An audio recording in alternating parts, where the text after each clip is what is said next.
Hello, everybody, and welcome to another episode of The Storyteller. I'm Roger Hanson, and tonight I am doing, one of my favorite writers. I'm covering some of the stuff that he has done. It's H.P. Lovecraft. Now, before I started recording, I did say in the live stream, and I'm going to say it again to everybody who's out there, that H.P. Lovecraft in today's world is very controversial. But before I get started, I want to let everybody know, even though it's very controversial, all the stuff involved with H.P. Lovecraft, I did not become a fan of H.P. Lovecraft because of that controversy. I became a fan of his work back when I was a teenager. I had no clue about what H.P. Lovecraft was about, his personal life, or anything else. I was just fascinated with his stories, and plus the dreaded Necronomicon. I've said it in previous episodes. The reason why I got hooked on H.P. Lovecraft in the first place was because at one time I thought that the book that was published called the Necronomicon was real. I thought it had, because it had all these spells and incantations in it, and a friend of mine told me that it was real, so I kind of fell for it and everything. But later on, when I got older, I learned that it wasn't real. I was one of those teenagers, hyped up on drugs, smoking pot all the time, and drinking booze and thinking that, H.P. Lovecraft and the Necronomicon was real. I was one of those kids, so just put it out there. And, I don't have any shame over that, because a lot of the stuff that I've read when it comes to H.P. Lovecraft is amazing. He's probably one of the most amazing writers I've ever found, and people even have their opinions on that too. But for me, I think that he's a pretty amazing guy. So, with that being said, I am going to get into H.P. Lovecraft. Now, last week I had gone over Robert E. Howard from Weird Tales. I also did some stuff on Weird Tales and explained that. I went over Conan and Cool of Atlantis. So this week what I am going to do is I am going to get into H.P. Lovecraft. After I'm done with H.P. Lovecraft, I'm going to go over two of his stories. He has a lot of great stories, but I wanted to pick just two of them like I did with Howard. And I'm going to discuss At the Mountains of Madness and Call of Cthulhu. Now, don't get me wrong, there are a lot of other stories that he has written that is completely amazing and probably far more exciting than these. But these are the two that are the most notable, that have been people actually know about, basically. So, I'm big on Reanimator. I love that story. If anybody's ever interested in getting into H.P. Lovecraft, they need to read those stories. Like I said on the other one, if you don't want to read them, when it comes to Conan, it's just like with H.P. Lovecraft. They've got audio out on the internet for YouTube and other platforms where you can go in and just listen to his stories instead of having to read it. And I'm a big person. I'm a person big for reading, but I understand how some people are. If you don't want to take time to read, then just go in and listen to the stories. They're amazing, So that's me being liberal, being cool like the cool kids. You know what I'm saying? So, with that being said, I'm going to go ahead and get started with what I have here. So, after this, next week, I will, I said I was going to get started and I didn't. But next week when I come back on, I'll have my short stories raw, or first draft. I always have a tendency of calling it my raw draft or raw form or whatever, but the rough draft, it should be done.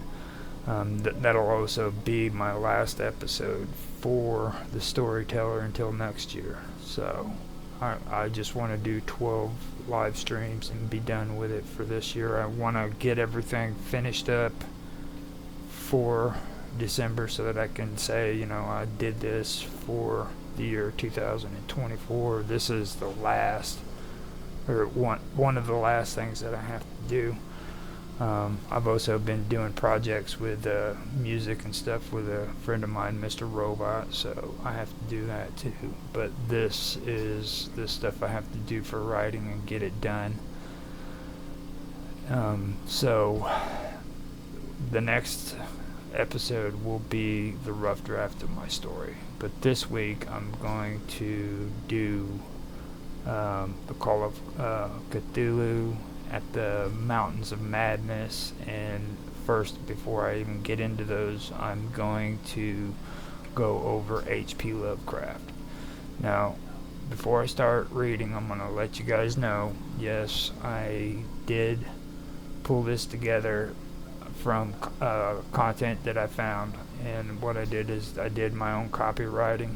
I went through and I made it to where it was sort of mine, but like copywriters, what they do is they go through and they change it to where it goes according to what's trying to be presented. So that's basically what I did. This isn't my stuff, you know what I mean? This is stuff that I pulled together for actual information.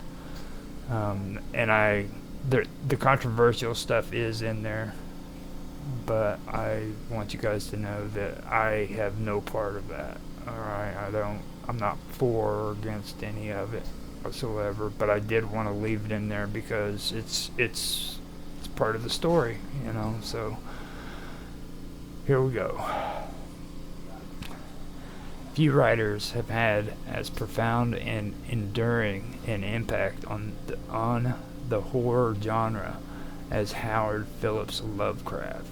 Born on August 20th, 1890, in Providence, Rhode Island, Lovecraft crafted a body of work that defined cosmic horror, emphasizing humanity's insignificance in an indifferent and often hostile universe.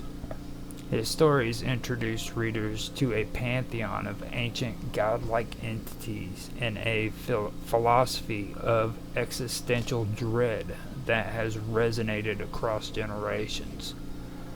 Though underappreciated in his lifetime, Lovecraft's influence in literature, film, gaming, and popular culture is undeniable.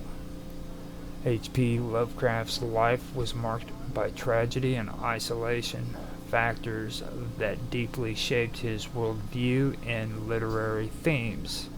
His father, Winfield Scott Lovecraft, was institutionalized when Lovecraft was just 3 years old, likely due to syphilis-induced psychosis, and died 5 years later.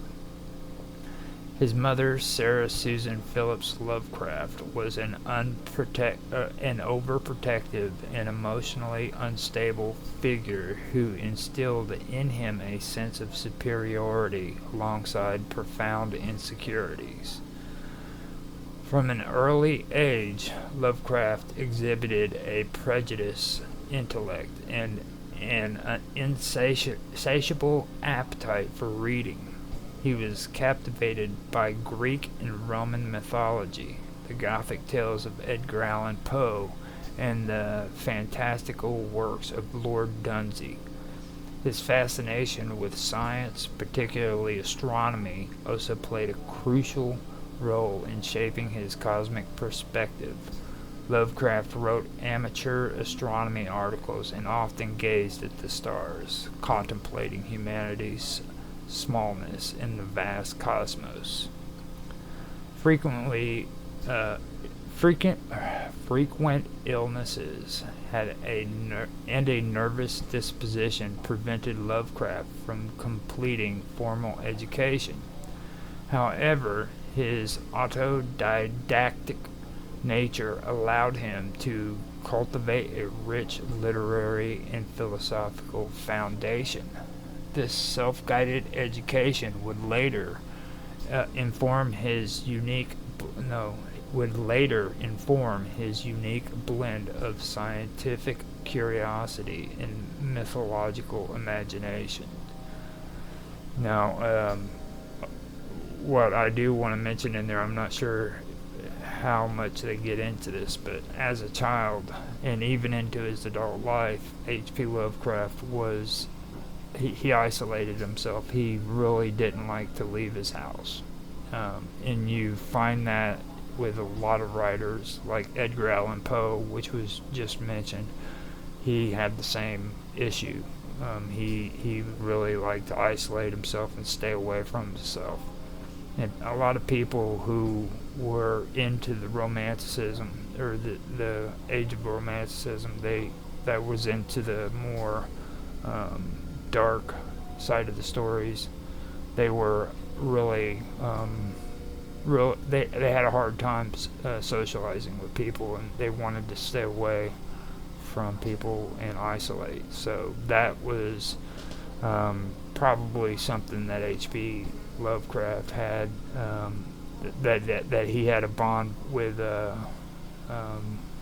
Edgar Allan Poe over. And I've also heard that he really wanted to write like Edgar Allan Poe, but he could never do it. You know what I mean? He never could write in that kind of format and style. So even though he couldn't, I think that he did good on his own with his own writing style and everything. So that's all I have to say on that one. So with that, I will go ahead and continue. Lovecraft's literary career began in earnest in his 20s after years of writing poetry and amateur journalism. While his early fiction was heavily influenced by Poe and Dunsey, he gradually developed a distinct style that came to define cosmic horror. Unlike traditional horror, which often focused on personal or supernatural threats, Lovecraft's stories evoke terror through the incomprehensibility of the universe and humanity's powerlessness within it. Central to Lovecraft's philosophy was the idea of an uncaring cosmos populated by ancient godlike entities whose existence is beyond human comprehension. These beings, such as Cthulhu, I always have a problem with this one, Nyarlathotep, and Azathoth, represent forces so vast and alien that mere contact with them can shatter the human mind. Lovecraft's protagonists are often scholars or explorers whose pursuit of forbidden knowledge leads to a catastrophic revelation. Nyarlathotep, I may have read something on him, but I'm not quite sure. Now, Azathoth, I understand that name completely. I've said it a few times. I've heard it a few times. And Cthulhu, I mean, come on, everybody's heard of Cthulhu, you know. Especially if you've listened to Metallica, Call of Cthulhu. So, it's there. Everybody knows that one. But Azathoth, I was quite aware of that. This other one, Nyarlathotep. Yeah, that one's pretty tough to say, and I haven't heard it enough to where I could actually pronounce it properly. So let me go ahead and continue now that I've said my little bit there. Now the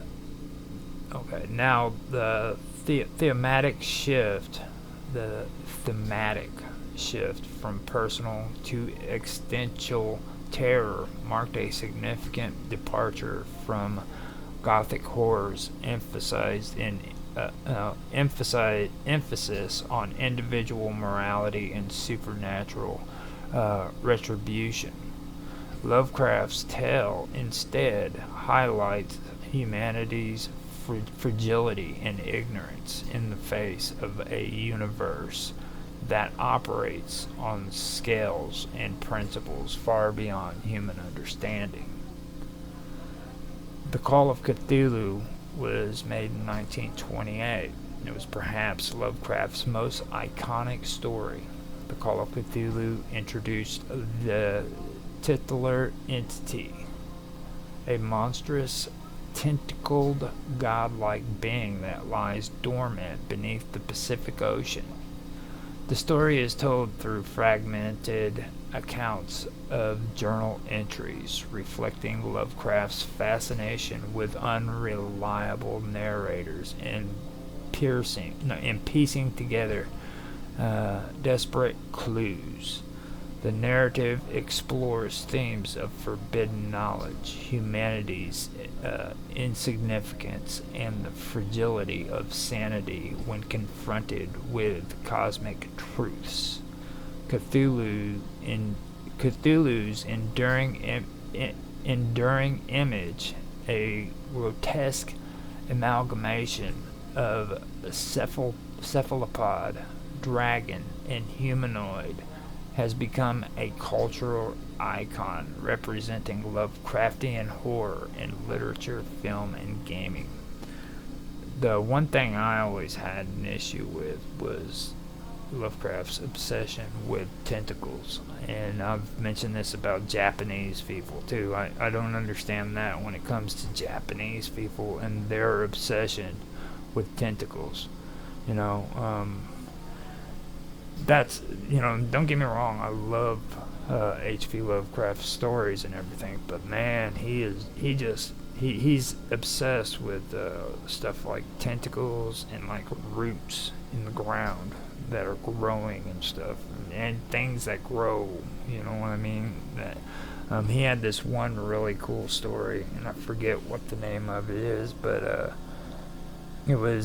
it turned out that like there was these underground rats that were coming up out of the ground and eating people, and they would drag bodies down into the earth and freaking eat them and stuff.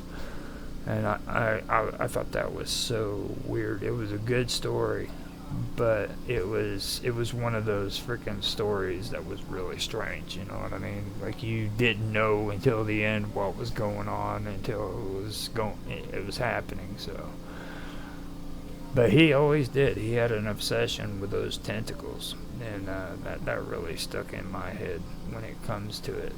So that was the Call of Cthulhu. Now I have this is just a short version of it. I do want to go over that a little bit deeper. I'm going to go over some of the other stories like this, but then I'm going to go over Call of Cthulhu and At the Mountain of Madness a little bit deeper. So just don't think this is what I was talking about. This is just a brief explanation of the stories. So after that, there's At the Mountain of Madness, which came out in 1936. Now this novella, set during the Antarctic expedition, chronicles the discovery of an ancient pre-human civilization. Through detailed description of alien architecture and the enigmatic elder things, Lovecraft combines science fiction and horror to explore themes of hubris, isolation, and humanity's vulnerability to forces it cannot comprehend. The Antarctic setting, with its desolate and uncharted expanses, mirrors the psychological and existential isolation of the characters. And yes, this is one reason why I chose this story, is because you get a whole sense of that isolation and being at the South Pole, where everything is just cold, isolated and barren, So that was one thing that really did stick out to me on that story. Okay, so after that, The Shadow over Innsmouth. That one was made in 1936. And in this tale, the narrator uncovers a horrifying pact between the inhabitants of a decaying town of Innsmouth and aquatic humanoid creatures known as the Deep Ones. Themes of transformation, inherited guilt, and the loss of humanity are central to the story. The protagonist's ultimate revelation, his own connection to the Deep Ones, reflects Lovecraft's recurring exploration of identity and the fear of the other. Now that one, before I go on, this one also goes back to what I was talking about in a previous episode with Dagon. That is an excellent movie, and you see a lot of the shadows of Innsmouth in Lovecraft's stories. Like, there's a point with him where he ends up pretty much getting better with his writing. During the later years, his writing does get better because he's more willing to get out and actually travel. But for the longest time, he was always writing and isolating himself, and his writing didn't really have anything to do with like real life experiences. Like, as a writer, you're supposed to go out and kind of live a life and take notes of stuff and then incorporate that into your stories, and he was never able to do that. So a lot of the stuff coming out into his story was just pure imagination. So that is why, well, at least that's what I come to believe, that was the reason why you see a lot of the Shadow of Innsmouth in his stories, because he was incorporating it, the way he describes the town and stuff like that. Well, I'll get into, actually no, I won't, but I can go over it right now. But like the description of Innsmouth, you'll see a lot of descriptions of a lot of areas that kind of go along with the town of Innsmouth, and it's fine with me, because like how he described that town, it was creepy. You know what I mean? You get a sense that this was a horrible, creepy town, and for me, that's what I want when I watch stories, or when I read stories like that. You know what I mean? That eerie feeling. But that's kind of something that I did want to go over so that people understand that. But the next one, I'm okay with it, don't get me wrong, but yeah, it just didn't go good with me. But I wanted to go ahead and add it because a lot of people do like it. And this one's called The Color Out of Space. And this one was made in 1927. It's a unique blend of science fiction and horror. This story centers on a strange meteorite that brings an indescribable color to Earth, corrupting the land and its inhabitants. The tale exemplifies Lovecraft's belief that true horror lies in the unknowable. By leaving much of the alien presences nature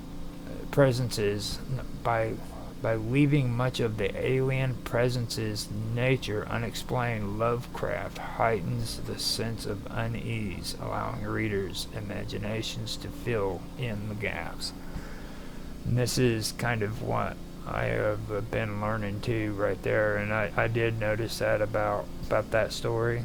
Like, that kind of, it makes it to where you have to actually imagine what's going on in the story in order for you to actually get it, So he doesn't get very descriptive, which that's what I was told to do, and I agree. I mean, let the reader actually draw information off of himself or off the story themselves.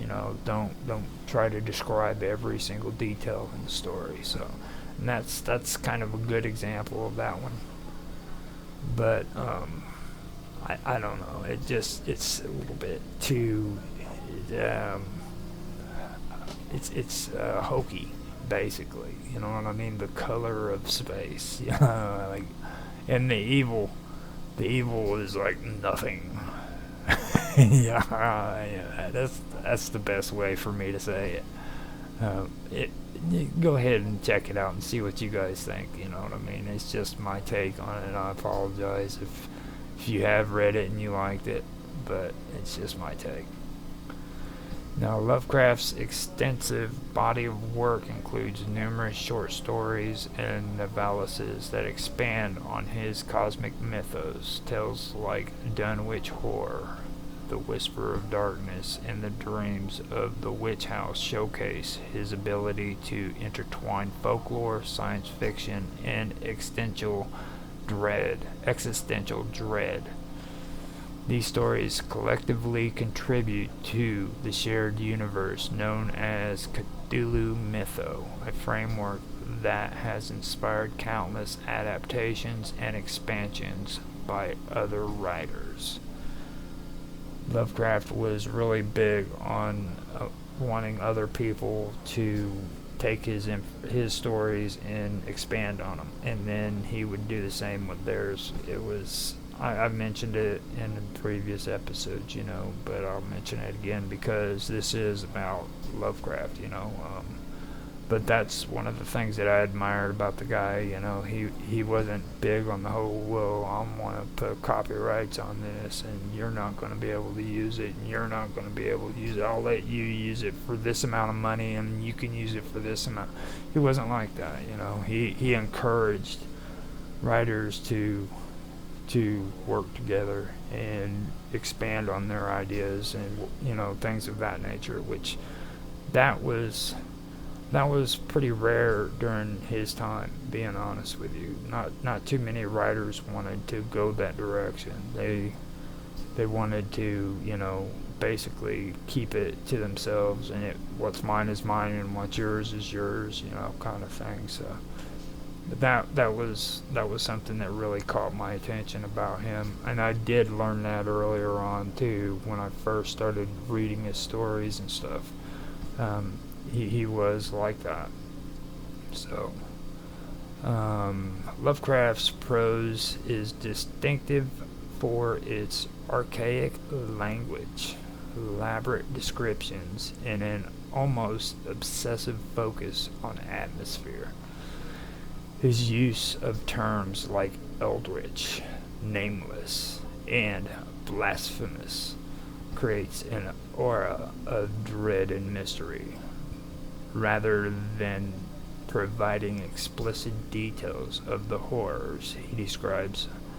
Lovecraft often relies on suggestion and implication, leaving much to the reader's imagination. Now, he was really big on talking about the dreaded Necronomicon, the blasphemous book of the Necronomicon, the evil and nefarious Necronomicon. Cool stuff like that, So this approach to horror is complemented by Lovecraft's use of unreliable narrators. Many of his stories are presented as first-person accounts by characters who are on the brink of madness, blurring the lines between reality and delusion. This narrative technique not only deepens the psychological impact of his tales, but also reinforces their theme of existential uncertainty. Now, these people on the brink of madness, too, let me point out the fact that they're telling you a story that just happened, and that's why they're on the brink of madness. That's very important to know. So, It's like after the fact, this person is sitting there and they're narrating to you what had just happened and why they're going crazy, you know. So that's pretty important to know.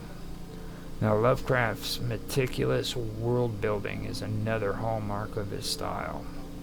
His fictional settings, such as Arkham, Innsmouth, and the Miskatonic University, are richly detailed and interconnected, lending a sense of realism to his fantastical stories.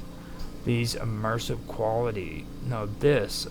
quality has made his work a fertile ground for reinterpretation and adaptation across various media.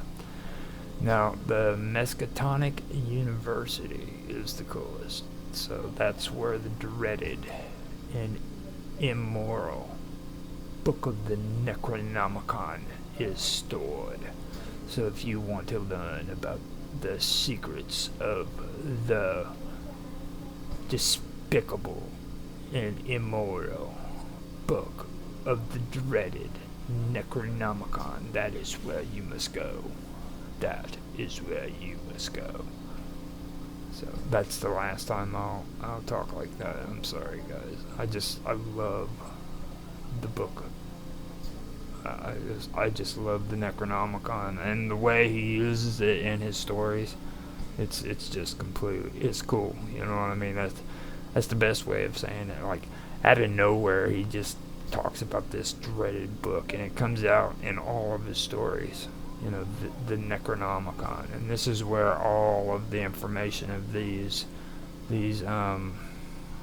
forbidden secrets come from.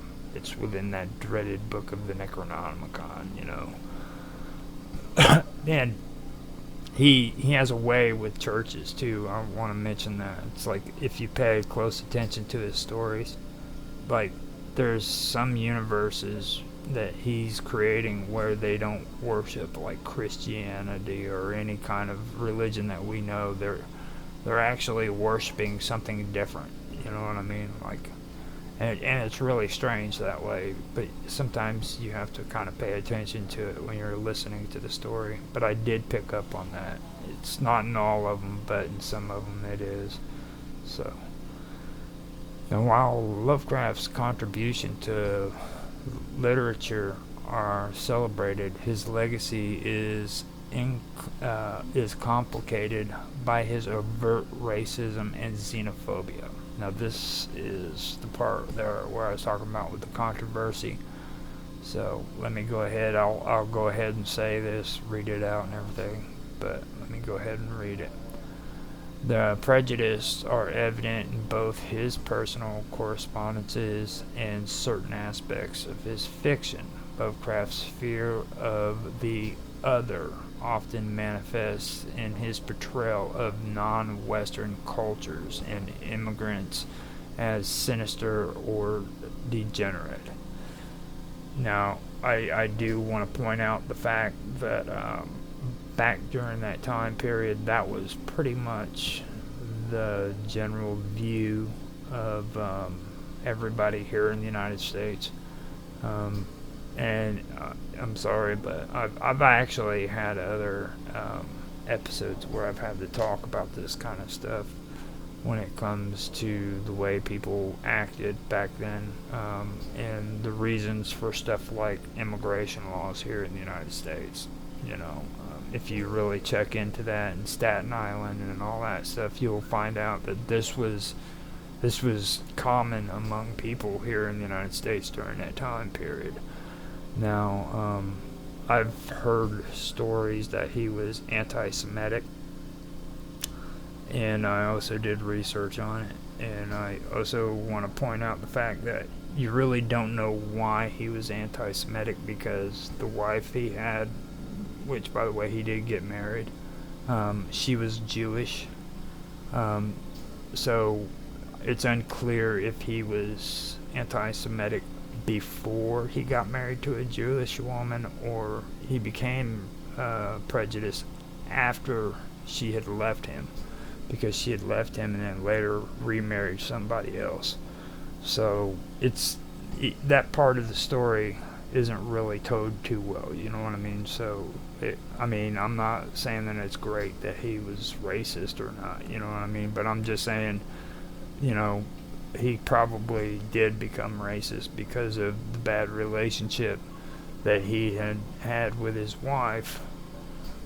And this is the guy who's been overprotected by his mother and, you know, had clearly, I guess, racist upbringings, you know what I mean?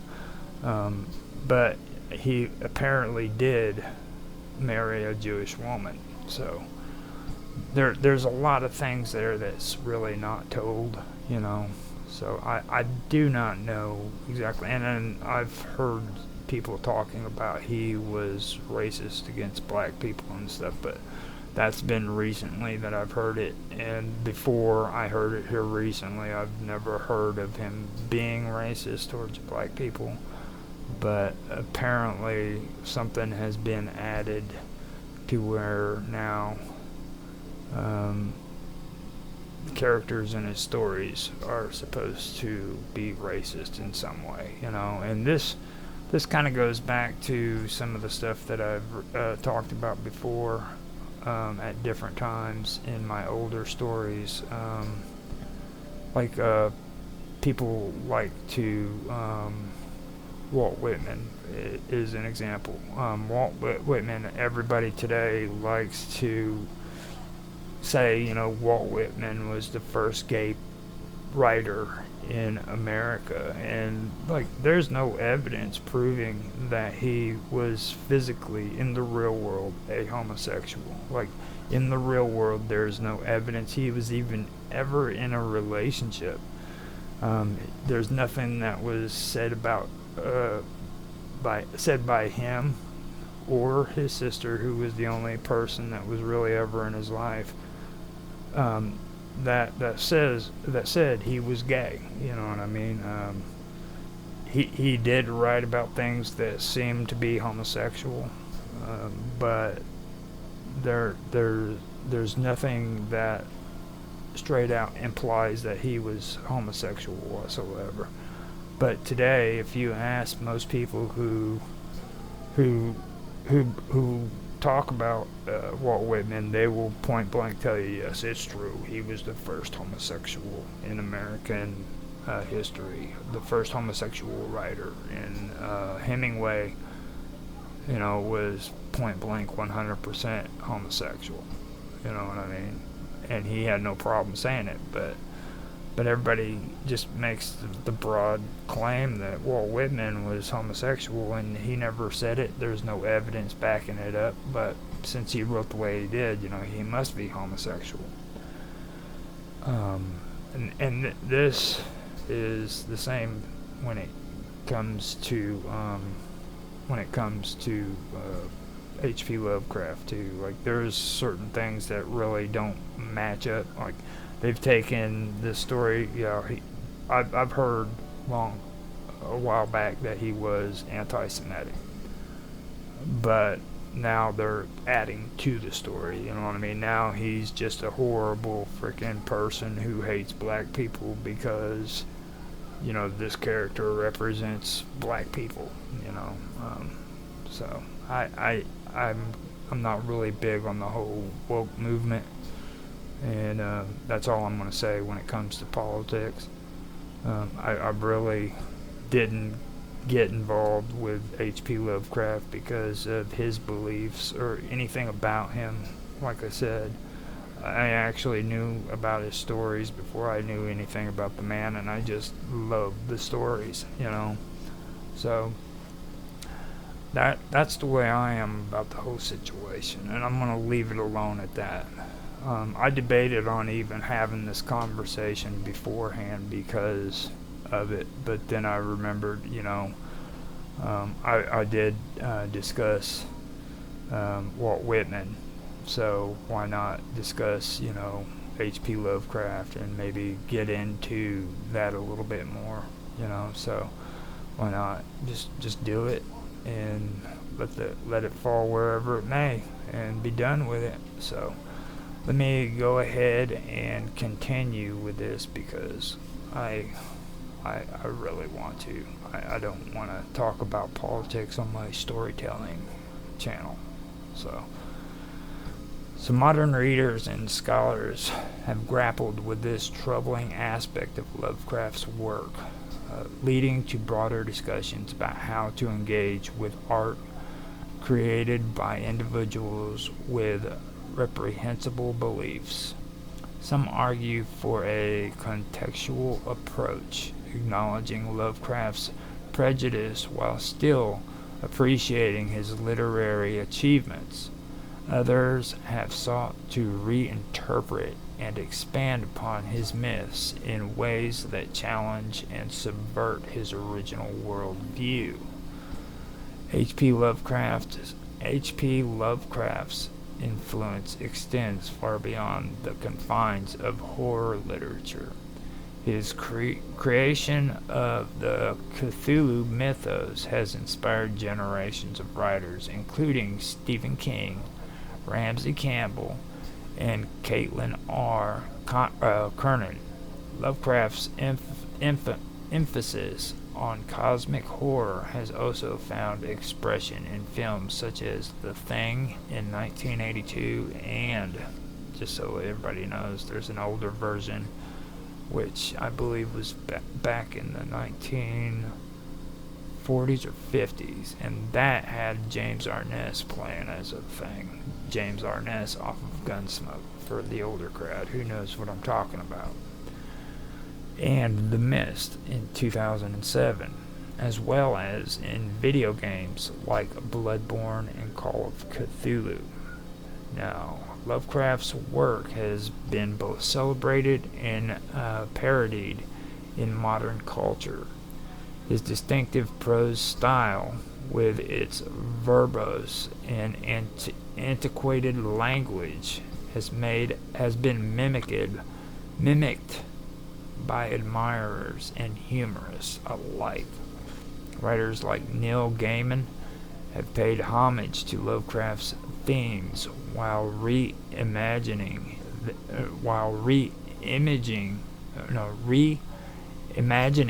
them through a contemporary lens, addressing the limitations and prejudice of his original vision. So that means that they're basically using it as a political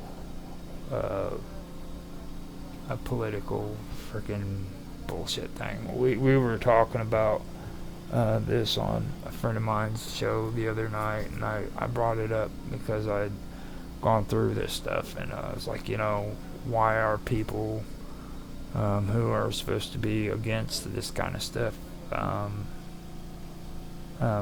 using Call of Cthulhu for role-playing games and for clubs that they're creating, and I was thinking maybe somebody would pick up on that and maybe make comments on it because it was their show, somebody else's show, but nobody did, and that's the one thing that I've noticed, like, they're going in and they're basically doing their thing with it, and they don't understand that was something that Lovecraft loved.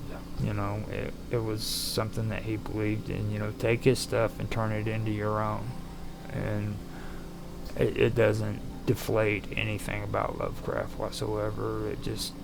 It was something that he endorsed. So even though he's this horrible racist person, he encouraged people to do exactly what they're doing. So with that being said, I'll move on. In addition to inspiring creative works, Lovecraft's stories has sparked academic interest, with scholars examining his contributions to philosophy, psychology, and literary theory. His exploration of existential dread, the limit of human knowledge, and the nature of reality continues to resonate in an era defined by scientific and technological advancements. Yeah, well, I know his work did a lot of damage on my psyche. I turned out to be like this crazy dude that reads, Pulp Fiction and hangs out with a bunch of ufologists and stuff and people who believe in ghosts and all those crazy truthers, so I can relate to that. This is where I take a drink of my coffee. So now, after that, what I want to do is I want to get into the Call of Cthulhu. Now I could do At the Mouth of Madness first because, I mentioned James Arness and stuff of that nature. So let me go ahead and start with At the Mountains of Madness. So, At the Mountains of Madness, it was written by H.P. Lovecraft in 1931, and it was first published in 1936 in Astounding Stories. And it's widely considered one of the cornerstone works of Lovecraft's literary career, and a defining piece in the genre of cosmic horror. Now, this novel introduced readers to the stark, unsettling world of Antarctica, where an ancient and unfathomable terror lurks beneath the ice. Combining themes of exploration, ancient civilizations, and existential dread, Lovecraft crafts a tale of discovery that unveils humanity's insignificance in the face of a vast and different cosmos.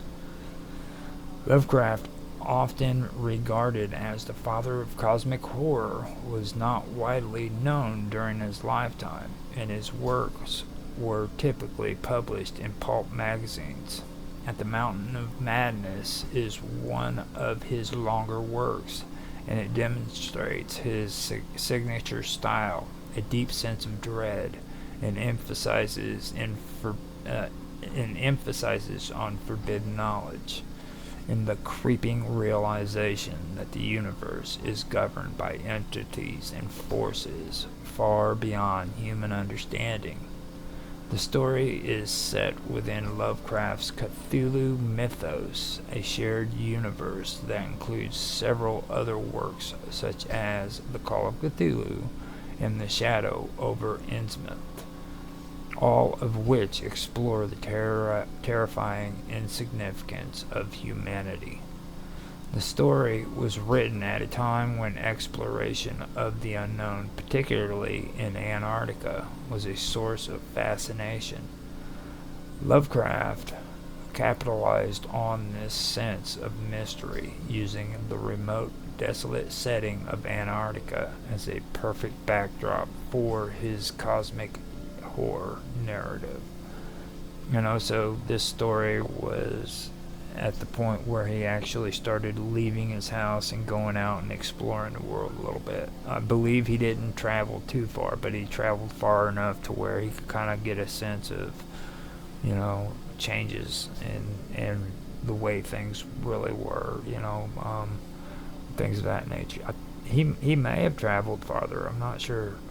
He could have gone to Europe. I'm not quite sure. I'd have to check up on that later to find out, but this is where he started actually leaving his house and kind of exploring the world. Because when I say he isolated, I mean he isolated. He stayed in the house. He didn't leave. He was what was they call it? It's a agoraphobic. I think is what the term is. That's what he was. So, At the Mountains of Madness is presented as a first-person account of Dr. William Dyer, a geologist and professor at Miskatonic University. Dyer narrates the story as a warning to any future expeditions to Antarctica, revealing the horrifying discoveries made by a previous expedition sent by Miskatonic. Dyer's own experiences lead him to the conclusion that the secrets uncovered by the team should never be shared with the world. The narrative begins with an expedition to the frozen wilderness of Antarctica led by Dyer. The team uncovers a mountain range higher than the Himalayas, and within these mountains they find the remains of an ancient and alien civilization, the Elder Things, whose history stretches back millions of years. The discovery of the Elder Things, with their advanced technology and strange, otherworldly forms, sets the stage for a deeper and darker revelation about the planet's true history. As the expedition progresses, the team finds evidence that the Elder Things were not alone. They were engaged in a struggle with another ancient race, the Shoggoths, who were capable of imitating any form. This war between the Elder Things and the Shoggoths resulted in the downfall of the Elder Things and the eventual rise of humanity. The true horror of the expedition comes when Dyer and his team discover that the Shoggoths still exist, and they have been hiding in the remote recesses of the Antarctic wilderness. Now, this is the kind of stuff I'm talking about. This is the stuff that gets your blood stirring when you read it. It does something to me. It's like a euphoria, you know. I really love the whole concept of forbidden knowledge. You know what I mean? And when you get to this level, or for me, at least, it does something to my imagination. It makes me want to read more and more of it. And that's the same thing that I was talking about with Conan too. It just does something to you. It creates this chemical within your brain, is the best way of saying it. Like, just reading that right there made me excited, because I have read the story and I have listened to it, both of them, and I still love it. I love hearing this stuff. It's even better than watching The Thing. You know, it's really something that you need to check out. It's pretty cool. Story. Now, the final revelation of the story, that the Shoggoths are still alive and capable of mimicking human voices, leaves the reader with a chilling sense of dread and uncertainty about who lies beneath the ice. As with many of Lovecraft's works, At the Mountain of Madness centers around the theme of cosmic horror. Lovecraft's universe is one where humans are insignificant, where the forces that govern existence are so vast and incomprehensible that the very act of discovering them drives people to madness.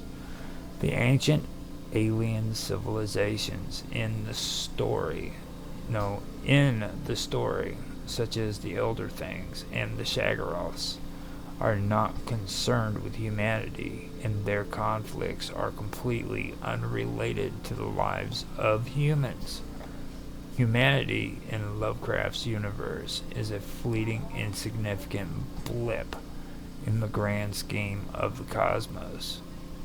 This theme of cosmic indifference is particularly evident in the Antarctic setting. The icy wasteland, isolated and desolate, serves as a metaphor for the vast, uncaring universe.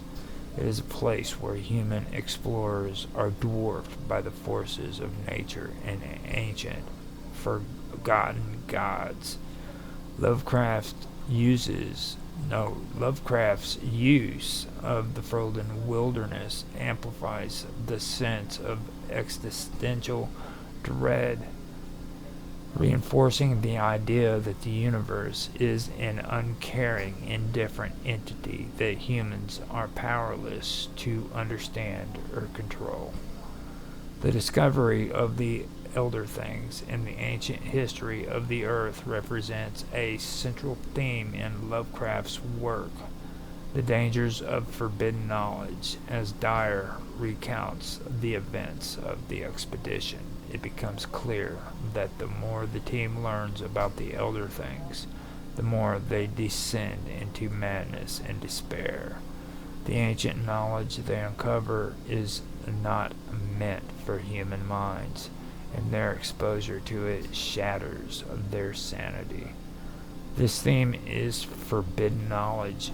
Now, this theme of forbidden knowledge echoes through Lovecraft's mythos, with characters often driven to madness or worse after uncovering truths that the human mind cannot process.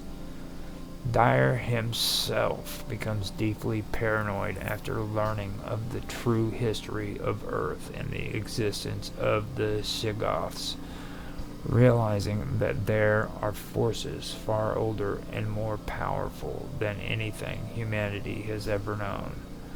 His warning to future expeditions serves as a plea to avoid uncovering these truths, as they are far too dangerous for human understanding. One of the most significant aspects of At the Mountain of Madness is its portrayal of truly alien beings. The elder things, their strange, non-human forms and advanced technology, are not mere monsters. They are beings from another time and place, existing long before humanity. Lovecraft's exploration of these alien creatures, their civilization, and their eventual downfall introduces readers to the idea that Earth was once ruled by beings that were entirely different from anything humans could imagine. The Shoggoths, with their ability to mimic other creatures, represents the unknown in a more terrifying form. They are not only alien in their appearance, but also in their behavior, creating a sense of dread that stems from the inability to truly understand or predict their actions. This sense of alienness is at the core of Lovecraft's cosmic horror, the idea that there are entities in the universe that exist beyond human comprehension, and that their motives, if they even have motives, are completely alien to us. The story setting in the remote and desolate Antarctica serves as a symbol of isolation.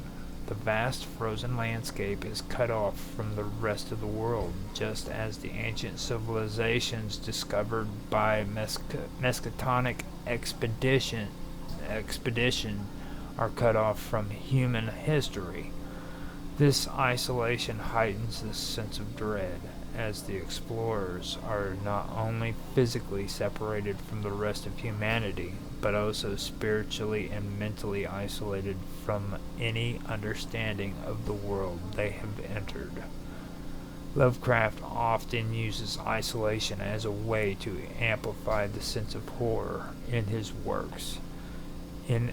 At the Mountains of Madness, the isolation of the Antarctic setting reflects the characters' increasing realization that they are alone in the universe, with no one to turn to for help, and no one who could possibly understand what they are experiencing.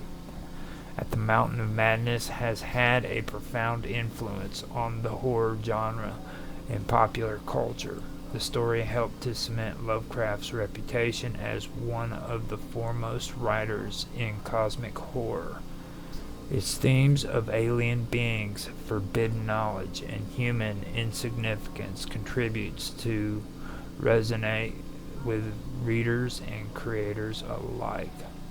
The story's influence extends to numerous other works in the horror and science fiction genres, It has inspired adaptation in film, radio, video games, and tabletop role-playing games. In particularly, the story has been a major influence on films that explore themes of isolation and alien encounters, such as John Carpenter's The Thing in 1982, which shares thematic elements with Lovecraft's tales. Now, the Cthulhu mythos introduced in the Call of Cthulhu and expanded in At the Mountains of Madness continue to inspire a wide range of creators, from writers like Stephen King and to the creators of modern horror games like Bloodborne and Darkest Dungeon. Lovecraft's vision of the universe populated by ancient, incomprehensible beings has left a lasting legacy in both literature and popular culture. Whew, that was a lot longer than I thought it would be, but the coolest part is we've made it to an hour, and I haven't done the Call of Cthulhu, so that means I'm going to go ahead and do the Call of Cthulhu, because I do want to end this tonight and then be able to get into my rough draft next week and finish off the series for the live streams. So with that, I'm going to go ahead and start on the Call of Cthulhu now. Now, the Call of Cthulhu was written by H.P. Lovecraft, of course, and he wrote it in 1928. It's one of the seminal works that shaped the genre of cosmic horror, like the Mountains of Madness, At the Mountains of Madness was. It introduces readers to a terrifying unknown reality where the forces of the universe are beyond human comprehension again. And, humans are, of course, insignificant in the face of these greater powers. The story not only explores existential themes of dread and insignificance, but also presents a complex mythos that has continued to influence literature, film, and popular culture for nearly a century. Okay, so H.P. Lovecraft, an American writer, was not widely known during his lifetime, like I said before, but his stories included the Call of Cthulhu, and they were often published in pulp magazines like Weird Tales, which I just covered. Now, his works would later gain immense popularity, and they're now considered, some of the most influential of the horror genre. Now, this wasn't going on during the time that he was alive, to be honest with you. Like, he at the time, wasn't really getting very much success from his writings. He was very, very popular to the readers of these pulp magazines, don't get me wrong. But these pulp magazines, even though I find them really, really entertaining and good, you have to understand they were the equivalents to those people back then as what we would call tabloids today, like going down and reading the Inquirer or something like that. That would be what they looked at it as. Not that they're the same, but for them, reading a pulp magazine was like for us going down to the store and buying the Inquirer or something of that nature. That's how they viewed it. So he wasn't very he didn't get very much publicity, or he didn't get very famous during his lifetime, but later on what he had created had become something that was far bigger than what even he, I believe, would have even imagined. He has influenced quite a few people after his life, here after his death, I should say. Now, in the Call of Cthulhu, Lovecraft introduced what would become known as the Cthulhu mythos, a shared universe populated by ancient and powerful beings, mostly notably Cthulhu, an immense godlike creature who lies dormant beneath the ocean. This story, with its eerie atmosphere and exploration of humanity's helplessness in the face of incomprehensive cosmic forces, is considered a key work to Lovecraft's career. The Call of Cthulhu is told through a series of narratives, all linked together by the investigation of a mysterious cult and the discovery of ancient texts. The story begins with the death of the narrator's granduncle, Professor Angel, who had been researching the strange phenomena surrounding Cthulhu. The professor's research was inspired by a variety of unsettling events, including the dreams of a sculptor named Henry Anthony Wilcox, whose bizarre, recurring dreams seemed to align with the shape and nature of Cthulhu. As the story unfolds, the narrator discovers several accounts of people who have encountered Cthulhu or its cult, all leading to the realization that this ancient entity, Cthulhu, is not merely a legend but a real terrifying force. Cthulhu, an ancient god, is said to lie in a submerged city called Relia, awaiting the time when it will rise again and reclaim the earth. One of the key elements of the story is the feeling of helplessness and despair that pervades the investigation. The characters involved in uncovering the mystery are often driven to madness or despair, reflecting the core theme of cosmic horror, that the universe is vast, indifferent, and filled with horrors that humans cannot comprehend or resist. At the heart of the Call of Cthulhu is the theme of cosmic horror. Lovecraft presents a universe that is vast, uncaring, and inhabited by beings far beyond human understanding. The protagonists and other characters are forced to confront their own insignificance in the face of such unimaginable forces. The idea that the universe is not governed by moral laws but by chaotic alien powers is central to the story. The horror in the Call of Cthulhu is not derived from the traditional monsters or physical threats, but from the knowledge that humans are utterly powerless in the face of these ancient, malevolent beings.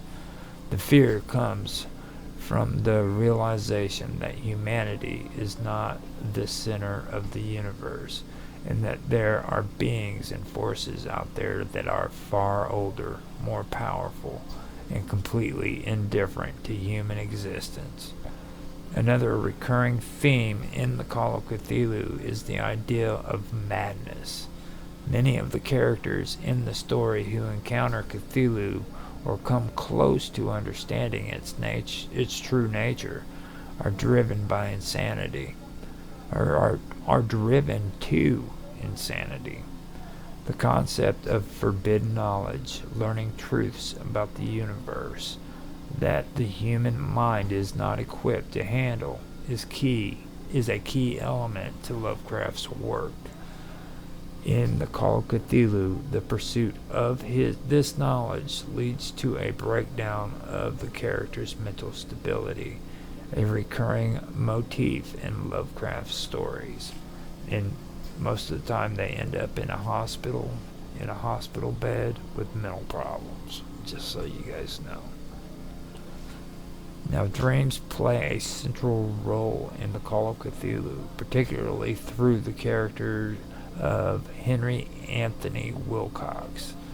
Wilcox's dream of the monstrous figure and city that he later learns to be connected to Cthulhu serves as a premonition of the horror to come. Dreams in Lovecraft's works are often portrayed as a conduit to otherworldly knowledge, and in this story, they act as a warning to humanity of the cosmic horror that lie beyond the veil of reality. The story also delves into the idea of cults and their role in humanity's understanding or misunderstanding of the divine. The cult that worships Cthulhu is shown to be both primitive and terrifying, operating in secrecy and dedicated to the awakening of their god. The existence of such a cult suggests that humanity, throughout history, has been unknowingly aware of the forces that exist beyond their understanding, and that these ancient beliefs have persisted through time. And you can see that in stories like Indiana Jones as well, especially the one with him and his father, where they had that secret cult that their job was to guard over the what is it, the cup? I keep forgetting the name of the damn cup. But anyhow, that's kind of what I get out of that, and you do see themes like that. So now, since its publication, The Call of Cthulhu has had a profound impact on horror literature and popular culture. The figure of Cthulhu, with its vast tentacled form and ancient godlike power, has become one of the most recognized icons in the horror genre. Lovecraft's mythos, first introduced in this story, has been expanded upon by numerous writers, filmmakers, and artists, cementing Cthulhu's place as one of the central figures in modern horror. And this is where it goes into what I was talking about, where he encouraged this kind of behavior from his fellow writers. You know, he said, look, man, this is my story, take it, do what you want with it, expand on it, you know, and he loved that. That's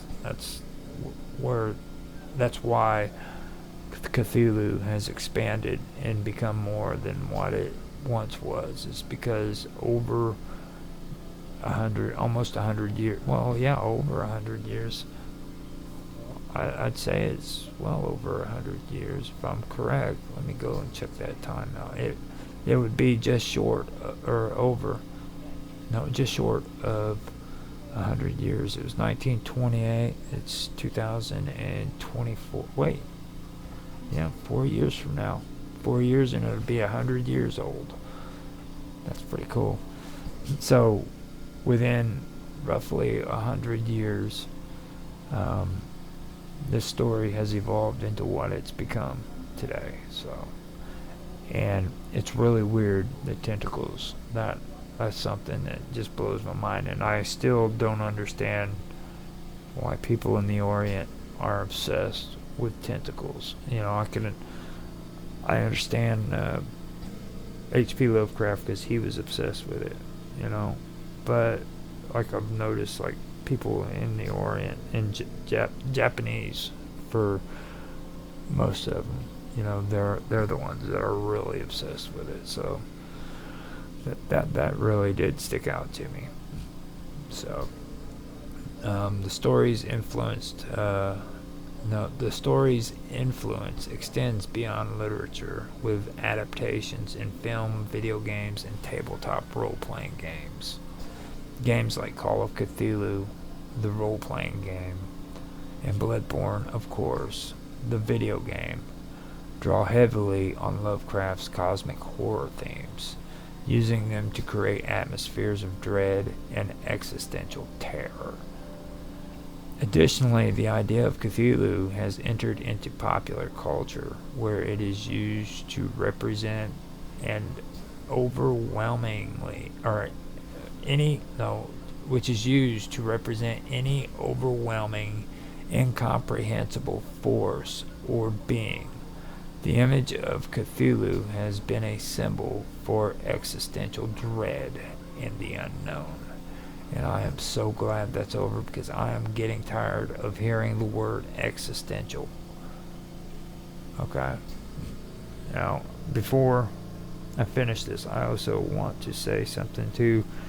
Doing research on Conan, and, you know, well, Howard, and H.P. Lovecraft, and getting into pulp fiction and stuff like, and Weird Tales and pulp magazines. Robert Howard, the whole 9 yards. The one thing that I've been hearing on here a lot more than usual when I'm gathering this information is this word escapism. And I find that pretty disturbing. The first time I've heard it before this, but the first time I heard it, it came from the dipshit who used to play Luke Skywalker, whose name I will not say. And I lost all respect for that dude, because I think that the term escapism is, it's an insult to writers.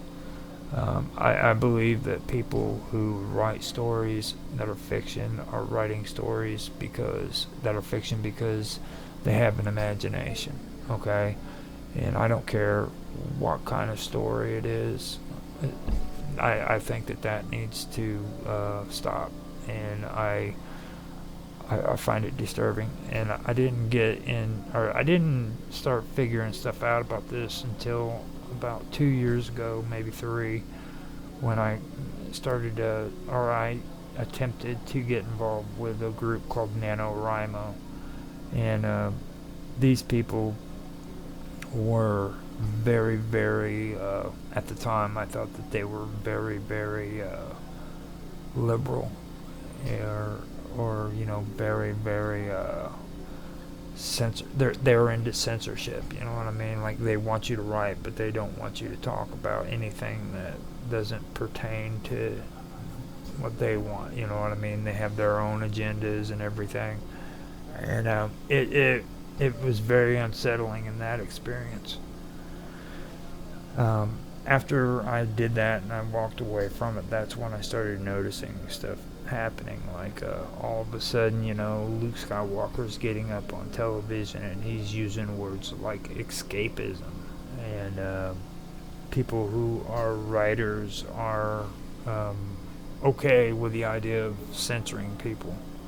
And before I end this, I just want to say, man, I think that needs to come to an end, because I had very good people that were around me who supported me when it came to writing. They didn't care about what I wrote about. They said, just write. Okay. Robert Rayleigh was one of those people. He was my sponsor in Evansville, Indiana. He's a local writer. If you guys ever get a chance, check out his stories. He's a great guy. He's really big on detective books, and he's also big on the Civil War. He likes to write stories about the Civil War. And he's got a good imagination, so I do want to do a shout out to him, because he was a big influence on me, and he's a great guy. But that he gave me a lot of good advice. He said that words are free. If you don't like words, just throw it away. There's another one that you can use in its place. So with that being said, just be careful and don't get caught up in all this stuff. Writing isn't about politics. It's not about escapism. It's about the imagination and exploring worlds that are in your mind that you can't explore in the real world. And it's okay to have an imagination, Don't let anybody try to convince you that it's a bad thing to have an imagination, because it's not. It's a good thing. So with that, I'm just going to shut up, because I don't want to, become somebody that I don't want to be on my storytelling live stream or my storytelling channel. So hope you guys enjoyed this, and if you want to hear more of this, let me know, man. I'll do more streams like this in the future. So with that, I'm going to end the stream. Thank you guys for showing up. Normally it took something serious for him to get emotional, but this definitely was something severe. He slowly made his way to a chair along the wall in the foyer. Still holding the photo, he took a seat in the chair. He knew he was alone, so he took the time he needed to grieve. Several minutes or more of sitting in the chair passed. His eyes were still watery, but the tears on his cheeks were slowly drying, leaving a light trail of fine salt. He now felt relieved enough to continue. He slowly stood up, walked back to the table, and places the photo of Sarah on top. At that point he remembered that he needed to contact Sarah's parents. He took a deep breath, then headed back to the kitchen, where the phone was. They lived in Arizona.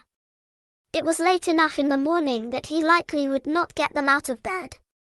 After Peter made the difficult call to Sarah's parents, he decided to search outside in the yard again. He did not want to go too far with Carl stopping by to pick up the photo, so he headed down the hallway to the kitchen to go out the back door. At the back door, he opened the door and went down the back steps. Pausing at the bottom of the steps, he decided to walk around to the house to his left.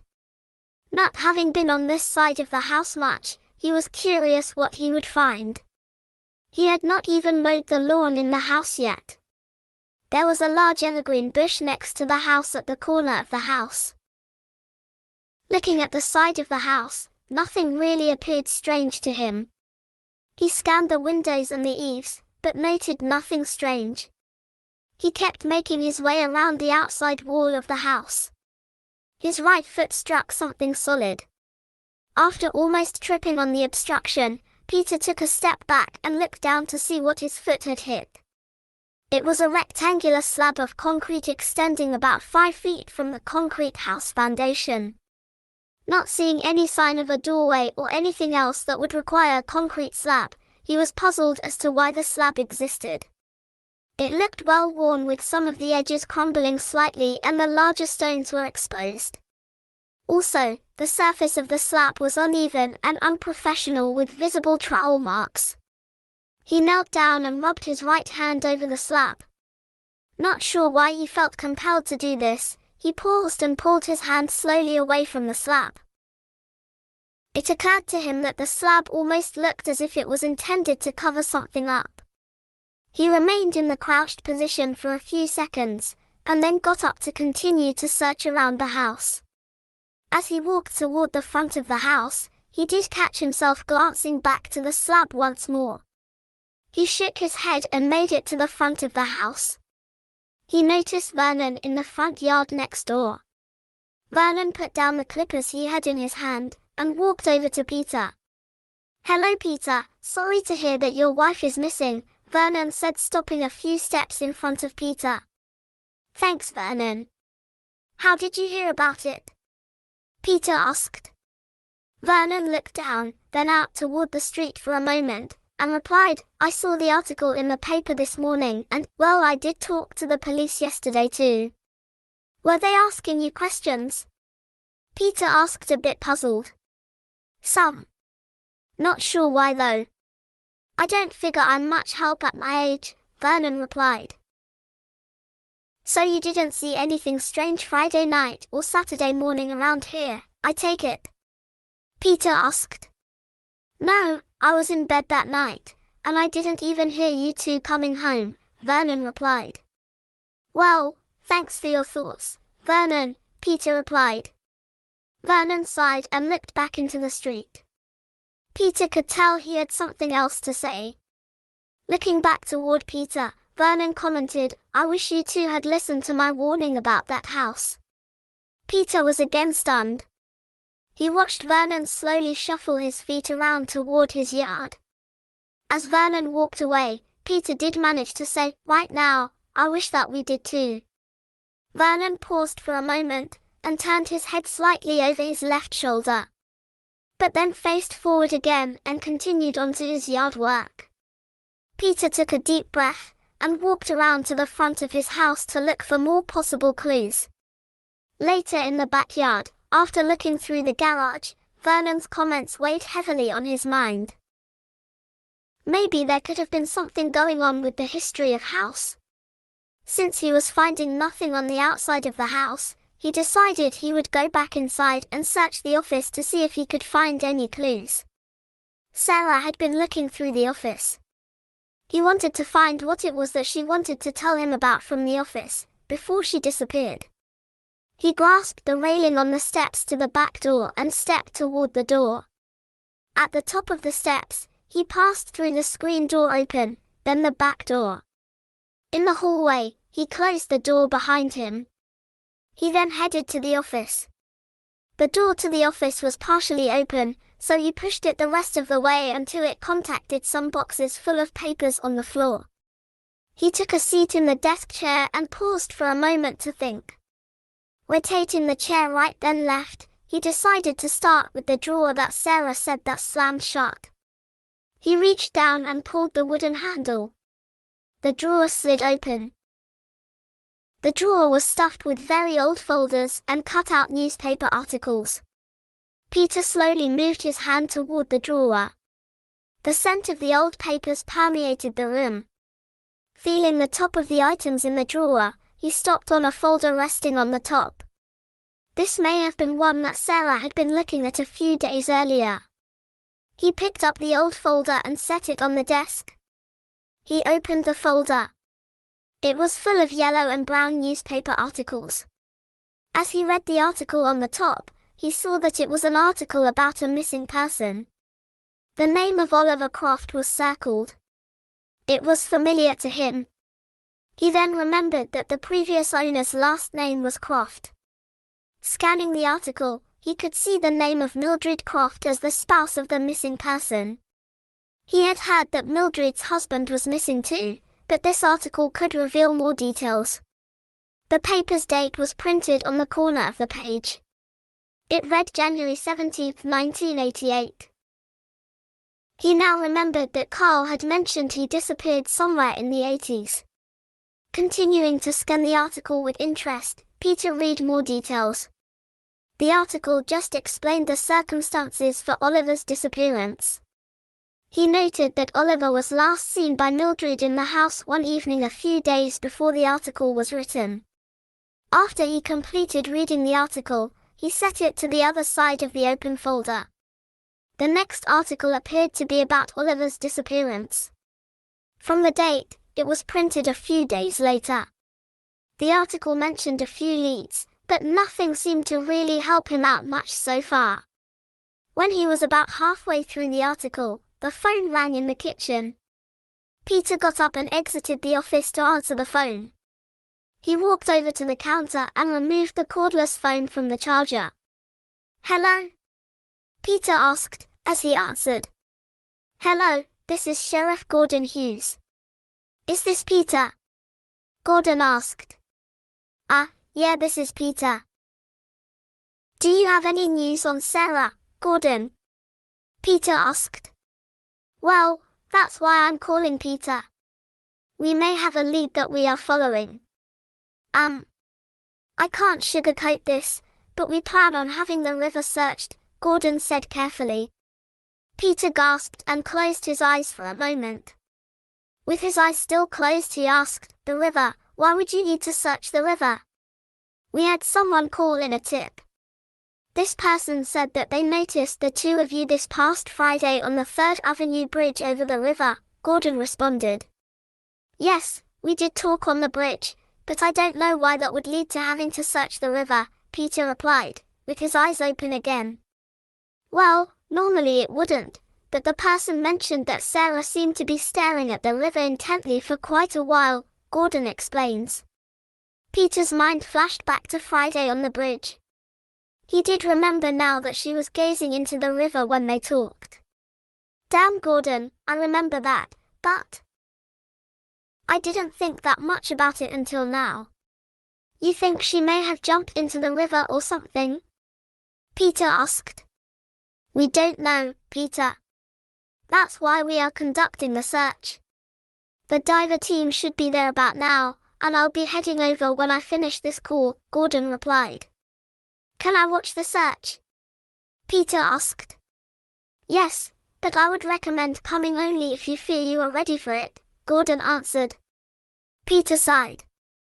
After nodding his head a few times, he said, I need to be there for her, Gordon. Okay, that's fine, Peter. Just remember you can leave at any time, Gordon replied. Thanks, Gordon, I'll see you there, Peter said. Okay, Peter, drive safe. Goodbye, Gordon said. Goodbye, Gordon, Peter said just before he hung up the phone. He put his thumb and forefinger to his closed eyes for a moment. He sighed once again. His keys were in the bedroom. He opened his eyes and made his way from the kitchen to the hallway to retrieve his keys. When he reached the foyer, he paused a moment when he remembered that Sarah's car was still in the garage. The bridge was not that far away. So he decided to walk rather than drive. He still was in need of the keys for the house, so he did continue upstairs to get the keys. About 3 steps up, he turned around and stared at the closed front door. He remembered that it had been open that Saturday morning when he awoke on the floor. Could she have gone out the front door? Maybe he had been following her but passed out in the foyer. Not knowing the answers, he sighed then continued up the steps to retrieve his keys. As he walked up the steps he remembered that Carl may be stopping by to pick up the photo of Sarah. He decided he would just leave the photo on the porch near the front door with a short note. The skies filtering through the tree-lined streets above him were overcast as he walked on the sidewalk the few blocks to the 3rd Avenue bridge. A slight breeze almost made the late summer day seem more like a fall day. As he reached the corner to 3rd Avenue, he gazed down the street toward the bridge. His heart sank as he saw several police and sheriff vehicles with lights flashing. One of the vehicles parked near the bridge was towing an empty boat trailer. He could see a few people standing on the bridge, but most of the activity was below his line of sight at the river level. After taking a deep breath, he crossed the street to the sidewalk on the other side of the road. He continued toward the bridge. Apprehension caused him to walk slowly. He was not sure he was ready to face what could be ahead. As he got closer to the bridge, he could hear some muffled voices, but was unable to make out any full sentences. He walked past a few parked and empty police and sheriff cars. Reaching the bridge railing, he peered over the edge toward the river below. He could see a small boat in the river with a deputy in it. In the river, he could see 2 men in wetsuits and scuba gear. One was under the water. The other was talking to the deputy in the boat, while holding onto the side of the boat. There were several other officers and deputies on the shore. He did recognize some of the police officers, like Mark, Keith, and Scott. A hand touched his back, surprising him. "You made it, Peter," a calm voice said from behind him. Peter turned around quickly and realized it was Gordon. "Oh, hi, Gordon. You just surprised me there a bit." "My apologies, Peter. How are you holding up?" Gordon asked. "Nervous, Gordon, I'm nervous. I guess I'm not sure I'm ready for this, but I suppose I do need to find out what happened to Sarah," Peter replied. "Well, to give you an update, they have been searching for around 20 minutes now and they have not found anything yet. It's possible this may be a wild goose chase, but we needed to follow up on the lead," Gordon said. "Yeah, I understand that," Peter agreed. "I just don't know what could have happened to her." I can't imagine her committing suicide, but I suppose I could have missed the signs. Peter, even the pros can miss the signs some of the time. Everybody is different. If that is what happened, you can't blame yourself, Gordon commented as he joined Peter at the railing. Oh God, I don't know how I could avoid not blaming myself, he said, shaking his head slightly. You have to try, Peter, you have to try, Gordon said. A diver underwater about 40 feet down the river popped his head up out of the water and waved his right arm from side to side. The deputy in the boat started the motor and slowly maneuvered toward the signaling diver. The other diver swam toward the same spot. Peter's heart sunk, realizing they may have found something. His breathing quickened too. Gordon yelled from the bridge, "You find something, Wad? Something's down here." It's too murky to make much out yet though, Wad yelled back to Gordon. Peter sighed, and under his breath said, "Oh geez. This is not good." The other diver reached Rod and the boat pulled alongside them too. Gordon moved away from Peter's side and walked along the sidewalk of the bridge. He then walked down to the edge of the river to watch his deputies. Peter remained in the same spot to watch from the bridge. The two divers pushed off from the boat and dropped underwater. Swirls in the water above and occasional bubbles indicated the spot where the divers were busy below the surface. A fin popped out of the water and slapped against the surface, then disappeared again.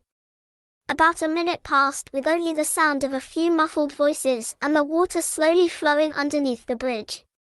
First, one diver came back to the surface, then the second.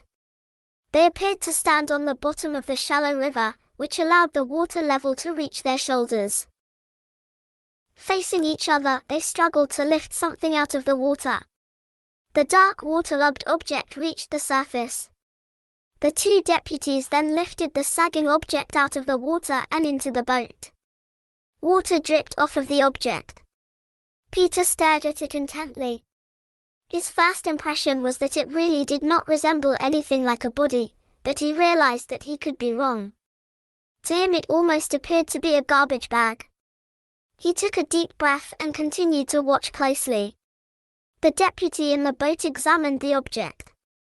He then tore at the thin surface of the object. A multitude of colored objects were inside. The deputy in the boat shook his head and faced Gordon on the riverbank. "It's just a bag of garbage, Gordon," the deputy yelled to Gordon. "Thanks," Gordon shouted back. Peter's legs felt weak after hearing the news. He gripped the railing tight as he tried to keep his legs from collapsing under him. He closed his eyes, inhaled deep, and held it for a few seconds, then exhaled. What a relief, he thought to himself, but then again Sarah was still missing. He wanted this ordeal to be over. Whatever happened, the sooner he discovered the answer, the sooner he would be able to start to move on. He opened his eyes again. To his left he could see that Gordon was making his way back to him again. Gordon comes up alongside Peter again and places his left hand on the bridge railing. "Well, that was nothing," Gordon said. "Yeah, I don't think I want Sarah found here anyway," Peter said, looking back down the river at the boat and divers.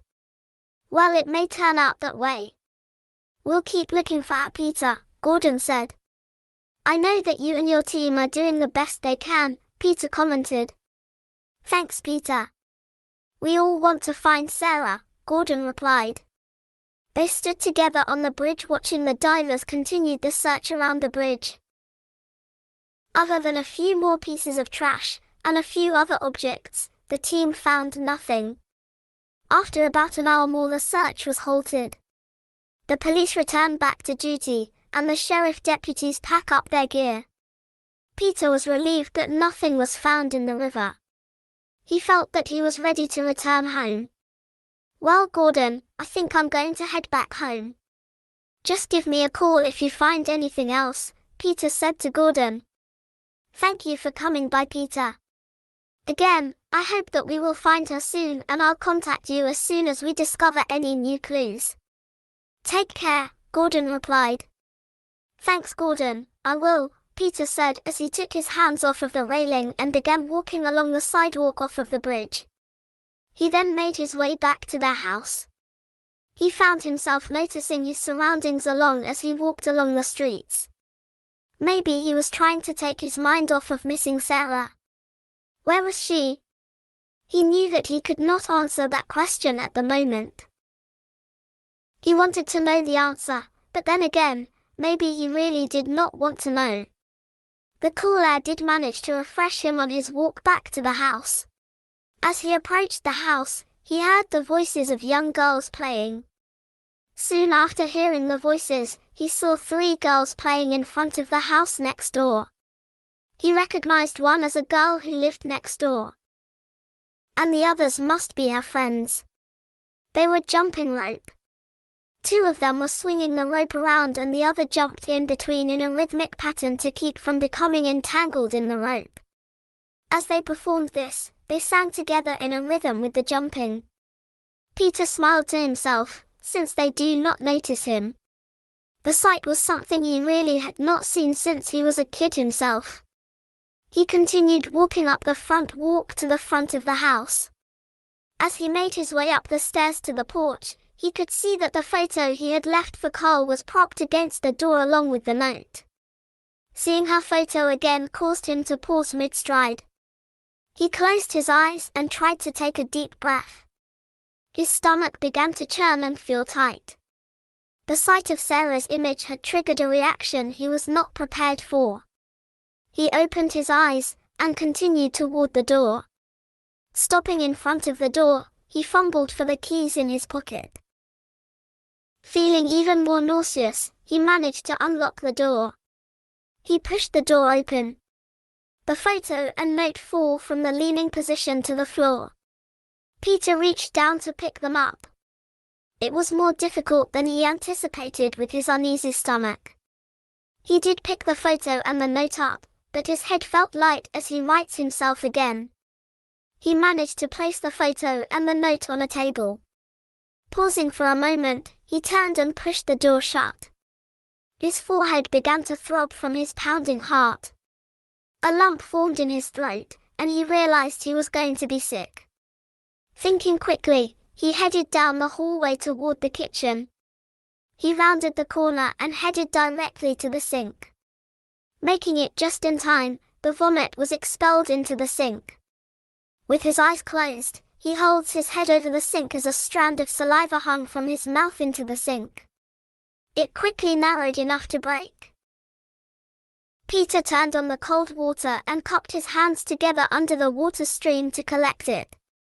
He then rubbed the water over his face, and kept his hands over his eyes for a moment. The deep breath along with the splash of water and even getting sick actually seemed to help him feel better. He opened his eyes and removed his hands from his face. He reached over to turn off the water. With a few drops of water remaining on his face, he decided he would return to the office to search for more information on the history of the house. As he passed the basement door, something compelled him to gaze at it. Puzzled as to why he was staring at the door, he continued toward the office. The office door was partially open. He pushed the door open the rest of the way. It creaked as it swung into the room.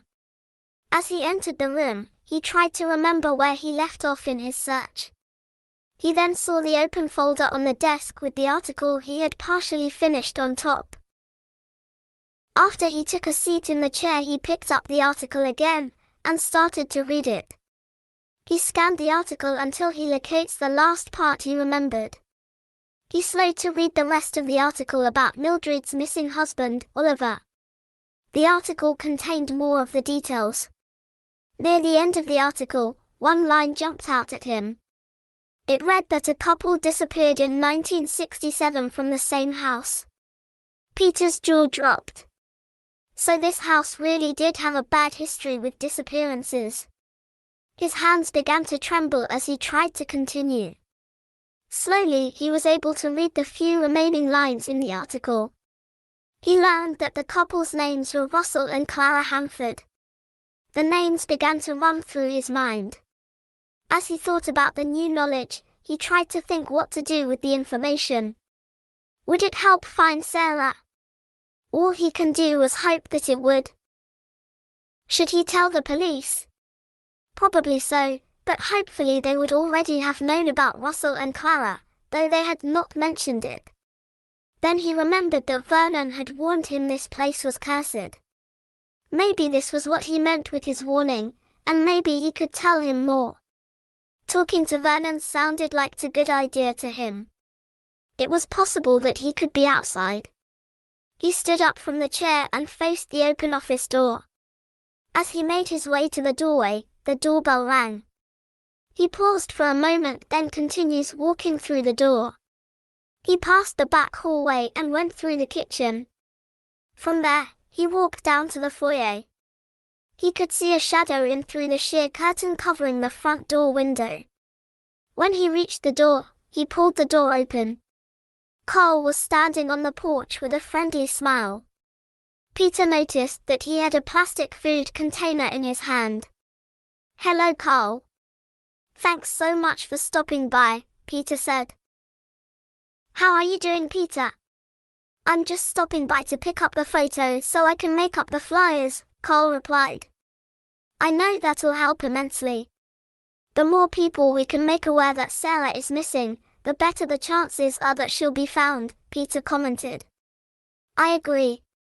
It's the least I can do to help," Carl said. "Won't you come in for a moment?" Peter asked. "Sure," Carl said as Peter stepped back slightly and Carl began stepping into the foyer. "Oh, this is for you. Mary thought that you could use some food for dinner," Carl offers as he presents the food container to Peter. Peter took hold of the still warm container and replied, "Wow, that is great. Since Sarah has been missing, I really haven't been focusing on eating right, I suppose." "That's what Mary was figuring, Peter.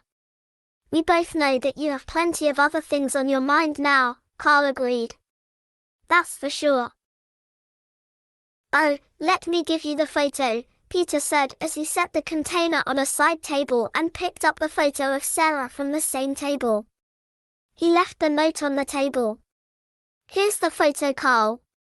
"I haven't taken it out of the frame yet," Peter said, moving the photo close to Carl.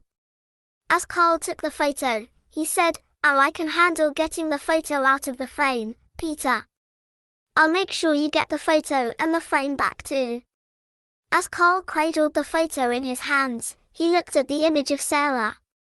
He sighed and then said, "Peter, I really hope we can find Sarah soon." "Thanks, Carl. I sure hope we find her soon too. This has been rough so far. I had to make the call to Sarah's parents earlier today," Peter said. "Wow, I don't envy you on that one." "Again, I hope this will help," Carl replied, looking at the photo. Sensing Carl was close to leaving, Peter asked, "Before you leave, Carl, I just was reading an old article that I found in the office in the back room that said that a couple disappeared from this house in, let's see, 1967, I believe.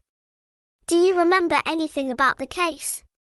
Carl pulled the photo to his chest and looked to his left to think. After a few seconds he asked, "Do you remember the couple's name?" It was Hanford, Russell and Clara Hanford, if I remember correctly." "I can get the article if you would like to see it," Peter replied. Carl shook his head and said, "The names do not sound familiar. I'm sure it happened, but it was a long time ago, and at that time I likely was in college. Sorry, I can't give you more information on that. I can ask a few people though." "You said the name was Hanford, correct?" "Yes, Russell and Clara Hanford. I plan on asking my next-door neighbor about the disappearance, too. I think he has been around here for a long time." "He also warned us against buying the house too," Peter commented. "He actually warned you about the house?" Carl responded, surprised. "Well, he said the house was cursed or something. Now I'm wondering if maybe he could be right. You know, with Sarah disappearing, and several previous owners. It makes me wonder," Peter added. Well, asking your neighbor may give you some new information at least.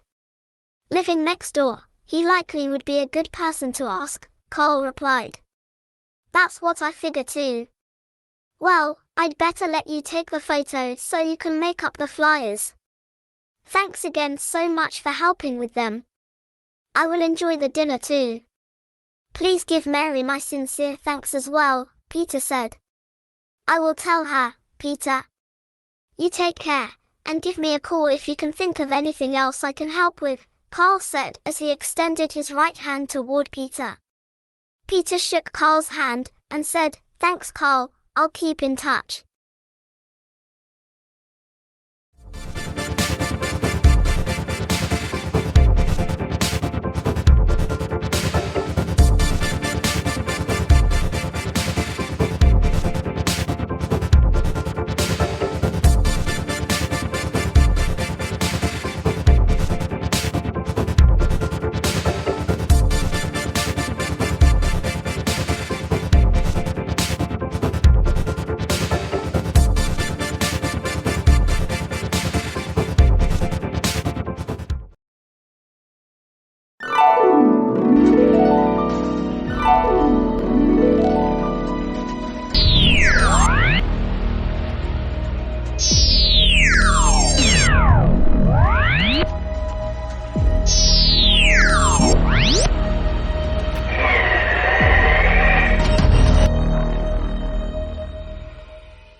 The new thing is DNA. You know, people are the new big fad in historical science is DNA and doing DNA to determine the migration patterns, which a lot of linguistics or people in linguistics are having issues with. They don't really like that too much.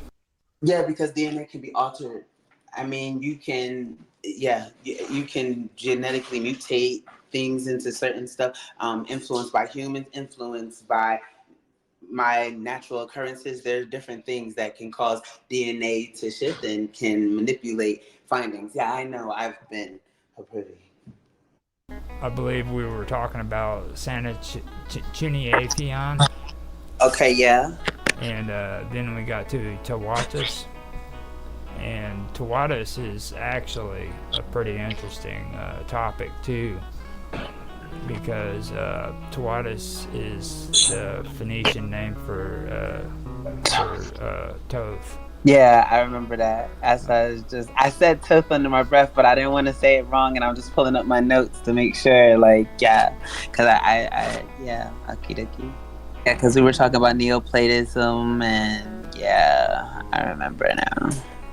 Now, Neoplatism is good too, but it kind of takes you off focus with the Phoenicians and the Egyptians, especially, because there was this tight connection between them. You know what I mean?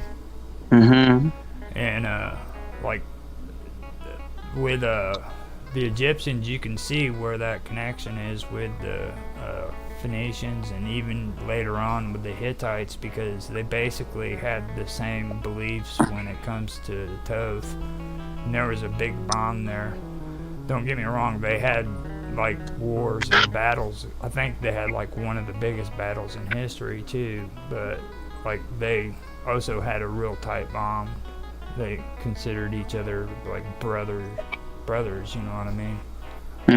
Orpheus is what I was reading about here. I was just looking. Now, Eusebius of Pamphylia was the bishop of Caesarea that we were talking about, of Caesarea in Palestine, and that was what we were talking about before, Preparatio Evangelica. But Sanitarium of Berytus is who we finally got down to, and his name is the god Succan has given, and Succan was the Phoenician god. Alright. Now, he was a Phoenician sage, priest, and writer. He lived before the Trojan times, so this was way before the Trojan Wars. Okay. And judging from the fragments of the Phoenician history, Sennacheribon appears to have been a contemporary of Semiramis, the queen of Assyria, the wife of Ninus, with whom she founded Nineveh in 2000 BC. And Nineveh was the city I told you about where they used to hang the skin of their enemies on the walls. You know? So. Yeah. I was reading, but can you spell Sennacheribon. Yes. Sennacheribon. It's Yes. SANCHUNIATHON.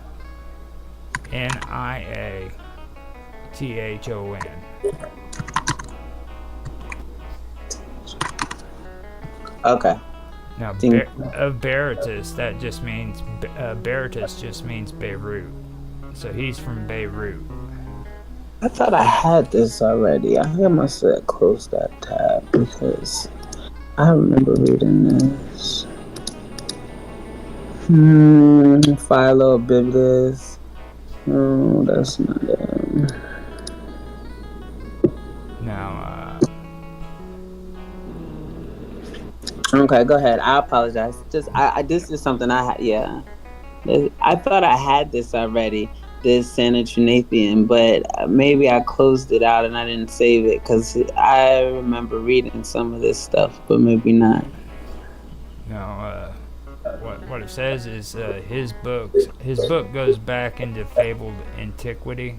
Sennacheribon, like Vagasa in India, is said to have been a compiler of extremely ancient theogonic and historical documents that have been transmitted to him either by oral tradition or in writing. And I know that that's true because, like, I've heard, I know from what other people have said, I should say, that's what he did. He would listen to oral traditions, like, where people would tell their stories orally. Yeah. Or in writing, like if somebody brought him a text, he would gather them up and add them to his book. Sennacheribon derived the sacred lore from the mythic inscriptions on the Nephwatis, probably Hammon sun pillars, which stood in Yahweh. In where? In Yahweh. And that's interesting because Yahweh is a Jewish word. I believe Yahweh has to do with that area when it comes to Israel. Because Yahweh is just a little bit off from Yahweh. Yeah, for that memo. Oh, my third eye. Yahweh. See, Yahweh, as they even say it as the same. Is it Yahweh or Yahweh? And then mine, blah, blah, blah, blah, blah, blah, blah, blah. See, they say it could be used. Now, the god Javu. Jevo. Interchangeably, Yahweh or Yahweh. What did you say? J-E-V? Spell it again? Jevo. Jehovah. No. He dedicated it to Abubal or Abubal, king of Berytus, Beirut. The story was thought to be fictional because of its reference to Berytus. However, excavation in Berytus in recent years proved that the city may be older than Byblos, that has cultural tradition to 8000 BC. His Phoenician history may be regarded as one of the most authentic memorials of the events which took place before the flood. It begins with a legendary cosmology and relates to how the first two mortals were begotten by the wind spirit and his wife, Ba'u, darkness.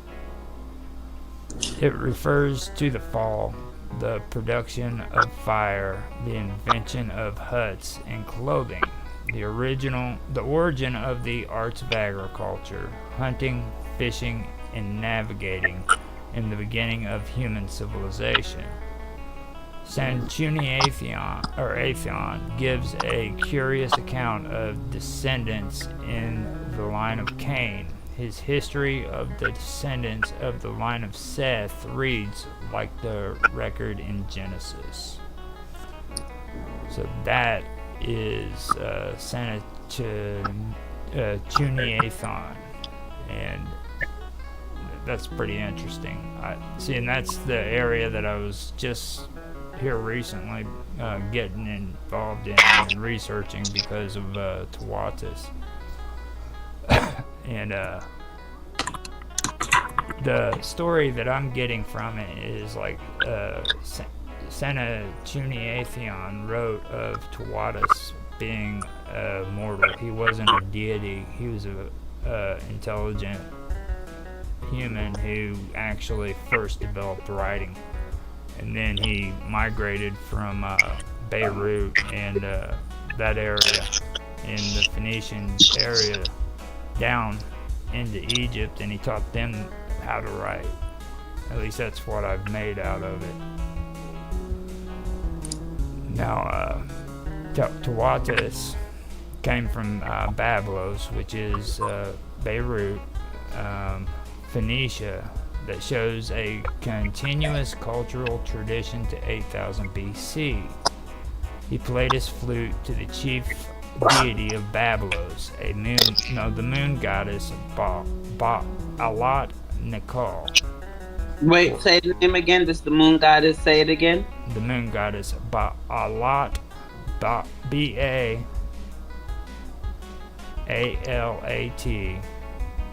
Those are separated. And then Nikal, separated, and that's Nikkal.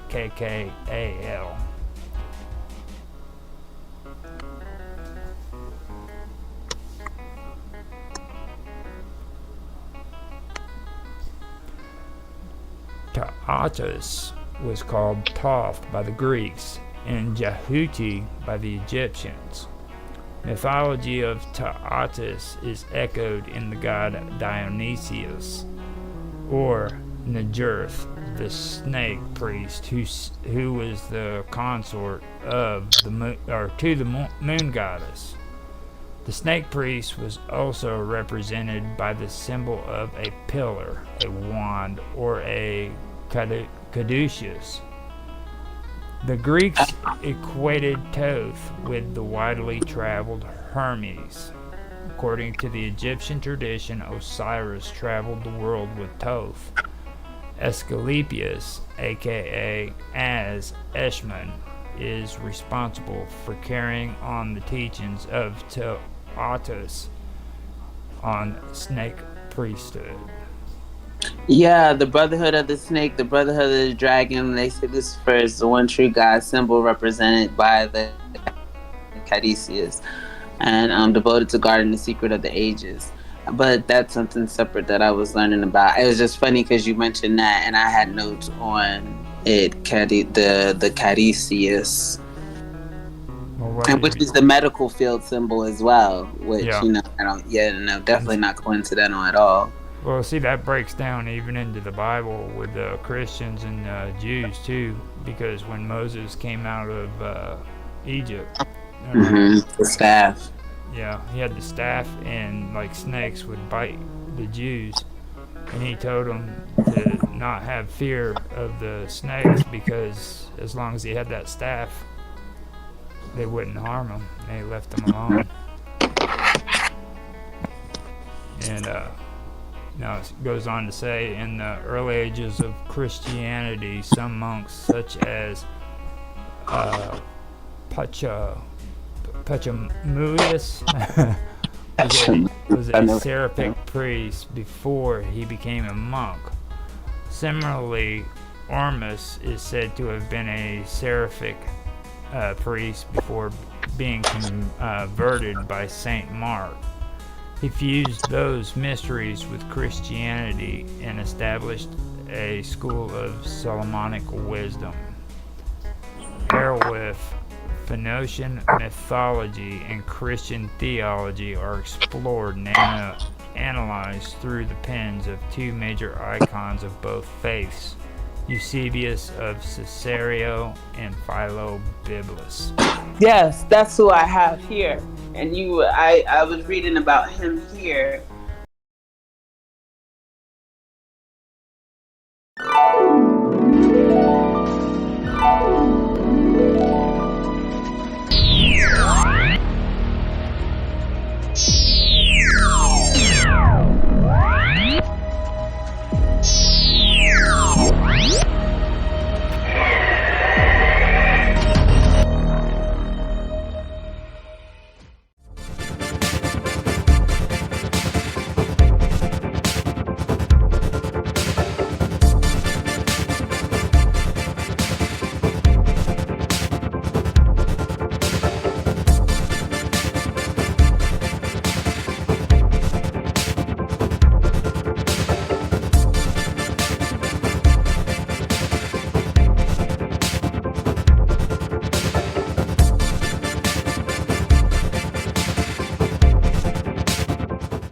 For the Neo-Assyrian period, we can observe a considerable number of administrative offices who were concerned with foodstuffs.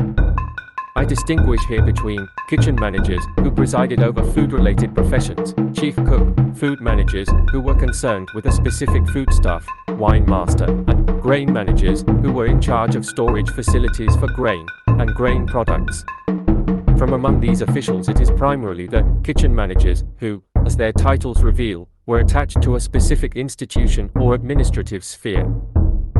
Hence, apart from the royal household, also close relatives of the king, crown prince, queen, king's mother, provincial governors, temples, and cities could have their own kitchen managers. By contrast, the managers concerned with one specific commodity lack any such qualification, with the exception of a wine master who is of the new house, which is presumably to be identified with an annex to a palace or a distinct palace department. The remaining food managers, apart from the House of the Queen, are never identified as a member of the household of a key member of the royal family, of a provincial or a temple household. Only the affiliations of the granary masters or chiefs of granaries show that they were active in Nineveh, in the city of Maganuba, and in the land of Bertu. Although we are dealing here with only a few references in total, the distribution of the known affiliations appears nevertheless to be significant, even more so if we take into account the approximate date of the references. Hence, the majority of food managing offices is already attested in the first half of the 8th century, while individuals explicitly affiliated to temples occur from the reign of Sargon II onwards. The food managers working for key members of the royal family are only known for the 7th century, when the establishments of these royals seem to have expanded considerably. Also, the reference to the wine master of the new house stems from a legal record dating from the reign of Assurbanipal or later. Based on the fact that the earliest datable attestation of a food manager qualified as of the palace points to the reign of Sargon II, time when also the other institutional affiliations are attested for the first time, one might conclude that at the latest in the second half of the 8th century the kitchen managers were no longer restricted to the royal household, and their number increased further in the 7th century. However, since we lack substantial data from before the second half of the 8th century, and it is likely that large establishments such as the Ur Temple were staffed with kitchen managers already in early Neo-Assyrian times, this observation is to be treated with caution. Still, the absence of comparable qualifications for officials concerned with one specific type of foodstuff, including grain, is significant, and it seems that these men were usually only active in the royal household, either as a single representative of their office or as one among multiple office holders, as in the case of the chiefs of granaries who were assigned to different places from the reign of Adad-Nirari III on. The wine master of the new house from late Neo-Assyrian times is perhaps an indicator of a continuous process of specialization within the royal household due to its increase in size and complexity over the centuries. As a consequence of the food managing offices having more than one representative at a time, within or in addition to the royal household, we have to reckon with a hierarchical formation of holders of the same office, headed by the main office holder of the royal household. The comparably high density of kitchen managers employed in different spheres is likely due to the fact that institutional households were equipped with facilities for the processing and preparation of food that were staffed with skilled personnel such as cooks, confectioners, and brewers. The larger these facilities were and the more personnel they deployed, the higher is the likelihood that individuals were chosen from among them to preside over their professional section. Hence, at first sight these people might be regarded as, for instance, the chefs de cuisine, as their titles suggest. However, the reality was different. The chief cook and the chief confectioner of the royal household do not seem to have been occupied in the palace kitchen and the palace confectionery respectively, but rather they organized the foodstuffs that were needed by the working cooks and confectioners. In the case of the cooks this involved the meat of domestic animals, and in the case of confectioners they were occupied with fruits and spices. With the chief cook this developed to such an extent that he was responsible for the general management of livestock, whether needed for sacrifices, consumption, or work as draft animals. The chief cook even became eponym in the year 620, a function which was usually reserved for high state officials but was fulfilled also by some court officials in late Neo-Assyrian times. The other types of kitchen managers do not occur in particular connection with the royal household, nor do they seem to have developed a similar degree of abstraction and complexity. They were more hands-on. As far as one can tell from the sources, the chief baker, the chief brewer, and the chief oil presser seem to have borne responsibility primarily for the preparation and provision of bread, beer, and oil, mainly sesame oil, rather than for the organization of the ingredients needed. Also, the discrepancy between the literal meaning, chief oil presser, and oil master, supports the impression that the latter managed the acquisition, storage, and distribution of oil and the chief oil presser, as head of the oil pressers, was liable for the productivity of the oil pressing craft and may have even worked as an oil presser himself. Likewise, the storage of grain, which was central for the chief baker's and the chief brewer's work, was the responsibility of the chief of granaries and the Rab Danibati. One would also assume a similar distribution of responsibilities between the fruit master and the spice master, on the one hand, and the chief confectioner on the other hand. They all occur in the same administrative document recording allocations of tribute to court personnel, thus, they were active at the same time. Judging by the developed state of the office of chief confectioner, he was perhaps responsible for the acquisition of fruits and spices needed by the confectioners, while the two food managers managed the same commodities for other uses, such as raw consumption or the manufacture of perfumes. Although this is highly speculative, the responsibilities of the kitchen managers and the other food managers, in any case, to a certain extent complemented each other.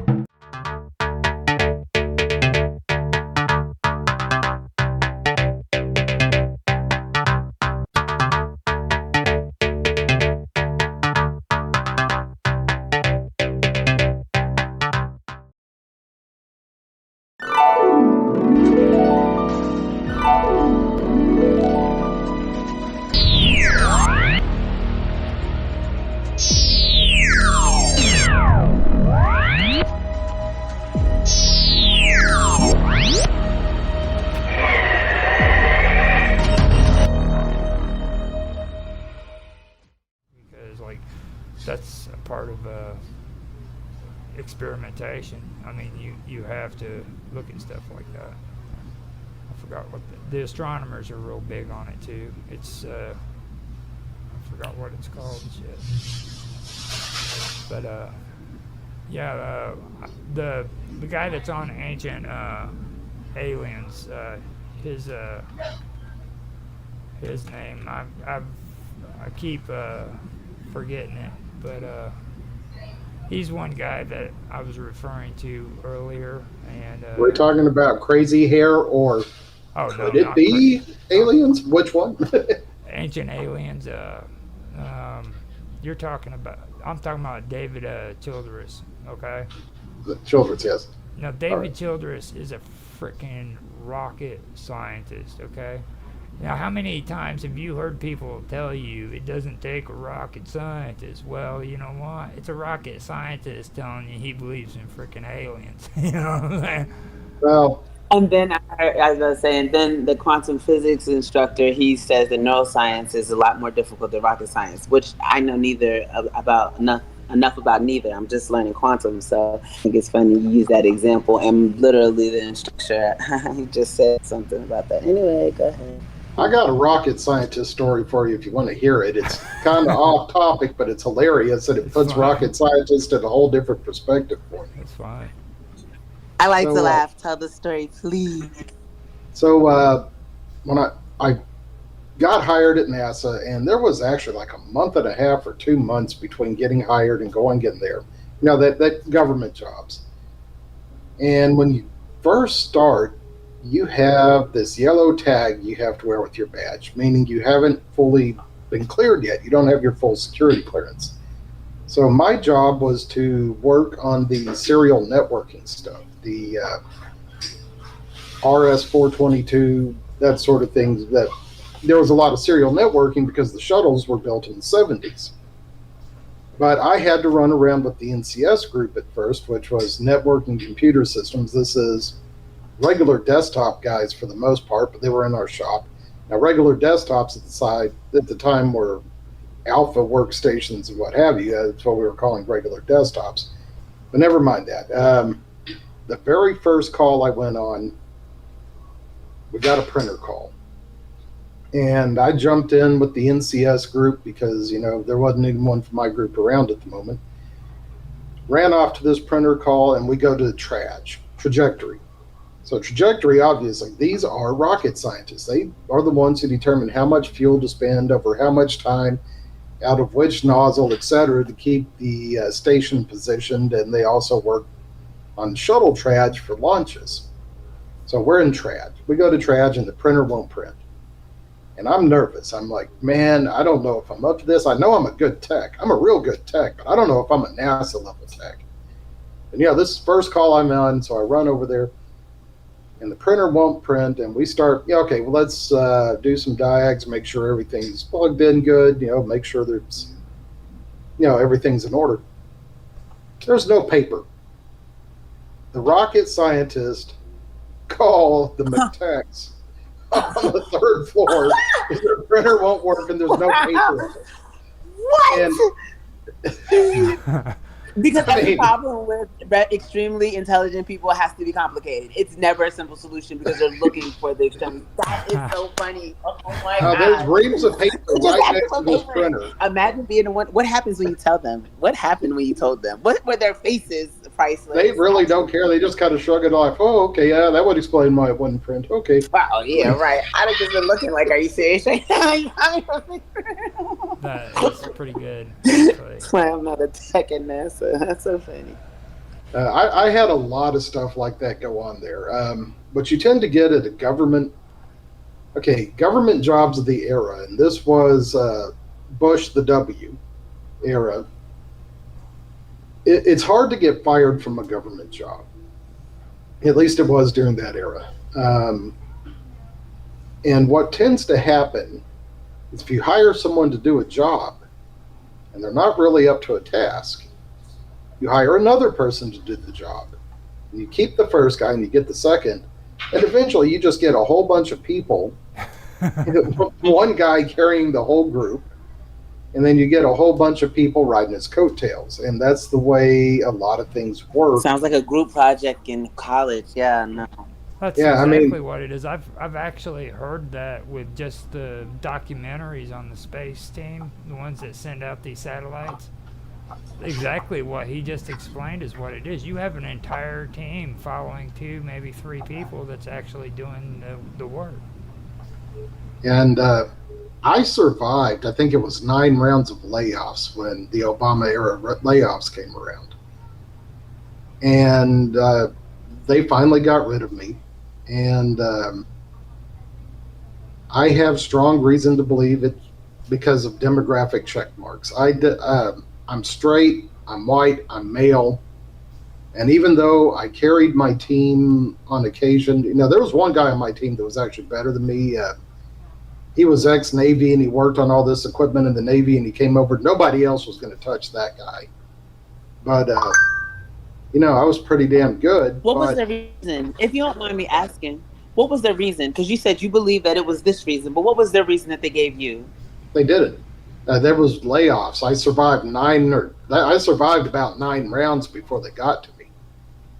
The reason was it was the Red State Punishment Program.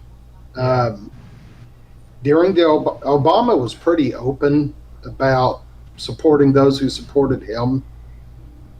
Oshkosh, you remember the Oshkosh vehicle manufacturing that was, I don't know, north of Fort Worth, maybe a little closer to Lubbock. They made military vehicles, MRAPs and what have you. Obama moved it out of Texas just because it was in Texas and he didn't want it here. It would have been political suicide to shut down the Johnson Space Center, but he sure could turn it into a skeleton crew and not get too much attention. Yeah. There were a lot of federal programs that got moved out of Texas and other red states during the Obama admin. If you recall, they took over. Remember, that's when the government bought all the GM stock, and Saturn. I don't remember where Saturn was. I believe, didn't they ship all the Lincolns over to China and traded them for them so they could? It was a real bad deal happening with the economy at the time. I don't know about Lincoln, but GM was one of the sold their stock in American Airlines when I watched Power. That's crazy. And let me do it again. You guys keep going because now I'm going crazy in my brain. That's wild. Well, if you remember, Saturn wasn't made in Detroit. The Saturns were mostly built in another state. I don't even remember which one. But it wasn't a forced union state. It was one of those where union was optional. And that's why Saturn got shut down. And some dude, I don't even remember his name, was going to buy Saturn. And they had it set up to where they reneged on most of their offers. They only offered him one model. They were supposed to give him all their cars for him to keep manufacturing. They moved it down to one model. And he actually had a tripwire set up legally. As soon as they tried to screw him, he got paperwork in first. But they were going to sue him for not buying Saturn right after they took all the models away from the deal. Mm-hmm. And Hummers were made in Louisiana. And Louisiana is a union state, but it's a red union state. So they shut down Hummer manufacturing. It was just part of the Red State Punishment Program. Now, see, that's the thing. I mean, I try to stay away from the political parties and stuff, but like you've got to really bring into question what a union is doing in a freaking Republican state. I mean, right there by itself is just kind of crazy. It's kind of like Walmart. You know what I mean? Why do they have Walmart in these Republican states when you know that the people who are in those unions are conservatives? You know what I mean? Louisiana is like a traffic light state. It keeps flashing back and forth between red and blue, and I'm talking about at every level. Louisiana just swings at every level back and forth. You notice, I don't even know what kind of governor they have now, but every time a seat turns red, it turns blue the next time around. It's just, they cycle. Well, that's what Georgia's going through right now. I mean, it's almost exactly the same situation. And I know, what is it, South Carolina, I believe it is. It was the one that was having issues with the election where they had to postpone the voting system because they couldn't get all their votes in. And but they're having the same issue where they're flip-flopping, and it's hard to determine. Now, I don't really like getting in politics either, but like this last election as well, that's another thing that really sticks out to me. Like the the way that, and I don't agree with this either, but I know that this is the way it usually works. It's usually after freaking they've determined how things are going in Ohio, isn't it? It's Ohio. That's usually the determined state to show how the rest of the country is pretty much going to vote. I believe that's what they do. They go off of, no, it's Iowa or Ohio. In Iowa. Yeah. Iowa, yeah.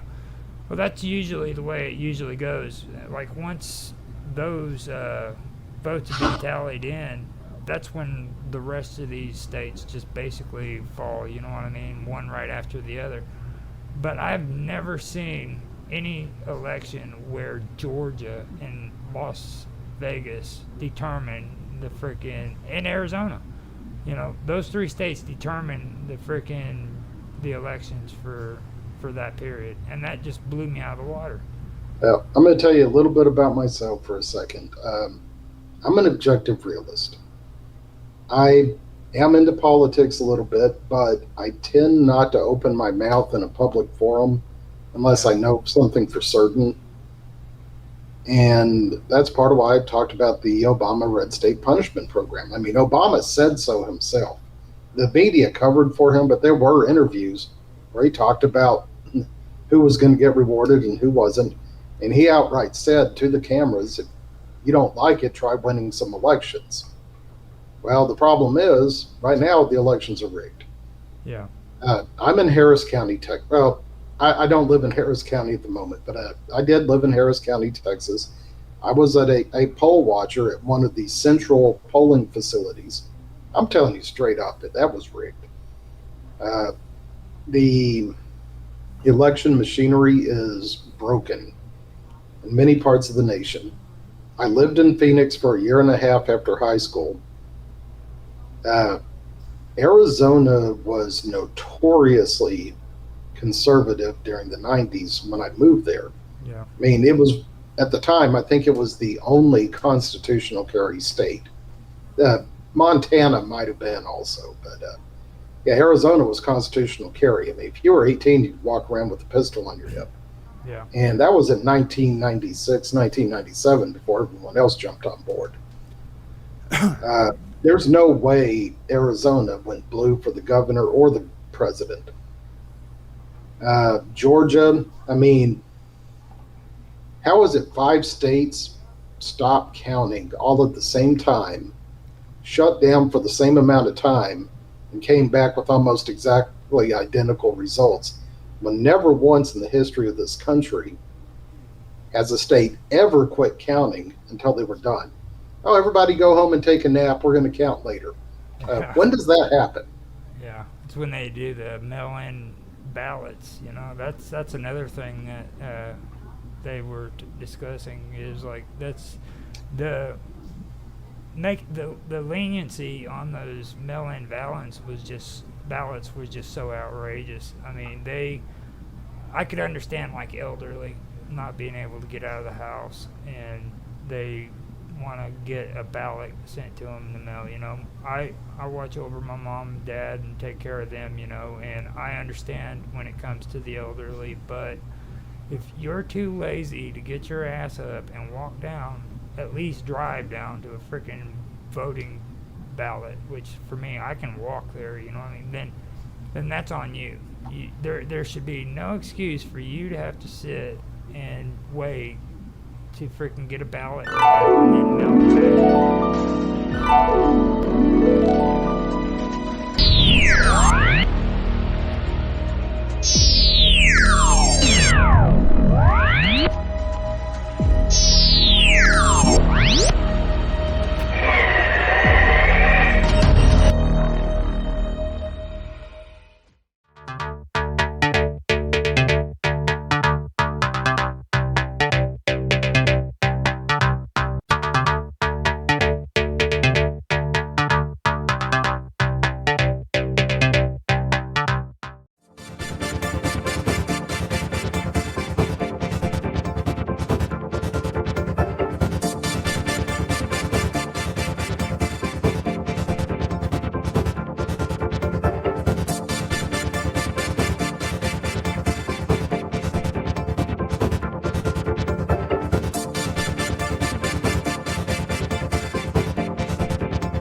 Equilibrium, commonly known as the sense of balance, is an essential function that enables living beings to interact with their environment in a stable and coordinated manner. This ability is not just crucial for humans but for all animals, ensuring that they can move, stand, and perform various activities without falling. The complexity of maintaining balance and spatial orientation involves the collaboration of multiple sensory systems, each contributing its part to the overall perception of equilibrium. This article delves deeply into the science of balance, focusing on the intricate workings of the vestibular system, the critical role of the cerebellum, and the lesser-known contributions of the thalamus. Equilibrioception, the sense of balance, is one of the lesser-discussed sensory systems, yet it is crucial for everyday life. This sense allows organisms to perceive their position in space, helping them to maintain stability whether they are still or in motion. The ability to remain balanced is often taken for granted, yet it is a complex function requiring the seamless operation of several sensory systems. In humans and other animals, equilibrioception plays a vital role in preventing falls and ensuring that movements are smooth and coordinated. This is especially important for bipedal organisms like humans, where maintaining balance is more challenging due to the upright posture. The sense of balance is primarily maintained by three key systems: the visual system, the vestibular system, and proprioception. Visual system. The eyes provide critical information about the body's position relative to its surroundings. When we stand, walk, or move in any way, the visual system constantly monitors our environment and sends signals to the brain about the position of objects around us. This helps in maintaining spatial orientation and balance, especially in unfamiliar or complex environments. Vestibular system. Located in the inner ear, the vestibular system detects head movements and contributes to maintaining balance.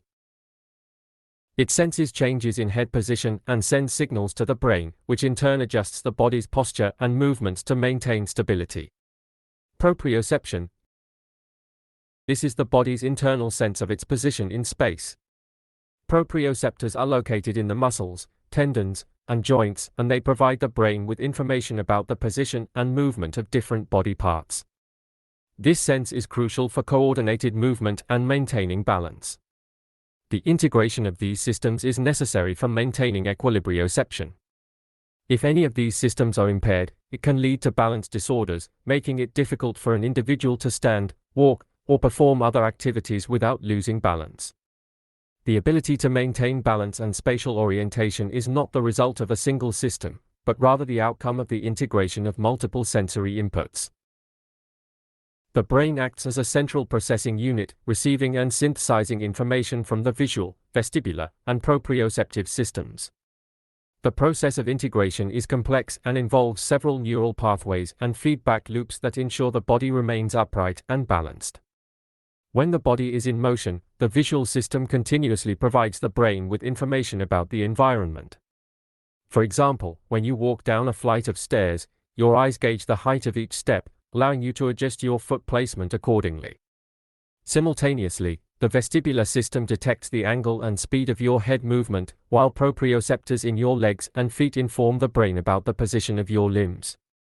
The brain processes this information almost instantaneously, allowing you to move smoothly and avoid tripping or falling. The role of feedback loops. One of the key mechanisms in maintaining balance is the use of feedback loops. These loops involve the continuous exchange of information between the brain and the sensory systems. For instance, if you start to lose balance while standing on one leg, proprioceptors in the muscles and joints immediately send signals to the brain about the change in body position. The brain then processes this information and sends signals to the muscles to adjust posture, helping to regain balance. Compensatory mechanisms. When one sensory system is compromised, the brain can compensate by relying more heavily on the other systems.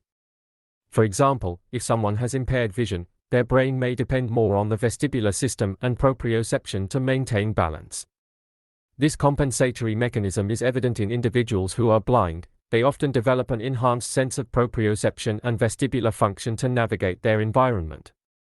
As individuals age, the efficiency of the sensory systems involved in balance tends to decline.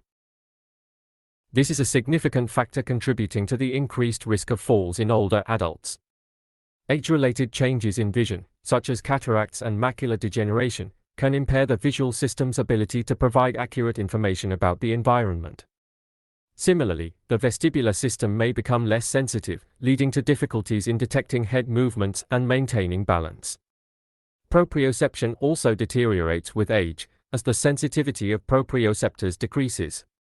This can result in slower reflexes and a reduced ability to sense body position, making it more challenging to adjust posture quickly in response to changes in the environment. To mitigate these effects, older adults are often encouraged to engage in balance training exercises. These exercises can help improve the integration of sensory inputs and strengthen the muscles involved in maintaining balance, thereby reducing the risk of falls. The vestibular system is one of the most critical components in maintaining balance and spatial orientation. It is a complex sensory system located in the inner ear, and it plays a vital role in detecting head movements and providing the brain with information necessary for coordinating balance and movement. The vestibular system works in conjunction with the visual and proprioceptive systems to ensure that the body remains upright and stable during various activities, from walking to more complex movements such as dancing or gymnastics. The vestibular system consists of several key components that work together to detect different types of movement. Semicircular canals. These are three fluid-filled tubes arranged in roughly perpendicular planes, corresponding to the three dimensions of space. Each canal detects rotational movements of the head in one of the three planes: horizontal, vertical, and diagonal. When the head rotates, the fluid inside the semicircular canals moves, triggering hair cells within the canals to send signals to the brain about the direction and speed of the rotation. Otolith organs. The otoliths, which include the utricle and saccule, responsible for detecting linear accelerations and head tilts. These organs contain small calcium carbonate crystals called otoconia, which rest on a gel-like layer. When the head tilts or accelerates, the otoconia shift, causing the underlying hair cells to send signals to the brain about the change in position or movement. Vestibular nerve. The signals generated by the hair cells in the semicircular canals and otolith organs are transmitted to the brain via the vestibular nerve. This nerve is a critical communication pathway, ensuring that the brain receives real-time information about head movements and changes in body position. The vestibular system is essential for maintaining equilibrium and coordinating movements with balance. It provides the brain with the necessary information to make rapid adjustments in posture and movement in response to changes in head position. For example, when you turn your head to look at an object, the semicircular canals detect the rotation and send signals to the brain. The brain then processes this information and sends signals to the muscles of the neck and eyes, ensuring that your head and gaze remain stable and focused on the object. Similarly, when you accelerate forward or tilt your head, the otolith organs detect the movement and send signals to the brain. The brain then adjusts your posture and balance accordingly, allowing you to maintain stability during the movement. Disruptions in the vestibular system can lead to various balance disorders, affecting an individual's ability to maintain equilibrium. Common vestibular disorders include vertigo, a sensation of spinning or dizziness that occurs when the vestibular system sends incorrect signals to the brain about head movements. Vertigo can be caused by inner ear infections, head injuries, or conditions such as benign paroxysmal positional vertigo, BPPV. Meniere's disease, a disorder of the inner ear that can cause episodes of vertigo, hearing loss, tinnitus, and a feeling of fullness in the ear. Meniere's disease is thought to result from abnormal fluid buildup in the inner ear, affecting both the vestibular and auditory systems. Vestibular neuritis, an inflammation of the vestibular nerve, usually caused by a viral infection. Vestibular neuritis can lead to severe vertigo, imbalance, and difficulty with walking or standing. Labyrinthitis, an inflammation of the labyrinth, the complex structure in the inner ear that includes the cochlea and vestibular system. Labyrinthitis can cause vertigo, hearing loss, and imbalance. Treatment for vestibular disorders varies depending on the underlying cause but may include medications, physical therapy, vestibular rehabilitation, or, in some cases, surgery. The vestibular system is present in all vertebrates, but its structure and function can vary significantly between species. For instance, in birds, the vestibular system is highly adapted to support flight, with specialized structures that allow for rapid and precise adjustments in head and body position during flight. In fish, the vestibular system is adapted to detect changes in water pressure and currents, which are critical for maintaining balance and orientation in aquatic environments. Research into the vestibular systems of different species provides valuable insights into the evolutionary adaptations that have allowed animals to thrive in diverse environments. Understanding balance and the vestibular system has a long history that dates back to ancient civilizations. Early thinkers like Hippocrates and Galen recognized the importance of the inner ear and its role in maintaining balance, even though the anatomical and physiological understanding of these systems was rudimentary at the time.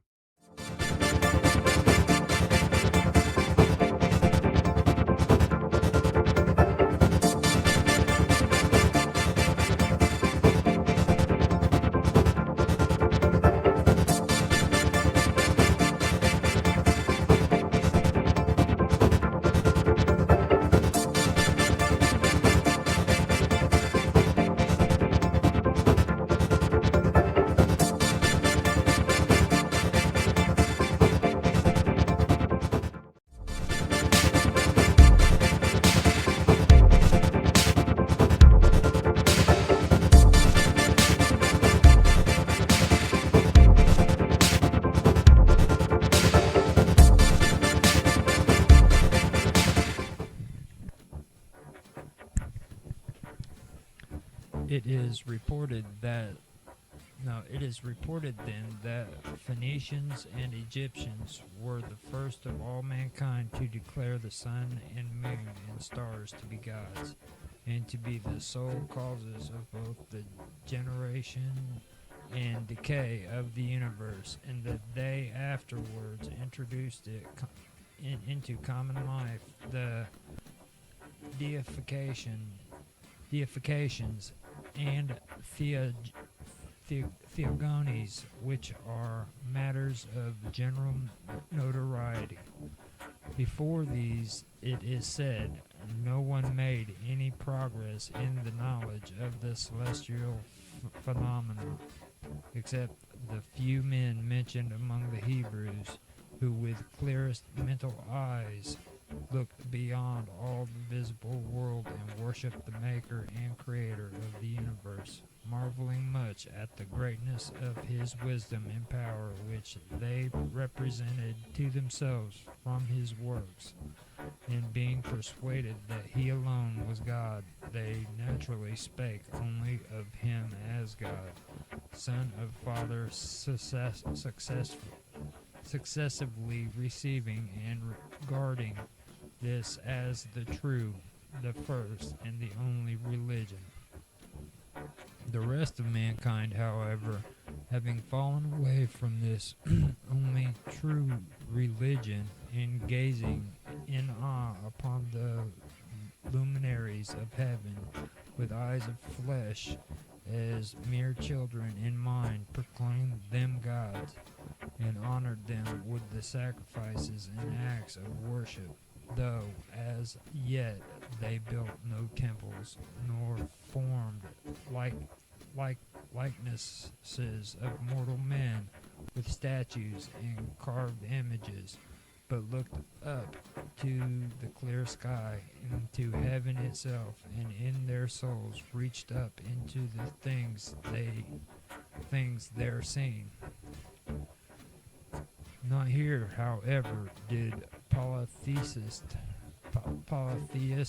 error stay its course for men of later generations, but driving on into an abyss of evils wrought even greater impiety than the denial of God, the Phoenicians and then the Egyptians being the first authors of the delusion.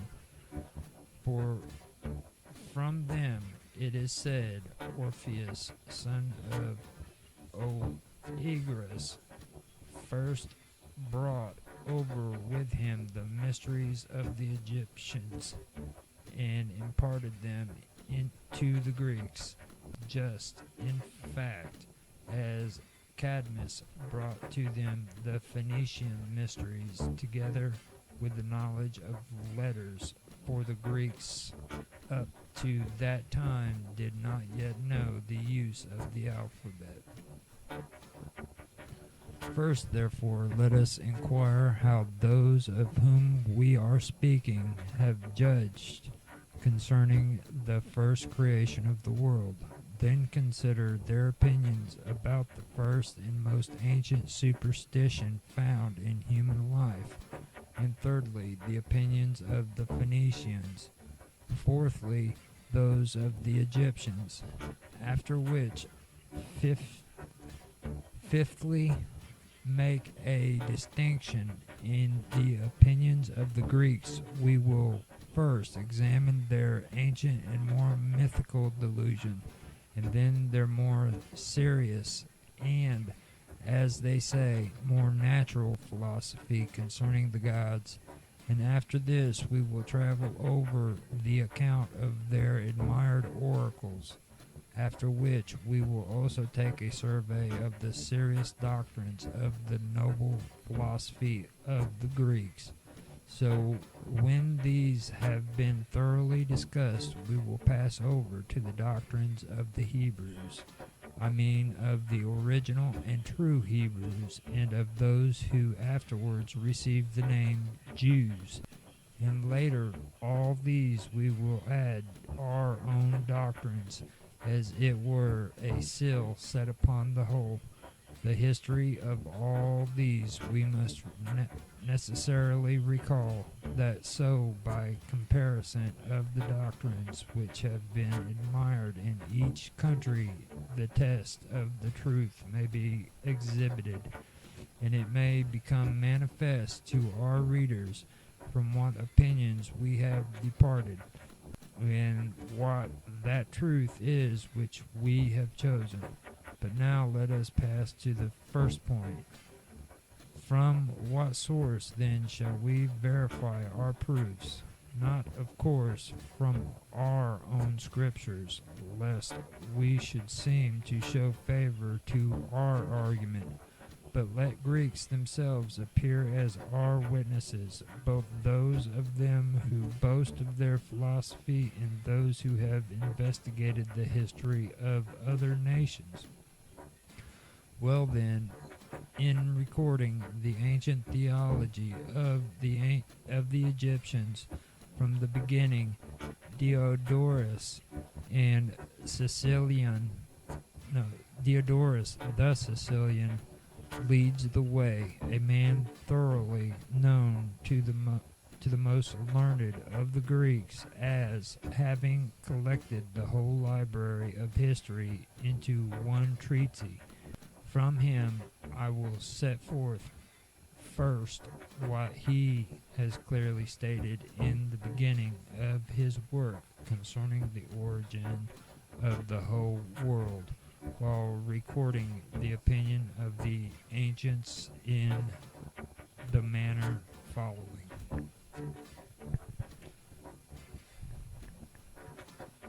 Chapter 7. Diodorus. The full account of the ideas entertained concerning the gods by those who first taught men to honor the deities, and of the fabulous stories concerning each of the immortals, I shall endeavor to arrange in a separate work, because this subject requires a long discussion, but all that we may deem to be suitable to our present historical inquiries we shall set forth in a brief summary, that nothing worth hearing may be missed.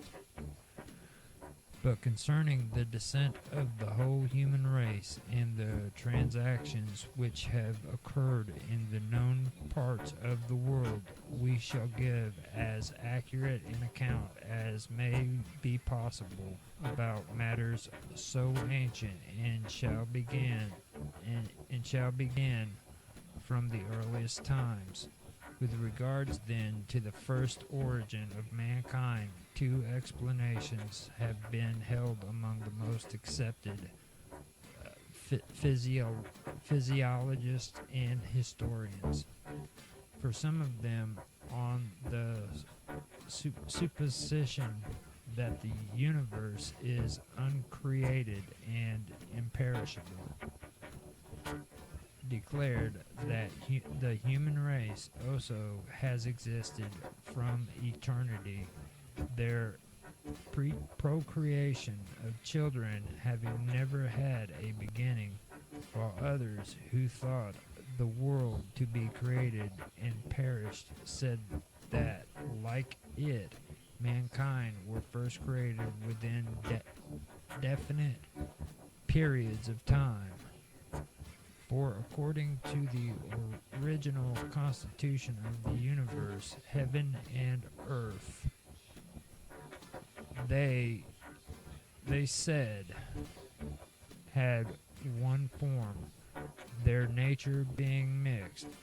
But afterwards, when their corporeal particles were separated from each other, though the cosmos embraced in itself the whole visible order, the air was subjected to continual motion. The fury part of it gathered towards the highest regions, because fire is naturally borne upward by reason of its lightness, and from this cause the sun and all the multitude of stars were caught and carried off in the general whirl. But the muddy and turbid part of the air in its commixture with the most parts settled down together because of its heaviness, and by revolving in itself and continually contracting, made the sea out of the moist parts, and out of the more solid parts made the earth muddy and quite soft. This was the first hardening from the fire around and sun shining upon it, and afterwards, when the surface was thrown into fermentation through the warmth, some of the liquid particles swelled up in many places, and tumors were formed about them, surrounded by thin membranes, a thing which may still be seen going on in stagnant pools and marshy places, when upon the cooling of the ground the air became suddenly fiery, because the change does not take place in it gradually. The moist parts then being quickened into life by the warmth of, in the way of mentioned, during the nights they receive their nourishment direct from the moist which falls from the surrounding atmosphere, and during the days become hardened by the heat, and at last, when the pregnant cells attained their full growth, and the membranes were thoroughly heated and burst asunder, all various types of living things sprang up. And those of them which had received the largest share of heat went off into the upper regions and became birds, while those which retained an unearthly consistency were counted in the order of reptiles and of the other land animals, and those which had partaken most largely of the watery element ran together to the place congenial to their nature, and were called aquatic. But the earth being more and more solidified, both by the fire about the sun and by the winds, and last was no longer able to quicken by the larger creatures into life, but the several kinds of animals were generated from their union one with another. It seems that even Euripides who was a disciple of the physicist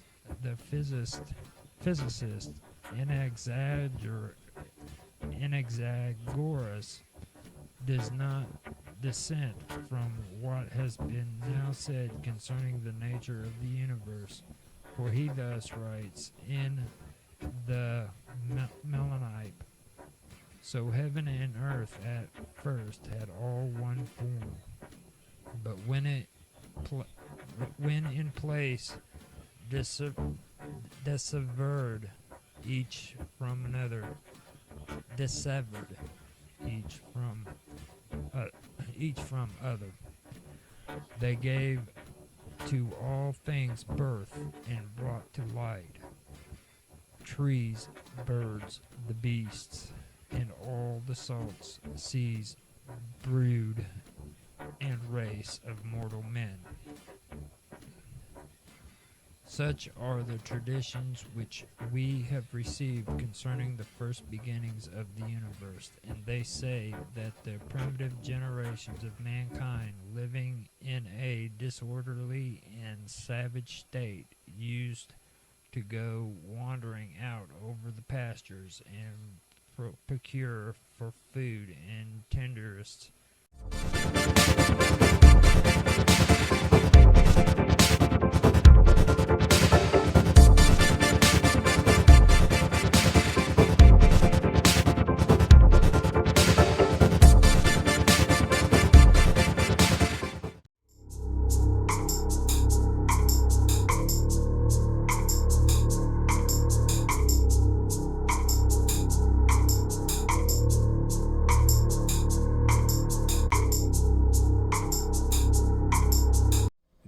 town of Cedar Hollow, Thanksgiving was a big deal. Families gathered, sharing laughter and love over heaping plates of turkey, mashed potatoes. But for Jamie and Mark, it was their first Thanksgiving as a married couple, and they wanted to impress their families with a perfect dinner. Little did they know they were about to step into a culinary nightmare. "All right, let's get this turkey," Jamie said, excitement glimmering in his eyes as they pulled into Old Man Thomas's farm. The sun hung low in the sky, casting long shadows over the dilapidated barn and fields. Mark glanced at the faded sign that read, "Thompson's Free-Range Turkeys." As they walked towards the barn, a gust of wind rattled the creaky wood, and Mark shivered. "Are you sure this is the right place?" he asked, eyeing the ominous clouds forming above. "Absolutely. I heard his turkeys are the best in the county," Jamie replied, determination in her voice. "Besides, it's an adventure." They stepped inside the barn, greeted by the unsettling sound of clucking and flapping. Rows of plump turkeys clucked in unison, their beady eyes watching the newcomers. Mark chuckled nervously. "I think they're judging us." "Shush, it's just a turkey," Jamie said, walking toward a particularly large specimen with shiny feathers. It puffed up its chest as if to say, "I'm the one you want." Old Man Thomas emerged from the shadows, his face weathered and lined, with a twinkle of mischief in his eyes. "Ah, I see you found my finest bird," he choked, a toothless grin splitting his face. "But be warned, it's not just any turkey, it's a special turkey." Jamie and Mark exchanged glances. "Special? How?" Mark asked, his curiosity piqued. "The last family that cooked this turkey, let's just say they didn't make it to Thanksgiving dinner," Thompson replied, chuckling darkly. "This bird is cursed. If you don't respect the feast, it will haunt you." Mark laughed awkwardly, shaking his head. "Come on, it's just a turkey." Thompson leaned closer, his voice drooped to a whisper. You mock the curse, but the curse doesn't mock you. Treat it well, and it will be your greatest feast. Anger it, and you'll regret it. Okay, we'll take we'll take our chances, Jamie said, rolling her eyes playfully. We'll treat it like royalty. With that, they purchased a turkey, unaware of the fate awaiting them. Back at their cozy little house, Jamie and Mark prepared for the big day. The kitchen was filled with the intoxicating aroma of herbs and spices as they seasoned the turkey, humming along to festive music. This is going to be the best Thanksgiving ever, Jamie exclaimed, stuffing the bird with homemade stuffing. Mark set up the dining table, his mind racing with images of compliments from family. They're going to love us. But as the turkey cooked, a strange series of events began to unfold. The lights flickered ominously. Shadows danced on the walls, and a low, gruntle growl echoed from the kitchen. Did you hear that? Mark asked, his heart racing. It's just the turkey, Jamie replied, laughing nervously. You're being ridiculous. Suddenly, the oven door swung open, slamming against the wall, revealing the turkey, now a vibrant shade of crimson, its eyes gleaming with an outwardly light. A sinister smile seemed to stretch across its beak, and the room grew icy cold.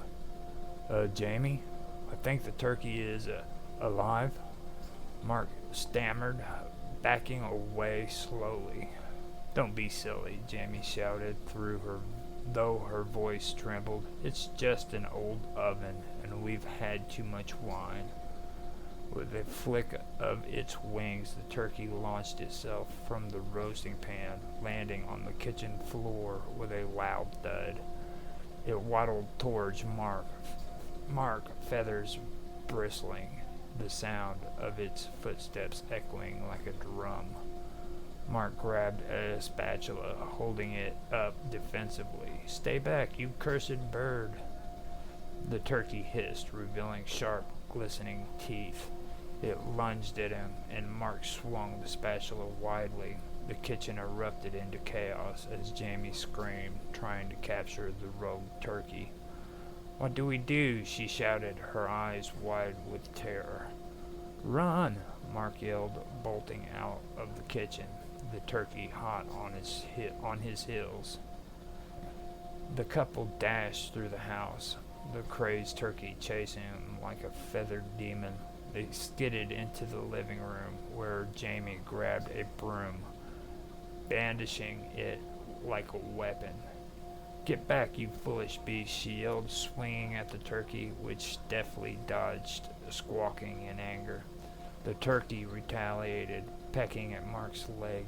Ow, it hurts, he yelled, jumping up and down. Get the door, Jamie screamed, still swinging the broom. We need to get it outside. Mark scrambled for the front door while Jamie tried to corral the turkey towards it. As they pushed through, the turkey made a final furious lunge, knocking Jamie's broom out of her hand. Get out of my house, you monster, Jamie shouted, finally shoving the turkey outside. It flapped its wings in frustration, screeching like a banshee. Panting heavily, Mark slammed the door shut and leaned against it, trying to catch his breath. What just happened? Jamie pressed her forehead against the cool wood of the door, still shaken. I don't know, but that turkey is definitely cursed. They stared at each other, the reality of their situation sinking in. What do we do now? Mark asked. I think we need to call someone, Jamie said, pulling out her phone. As she dialed, the turkey began to peck at the door. Relentless in its pursuit, it squawked angrily, flapping its wings against the wood. Please pick up, Jamie urged as the phone rang. Hello? A voice crackled through the line. Hi, we have a bit of a situation. Jamie stammered, glancing nervously at the door. What kind of situation? The voice replied skeptical. A possessed turkey is trying to break into our house, she said, feeling ridiculous. The line went silent for a moment before the voice on the other end burst into laughter. Sure, right. Sounds like a Thanksgiving prank. No, I'm serious. This turkey is cursed, Jamie pleaded. Lady, you had too much wine. Have a good Thanksgiving, the voice said before hanging up. Great, just great, Jamie muttered, tossing her phone aside. No one believes us. Mark stepped away from the door, a newfound determination in his eyes. We need to end this. We can't let it ruin Thanksgiving. Jamie nodded, and they made their way to the kitchen to strategize. We need a plan. Armed with a frying pan and a determined spirit, Jamie and Mark steeled themselves for battle. They opened the door to the backyard where the turkey was waiting, its eyes glinting with malice. Okay, on three, Mark whispered. 1, 2, 3. They charged out, but the turkey was quicker. It launched itself at them, flapping wildly, and Mark swung the frying pan, barely missing. Damn it! It knows our moves. Damn it! It's like it knows our moves. Jamie shouted. Just aim for its head, Mark yelled, swinging the pan again. This time he connected, but the turkey merely shook it off, unfazed. The turkey let out a terrifying squawk and lunged at Jamie, who barely dodged.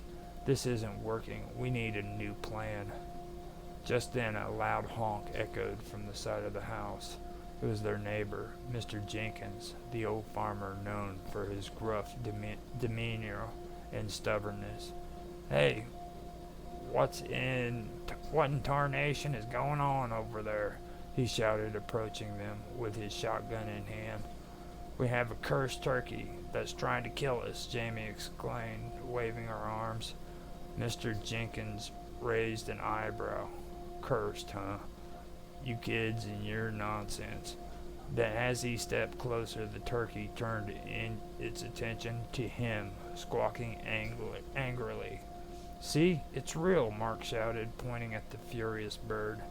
Before Jenkins could react, the turkey charged at him, flapping its wings and pecking at its boots. What the? He fired a warning shot into the air, startling the turkey momentarily. Help us, Jamie pleaded. With a reluctant sigh, Mr. Jenkins took aim. All right, let's see what this cursed turkey is made of.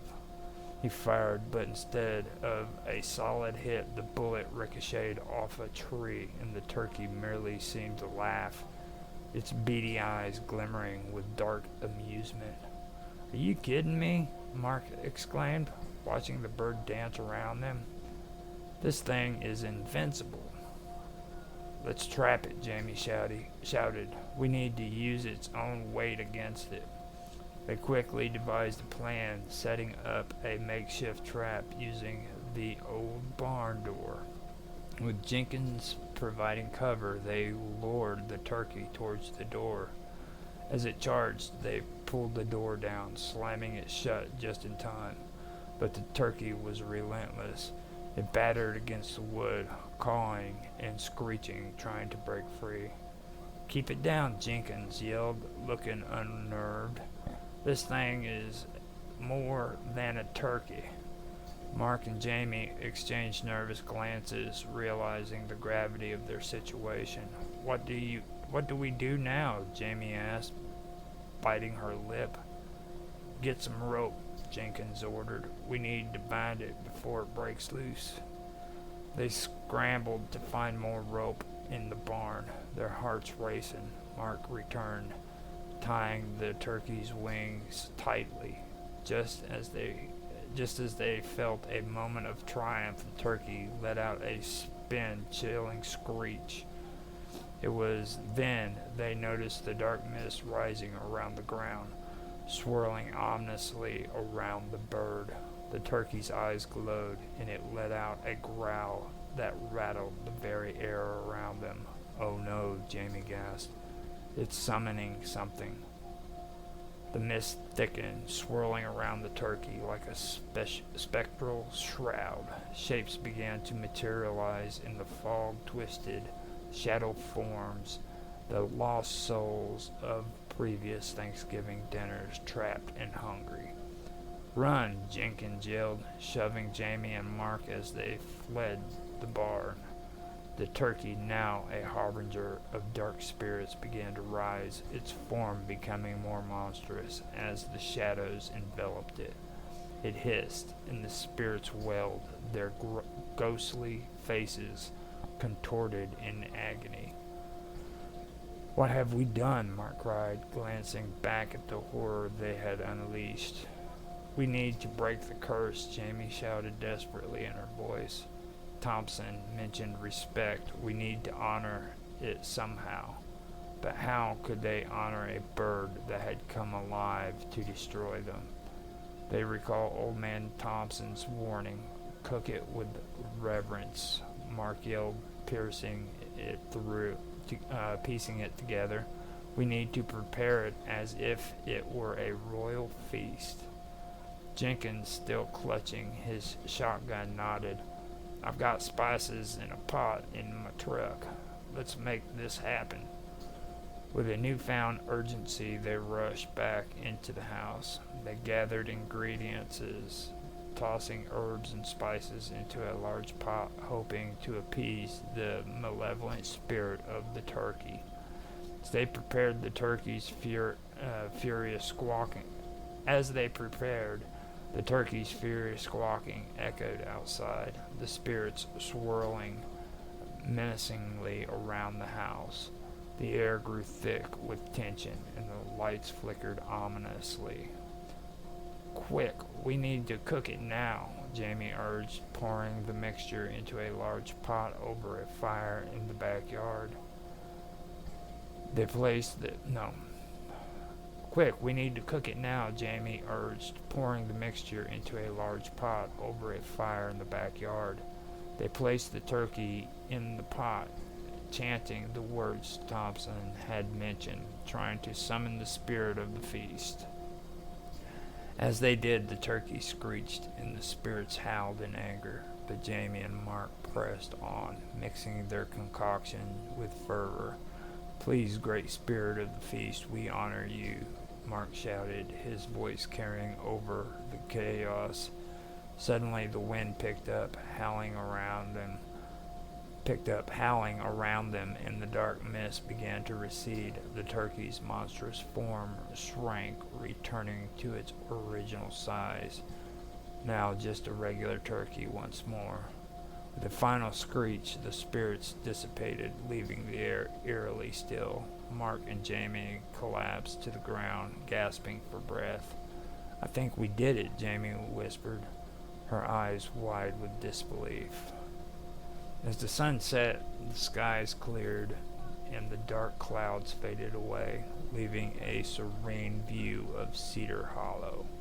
A couple stared at the now normal turkey, their hearts racing. "I can't believe we survived that," Mark said, shaking his head in disbelief. They carefully prepared the turkey for dinner, cooking it with love and respect. As the aroma filled the air, they set the table, inviting Mr. Jenkins to join them for their Thanksgiving feast.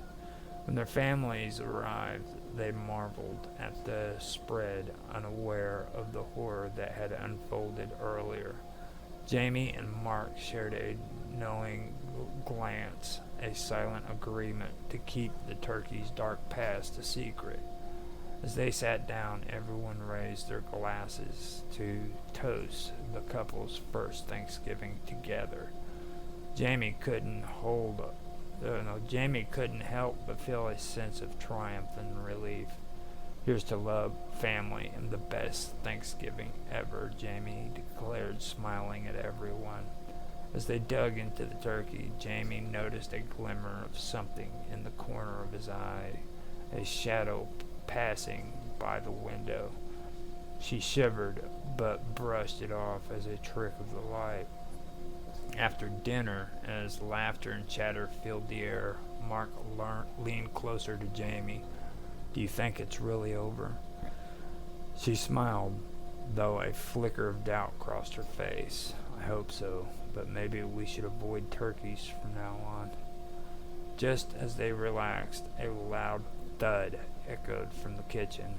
The laughter stopped, and everyone looked towards the noise. "What was that?" Jamie asked, her heart racing again. Mark stood, a weary expression on his face. "I'll check it out." As he stepped into the kitchen, they all held their breath, and Jamie's pulse quickened. The turkey sat on the corner, innocently untouched, but something felt off. Suddenly the lights flickered, and the ground trembled beneath them. Jamie felt a chill run down his spine, the air thick with tension. The door to the pantry creaked open, and a low growl resonated from within. Mark's eyes widened as he turned to the others. Guys?" From the shadows, another turkey emerged, this one more fearsome than the last, its eyes glowing with malevolence. The room went silent. Everyone froze in shock. With a fierce determination, Jamie stepped forward, raising her glass high. "We're ready for round 2. As the creature screeched, the laughter of their family turned into a cacophony of chaos, the promise of another Thanksgiving adventure brewing as the shadows danced in the kitchen. The end.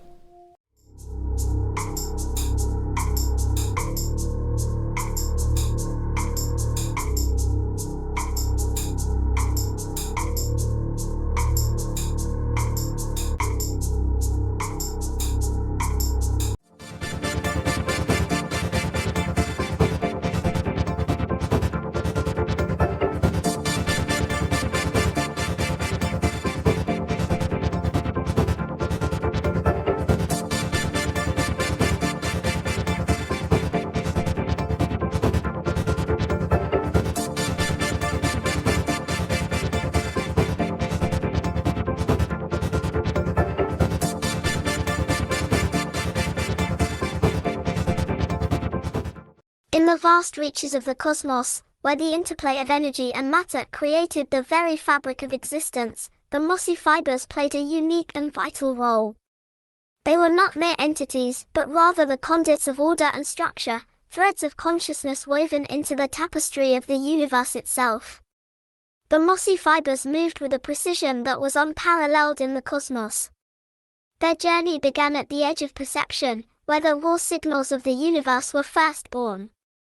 These signals, the whispers of the cosmos, carried the essence of physical structures, planets, stars, nebulae, and even the unseen forces that bound them together. The mossy fibers were tasked with gathering these signals, translating the chaotic dance of particles and waves into a coherent narrative that could be understood and acted upon. Their movements were swift and calculated, each step taken with the deliberate intent of maintaining the cosmic balance. They did not wander aimlessly through the void, but followed a path that was intricately mapped out, a path that led them to the heart of the cosmos, where the deep nuclei of the harmonic nexus resided. Here, the information they carried was processed, integrated, and then projected outward to ensure that the cosmos remained in perfect harmony. The mossy fibers were the embodiment of Vorton's ordered nature, the force that governed their every move. They were not chaotic or random, but followed a strict sequence, a dance of order that reflected the underlying structure of the cosmos itself. This sequence was not imposed upon them, but was an intrinsic part of their being, a natural rhythm that they followed without question. As they moved, the mossy fibers carried with them the signals of the earth and other physical realms. These signals were the echoes of creation, the reverberations of matter as it took form and shape. The mossy fibers translated these echoes into patterns that could be interpreted and understood by the deep nuclei.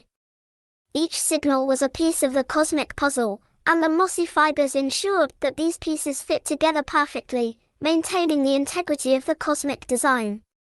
Their journey was not without challenges. The signals they carried were often complex and laden with the weight of cosmic history. Yet, the mossy fibers moved with unwavering focus, their sharp and deliberate steps cutting through the noise and confusion of the universe. They were the bearers of clarity, the conduits through which the cosmos could understand itself. At the heart of the harmonic nexus, the deep nuclei awaited the arrival of the mossy fibers.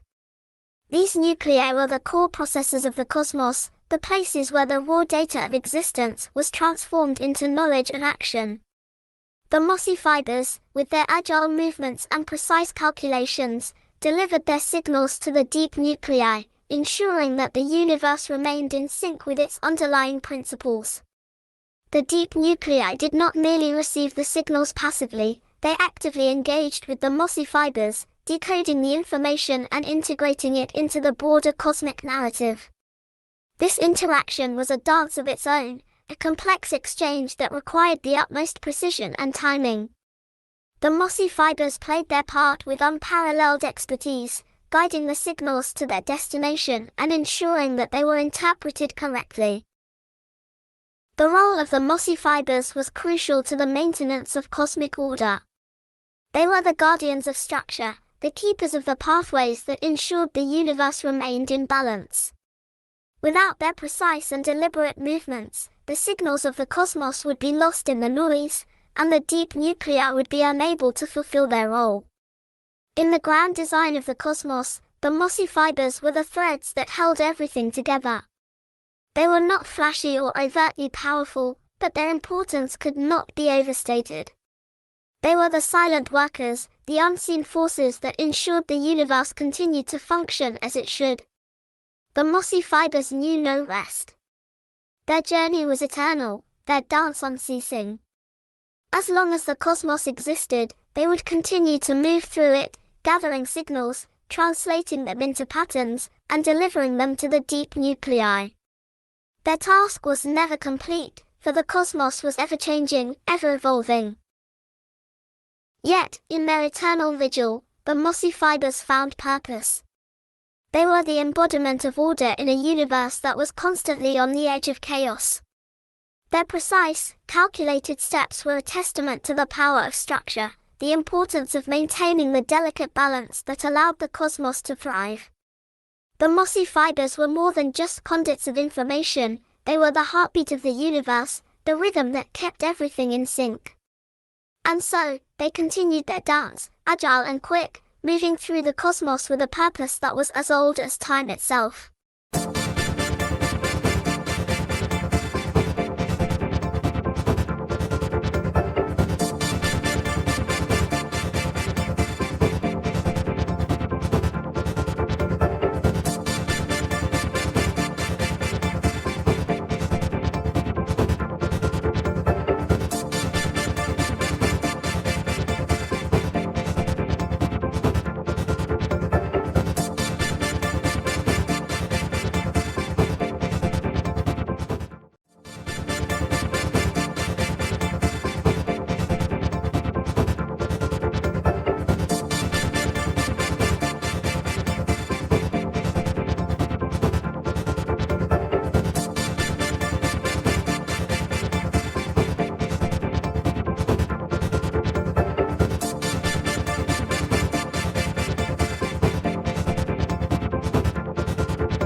Kuntilit Ajrad, an archaeological site located in the northeastern Sinai Peninsula, has garnered significant attention due to its rich array of inscriptions and artifacts that shed light on the religious and cultural practices of ancient Israelite society. Discovered in the late 20th century, this site serves as a critical point of intersection between archaeology, history, and biblical studies. The findings at Kuntilit Ajrad provide invaluable insights into the religious practices of the ancient Israelites, their interactions with neighboring cultures, and the evolution of monotheistic belief systems. This article aims to delve into the significance of Kuntilit Ajrad by exploring its archaeological context, the nature of its inscriptions, the socio-religious implications of its findings, and its broader relevance to the understanding of ancient Israelite religion and culture. Kuntillet Ajrad was first excavated in the late 1970s by archaeologists from the Hebrew University of Jerusalem, led by Israel Finkelstein and his team. The site, which features a series of structures and pottery, was likely a way station for travelers and traders in ancient times. The strategic location of Kuntillet Ajrad, near important trade routes connecting Egypt, Canaan, and the Arabian Peninsula, suggests that it served as a melting pot of cultural and religious influences. The excavation revealed several buildings, including two main structures believed to have served as temples or shrines. These structures contain numerous inscriptions and drawings that offer insights into the religious practices and beliefs of the people who inhabited the region during the 8th century BCE. Among the most significant discoveries at Kuntillet Ajrad are the inscriptions found on pottery and walls. The most notable of these inscriptions include references to Yahweh, the Hebrew God, and the phrase, Yahweh of Samaria and his Asherah. This suggests a syncretism of worship, where Yahweh was venerated alongside the Canaanite goddess Asherah. This duality raises questions about the nature of worship in ancient Israel and the extent of polytheistic practices within what is traditionally considered a monotheistic framework. The pottery discovered at the site includes decorated bowls and jars, often adorned with animal motifs and inscriptions. The designs provide a glimpse into the artistic expressions of the time, while the inscriptions serve as direct evidence of the religious beliefs and practices of the people. Additionally, the discovery of altars and other ritualistic objects further emphasizes the site's significance as a religious center. The inscriptions at Kuntillet Ajrad are primarily written in ancient Hebrew, utilizing a script that is characteristic of the Iron Age. Linguistic analysis of these inscriptions reveals the use of specific terms and phrases that offer insights into the religious and cultural context of the time. For example, the repeated invocation of Yahweh alongside Asherah indicates a complex understanding of divinity that diverges from strict monotheism. Scholars have noted that the use of the phrase, Yahweh of Samaria, implies a regional specificity to the worship of Yahweh, highlighting the importance of geography in shaping religious practices. This localization of deity worship reflects broader patterns of ancient Near Eastern religion, where local gods and goddesses were often integrated into the worship practices of various cultures.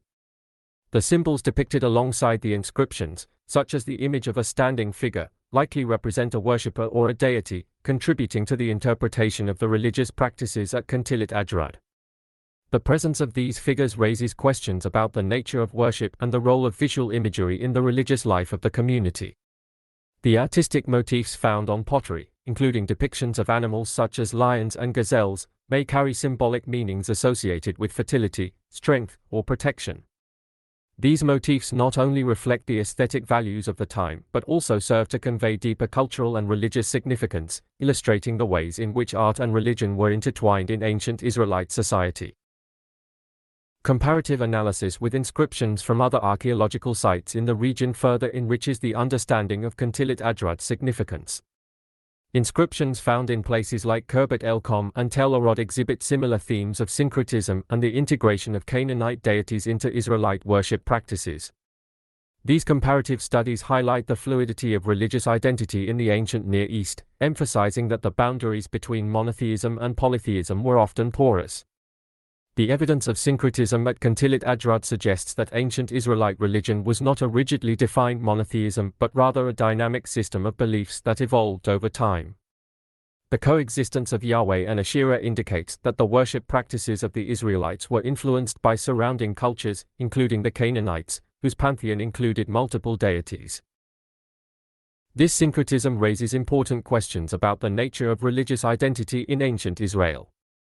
As the Israelites navigated their cultural landscape, they adapted and integrated elements from neighboring societies, leading to a complex tapestry of beliefs that encompassed both traditional worship and newer influences.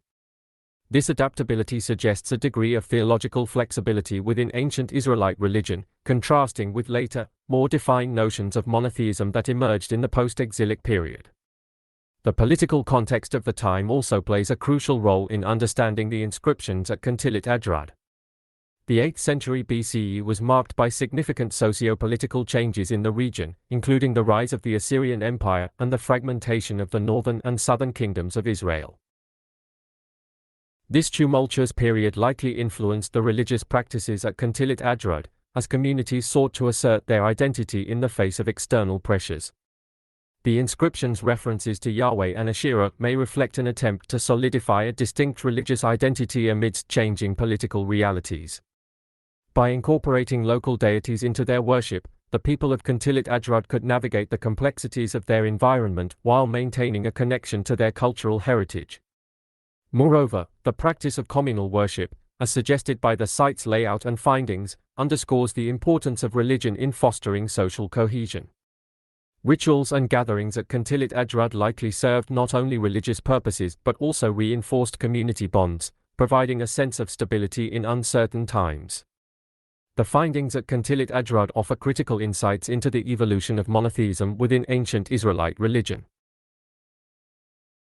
The worship of Yahweh alongside Asherah suggests that the transition from polytheism to strict monotheism was not a sudden or linear process but rather a gradual evolution influenced by various social, cultural, and historical factors. As the Israelites faced external pressures and internal transformations, their understanding of divinity evolved, ultimately leading to the development of a more exclusive monotheistic framework. This process can be seen as part of a broader trend in the ancient Near East, where many cultures underwent similar transitions as they adapted to changing political landscapes and interacted with neighboring civilizations. In contemporary scholarship, the study of Kuntilit Ajrud continues to inspire discussions about religious pluralism and identity. The site serves as a reminder that belief systems are often fluid and multifaceted, shaped by historical contexts and cultural exchanges. The lessons drawn from Kuntilit Ajrud resonate in today's world, where issues of religious identity, syncretism, and cultural exchange remain relevant. The exploration of ancient practices and beliefs invites reflection on the complexities of faith in a diverse and interconnected world.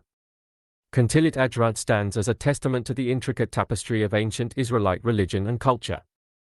Through its inscriptions and artifacts, the site provides invaluable insights into the beliefs, practices, and social dynamics of the people who inhabited the region. The evidence of syncretism and the coexistence of Yahweh and Asherah highlight the complexity of religious identity in ancient Israel, challenging simplistic notions of monotheism. As scholars continue to explore the implications of Kuntilit Ajrud, the site remains a critical focal point for understanding the evolution of religious beliefs and practices in the ancient Near East. The lessons learned from this archaeological treasure resonate with contemporary discussions about faith, identity, and the interplay of cultures, reminding us of the enduring significance of our shared human heritage.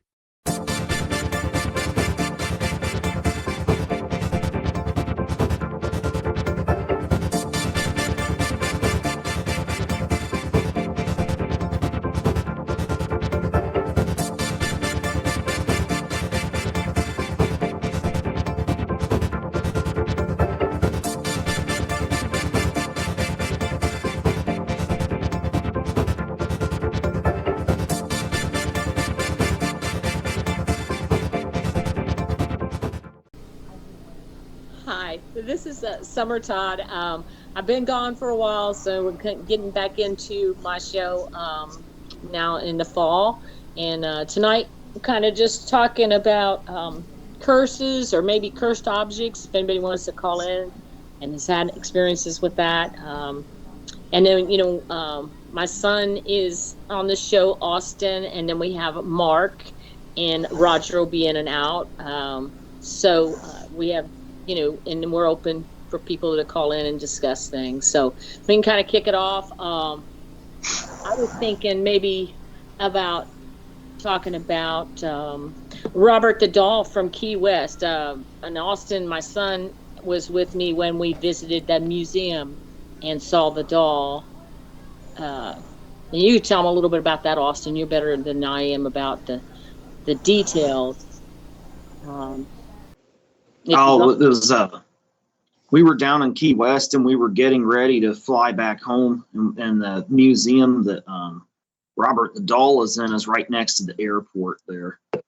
And right before we went over to the airport, we had a couple hours, so we wanted to stop in there because we had seen a show about it on TV about how the doll was cursed, and so we went in there to see it.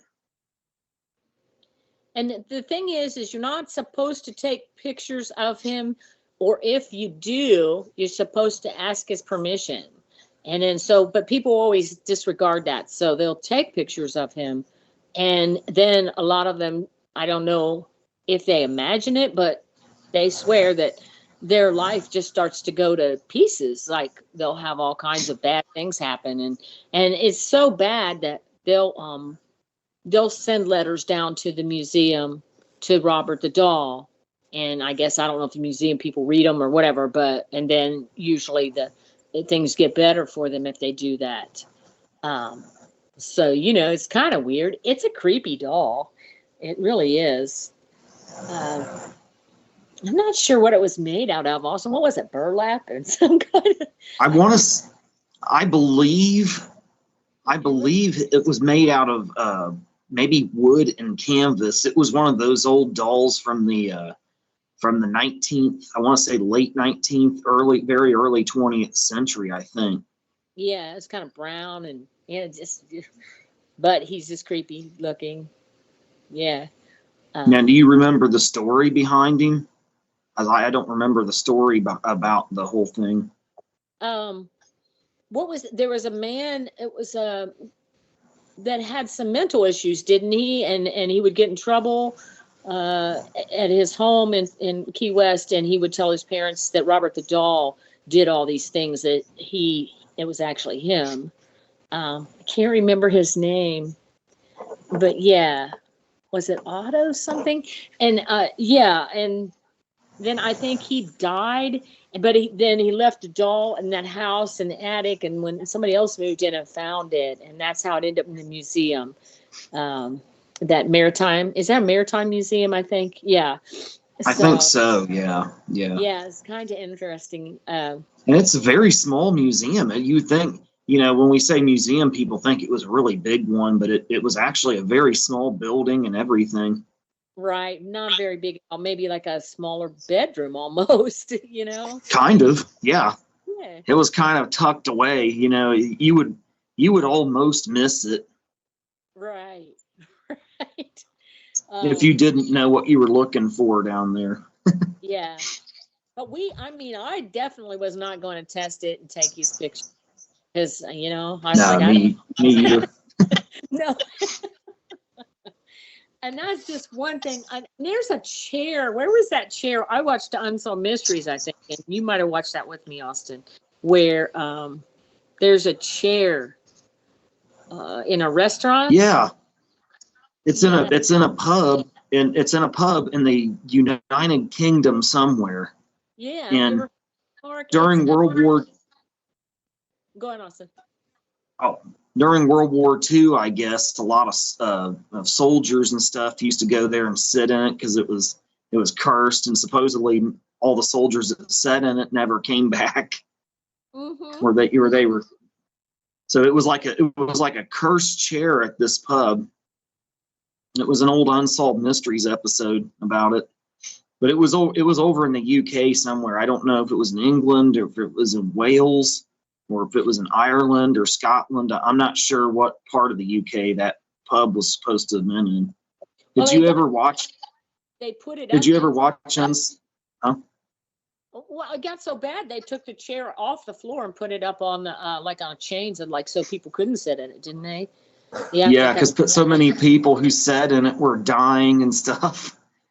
But its most famous period was during World War II, because supposedly all the British soldiers and sailors and airmen that came to that pub and sat in the chair just to taunt it, kind of just to test it out, never came back. So that was where the legend, I think, really took off, was during World War II. Who knows if there was really anything to it. I mean, but that was the story that they told on Unsolved Mysteries. Do you remember Unsolved Mysteries, Mark? I think I may have only watched one or two episodes. Okay, but you remember it. Yeah, I didn't know if it was on the air over in the UK back in the day or not. Probably. I think I've seen it on. It was Robert Channel 4. A narrator. Maybe? at in the beginning, and then eventually he passed away. But and when it was really big, in its high point, Robert Stack was the one that was that would go through the stories, and he was the first. He was the first host, and then after he passed on, the show went away for a while, and then they brought back old episodes with Dennis Farina hosting them. Yeah, and then he died. And then he died. So maybe Unsolved Mysteries had a host curse. Well, actually, yeah, they were surprised that Dennis Farina died because he was, he's an older gentleman, but he seemed so healthy. And actually, what he had was something. Nowadays, they kind of look for it more, but he had an aneurysm. Nowadays they kind of check for those sometimes, but they didn't, and it just burst. Like I think it was in his abdomen. Yeah. Is it like an aorta or abdominal aorta? Yeah. And once those rupture, you really bleed to death usually. So you can't get to the hospital or anything soon enough. So yeah, he died suddenly. And then I don't know if they tried maybe to have a new one on, but it didn't work out too well. So yeah. But I forget what they did after Dennis Farina passed. I think they did try to do something with it. They were gonna start like years. Yeah. I wish they'd bring that show back though. It was a really amazing show. Well, and actually they helped. It wasn't just Unsolved Mysteries. It was sometimes like kids that true crime and things, or maybe if you lost track of a relative and you were looking for them, and they really had people get back together. They found people they were looking for. They found kids sometimes that they had adopted out, maybe they were looking for, things like that. So it was pretty cool. They caught criminals who were on the run for all manner of really bad crimes too. So it covered a wide variety of topics. It was go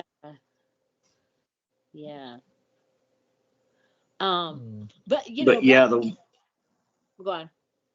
Oh, but yeah, the one episode that we were talking about was that chair. Yeah. Well, I wish I could look up and see where that was at, but I can't get off of this browser, or it'll totally just. Let's see. Maybe you can. Maybe I can look it up. Let me see. Curse. I think it is. Oh. Well, let Mom look it up first, and then we'll see if she can get it. Is it the Busby stoop chair? Maybe. I'm trying to. The Busby stoop chair, dead man's chair is an oak chair cursed by the murderer Thomas Busby before the execution. I don't think that's the one. Where was it at? This one is in North Yorkshire in the United Kingdom. Oh yeah, that might be the one. Yeah, the Busby stoop chair cursed by Thomas Busby. A small inn in the this is it, Austin, in Yorkshire, UK, has earned its reputation as a haunted landmark due to supposedly cursed chair associated with a 17th century murderer. Royal Air Force, DIF, Disworth base. Near Fresh, in is that North Yorkshire. I think so. Opened in 1936, was used as a bomber airfield during World War II. So British and Canadian RAF.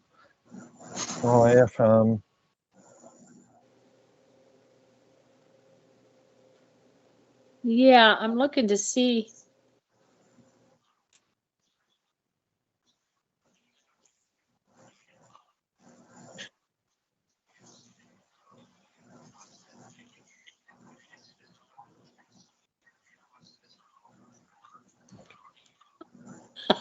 Hi guys, good to see you again. Florida, we were talking about Robert the Doll. Are they from around Key West, or do you know? Yeah. But I think that's the chair though we were talking about with Austin. Is Yeah. Actually, it could be related to one of 5 different airfields. There was 5 airfields in Yorkshire during World War II. Yeah. Actually, But 4. Yeah. yeah. Mm. Mm. Huh. Is it in a museum now? I don't know if I it don't. is. They may have moved it out of that pub or whatever that it used to be in and put it in the museum of cursed objects or something to that effect. That's Thirsk. Thirsk, is that a museum in North Yorkshire, England? It hangs on a wall 5 feet up in order to prevent anyone from sitting on it. Legend states that it's cursed, and if anyone dares sit in it, they will shortly meet their death. Yeah. Now that you mentioned it being suspended 5 feet off, it does ring a bell with me. I can think about it. Yeah, it does mean something in the back of my head. Yeah, it's this museum. It's spelled Thirsk, I guess. I think that's how it's pronounced. Thirsk in North Yorkshire, Yeah, England. Frisk. Yeah, Frisk. That's Frisk. everybody's so scared of it, it's kind of like meet their James death. Dean, Yeah, car too. Now that you mention, they said was cursed. And all the parts from his car were cursed too, and now they don't know like where his old car was or the parts from it. I know. But it makes me think like, because I have a dresser that was, I had like a little water leak and it messed up my dresser, so I had to get rid of it. And I was going to get an old one because I would like to paint them in, I just wanted to get a cheap one and paint it black and it'll look really great. But then I got to thinking, I don't really like bringing old furniture in my house. I mean, I do, if know whose house it's come from, like a relative or like, Austin or somebody like that. Or even my neighbor put out a love seat that was just nice. And I brought it in and it's great down in the basement. But just to go to somebody's house and get something, I don't know. So I got to thinking, I guess I'll just buy a newer one or something. But yeah, sometimes.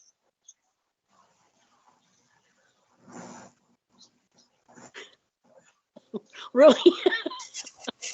Well, actually, huh? No, actually, what I've done, and it was beautiful, is I had, and it was almost 40 years old, is an old waterbed dresser and with that headboard and the dresser and everything. And when I moved here, I was thinking about buying new furniture, and I was like, well, I really don't want to spend that much on it. And it's all cheap stuff. So I just painted it. I painted it black and it looks great. But like I said, then I had this water leak last year or this summer, over the summer, and it ruined the one bottom part of the dresser. So now I need to get a one. But I was like, I didn't have any problem going to get a dresser, an old one. But then another thing is you got to wonder, like on Facebook Marketplace, you got to watch because with a dresser, I would have to go look at it. I have to go into somebody's house, and you don't know who you're going to see. And that's kind of scary, too. So I'm like, maybe I won't do that. Yeah, it's not a good idea. Something, and where I could just, I don't know. But yeah. And actually, I got an end table that my neighbor put out. It was this old varnished-looking wood, and I painted it black, and it looks like. It really looks expensive, but I kind of knew her, and she said, "Hey, you can have it if you want. It's nice. It's a nice piece." But yeah, I just feel like sometimes, because like that's another thing. And then I told you didn't I tell you about the thing I brought home from work one time? It was like an artifact, because like I said, I worked in a student center, so we had all kinds of stuff. Art and stuff like that, but there was this one. She was made out of this really special wood. She was like a native, wasn't she, Austin? I can't really describe what she was. You saw She her. was made out of African teak, and she was Yeah, I think she was like a wood carving of a native from Africa, from some African country, but I forget where that came from. I want to say Zambia, maybe. We don't even know because, I like I said, forget. when we all started there, like my boss, Gerald, had started there, and it was there when he was there. And then, so it ended up in this other older lady's office. She worked there for a while, and then she gave it to somebody else. And then it was in the center for a while. And nobody wanted it. It was just like this kind of, I thought, well, it's kind of a pretty piece. So I brought it home. But after I brought it home, all kinds of horrible things started happening. As soon as she hadn't been there, like even 6 months, had she, Austin? And then your dad got sick. He passed away. Yeah. Your nephew, me and my nephew got sick and passed away. And it was just, and she was I don't know. So I just took her back. I took her back to the center, and I set her, I didn't want her in the center where I worked. So I put her downstairs in this room. It was a student center, in this big room that people walked in. There's a fireplace. So I put her over there. But then the building manager, he was walking around, and he knew, he was like, where did this come from? And he looked at it. And so he's thinking, oh, this got to come from Diversity Affairs. It looks African art. So he brings the back up to our center, and I put it over like on like one of the shelves or something. And I was like, I don't like her. So was a lady that worked upstairs, and I asked her, I was telling her I didn't like the thing, and she's like, oh, I'll take it. And she put it in her office for a while. And then I think eventually she took it home, and I don't know if she's had bad luck or not, but yeah, I know she's still alive. It's Rhonda, Austin, that has the bar. She has a bar, her and her husband now, but yeah. Yeah, and they haven't really had the best of luck, seemingly, but some of that was their own doing. Yeah, I don't know if she still has it. Maybe if she does, she should get rid of it. I'm not gonna get into some stuff they've done to themselves. No, but I would told her, I don't know if I would. I told her, I said, I don't know if I would take it home. I said, because of all the stuff, and she's like, I'm not worried about it. So she had. Didn't one of the students tell you that thing could be cursed or something? Yeah, I think so. And that they didn't even want it in the center. And she was, I don't know. And it was like nobody really wanted her. Like, they'd keep her in her office for a while, and then she'd be somewhere else. So, like I said, and I like some of that kind of art. I was going to keep her, and then I was like, and I put her picture, I think I put on Facebook one time, and some people were like, you need to get rid of that. You really do.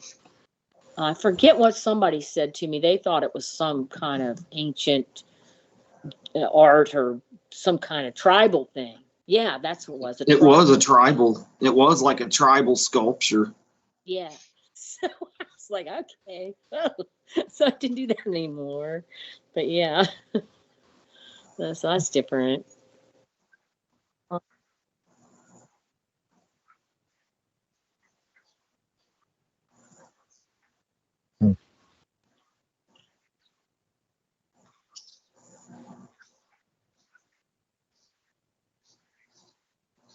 Oh yeah. When we were in New Orleans, we got some of the mask and some of, they have those tribal masks and things like that. But Austin really didn't have any issues with them. But I think maybe your sister did. She did have. I had a tribal mask with like horns on it. Yeah. Oh, and your wife, you have it. You still have it, don't you? I still have it. It's hanging upstairs in a room, but my wife's afraid of it. Yeah, he has to keep it in a room away from her.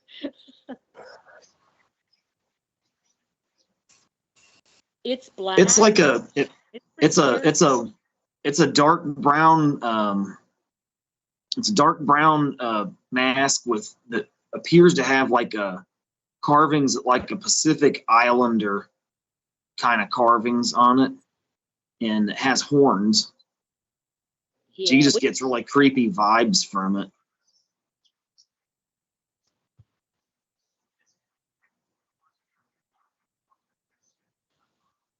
No. No, We I don't had blame her. one like that in the center, and it was pretty scary. But then they moved us from the building we were at, and we put it in a closet, and I think it ended up in an auction or something. But I never liked that one either, and it was similar to that.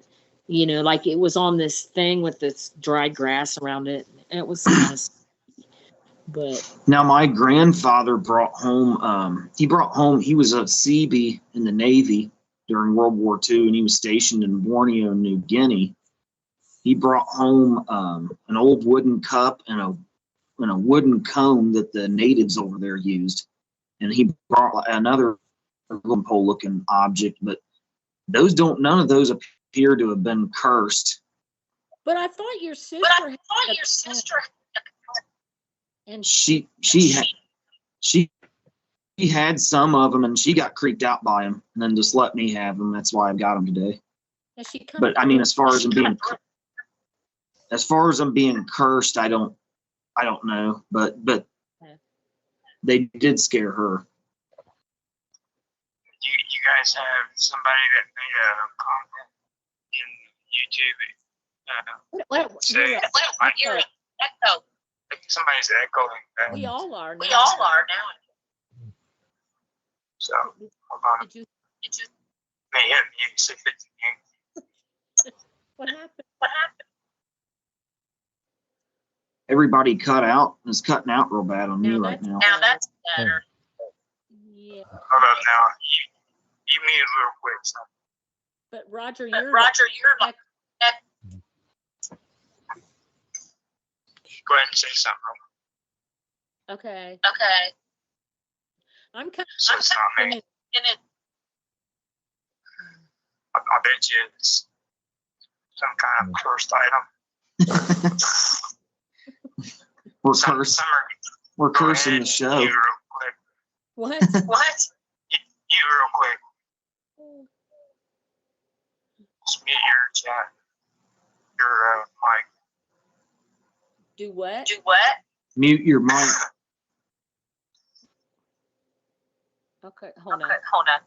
There. Oh, she did. All right, now. Okay, it's not you. Austin, mute yourself. Okay. Just Austin, yeah. Yeah, please. Oh. You dirty dog. I was just sitting here in silence. How was I echoing? I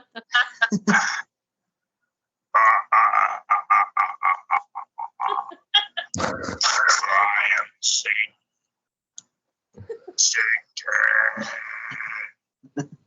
I was just sitting here in silence. I don't know how I was echoing. Yeah. Am I echoing still? Or am I good now? Yeah, You're okay. You're okay. It's your device. It's whenever we say something, it echoes back. But it's not now, is it? Yeah. It still is. Okay, I'll mute again. Let you guys talk for a minute. No, you gotta fix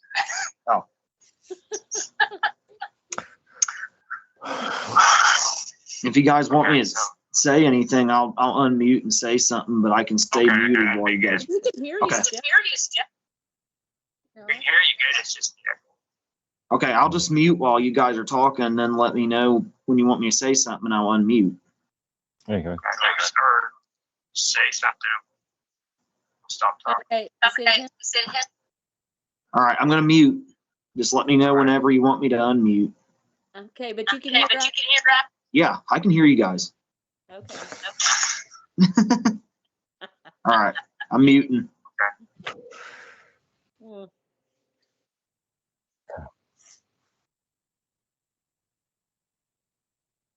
Hi. Hi, good to see you. Yeah. I don't know if you guys have had anything personal happen. I think that's probably the only thing I've had happen with an object that I thought was kind of cursed or something. Maybe it was that whatever it was, like that piece from the African art piece. Yeah. So that.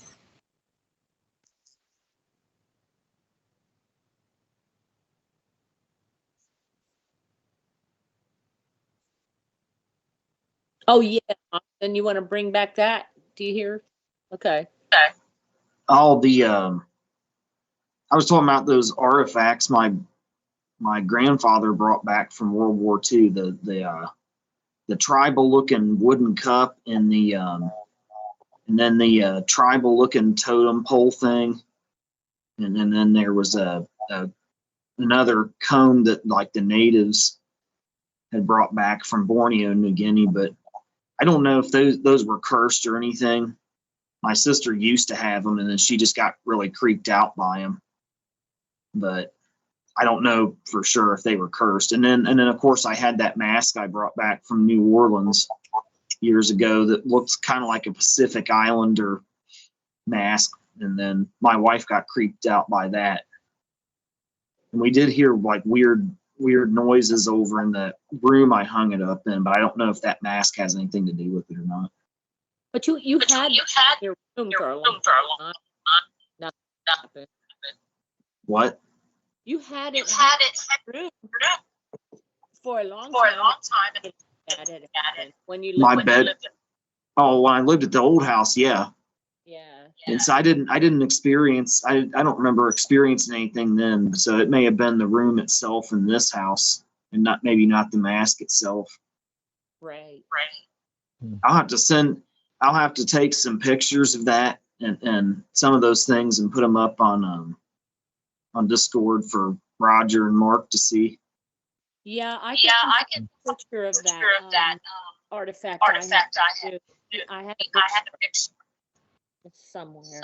It's too bad you can't share pictures and stuff of things on YouTube, but You can share them here. Yeah. I'd have to get out of this conversation. I'm just gonna stay put. Yeah, it's bad enough. Yeah. Yeah, I will share the pictures of them, but just not right this moment because if I make one false move, the dominoes is this call is going to come crumbling down on me again. Well, this comes back to what I've been telling you for a while. Sit still. Yeah. So that's why I'm doing exactly that. Just sit still. That's what I'm doing. It works.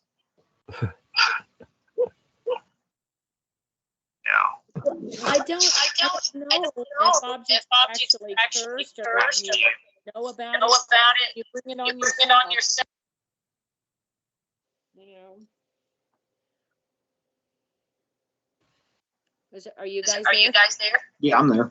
Yeah. Austin's got me. Do I need to mute again? Yeah. Are you like? Okay. Yeah, I don't know if you bring it on yourself, or if you know about it. I didn't think anything of the artifact I had. I didn't know that she had any kind of history, and I don't know for sure. But I just didn't feel comfortable with her. So. I don't know. I would just say it's just coincidence. Me being quite skeptical as I am. I mean, I know other people didn't want her around either, like the students, they're like, oh, why is she hip here? And then, they, like I said, my coworker finally took her, put her in her office, but yeah. Some things just had vibe. I mean, scientifically speaking, I guess something could, since everything's energy, I guess that something could get enough bad energy associated with it to where it could cause energy in its surrounding area to maybe create bad things. Is there such a thing as good and bad energy? Is this energy just neutral? What is it now? Is yeah. You're gonna have to mute. Think. Yeah. I was just saying. Is there such thing as good and bad energy, or is energy just a neutral thing? Yeah. No. I mean, have you ever seen houses that never have it? they don't seem to have everybody that lives in them has bad luck, and you wonder like is it's the house? It's not really the people. They go on to live somewhere else. So you wonder. I don't know. Not And sure. what does the Chinese say that the way you build a house and the way everything is, Feng shui. yeah, Yeah. the way Yeah, it's situated sort of thing. makes it so a home has either bad energy or good energy. So I don't know that. I don't know if it's neutral. I don't know. I mean, maybe it's neutral from its own standpoint, but from our standpoint, it creates bad things or positive things from our understanding. But in reality, it's just energy is energy, and it creates whatever it's exposed to. I always feel like buildings have energy, homes and buildings. You can kind of go in and it has a certain, it's good or bad, or, sometimes. I've always felt that way. Mm.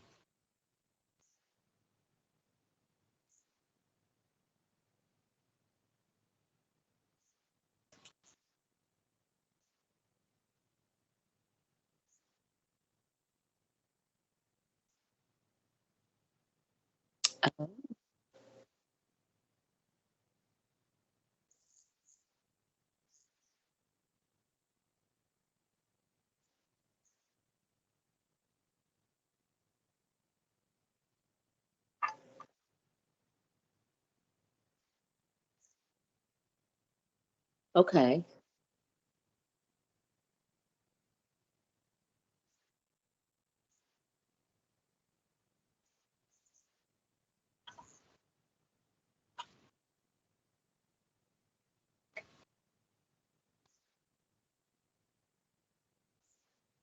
Yeah. I think I've seen that. Yeah, I've seen that.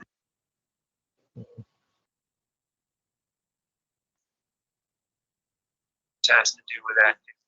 Or like the I Ching. I read that. That's a form of divination. Yeah. And then it's weird to me though, like I said, I lived in the old farmhouse for 30 years, and I always felt real comfortable there. And there was one room in particular I loved, but my daughter would have friends over. There was a couple of her friends that hated that room. There was one, he said he was never coming back because of that room. It was like a parlor. I used it as a garden room. But it's funny how different people feel about a place. Well, that parlor was used. There was funerals held in that parlor. Yeah. So that could have had something to do with it. They were held there back in the probably the late 1800s, very early 1900s.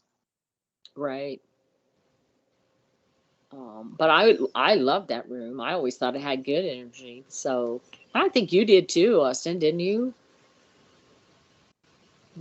I I didn't have a that room.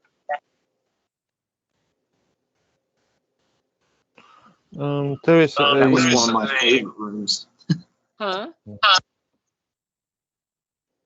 What'd you was say, going to Austin? say there is a idea of sick building syndrome. I remember being in working in an office back in the late 1990s that was suffering from that, and yeah, the number of staff that just became ill and took off just because of so-called sick building syndrome.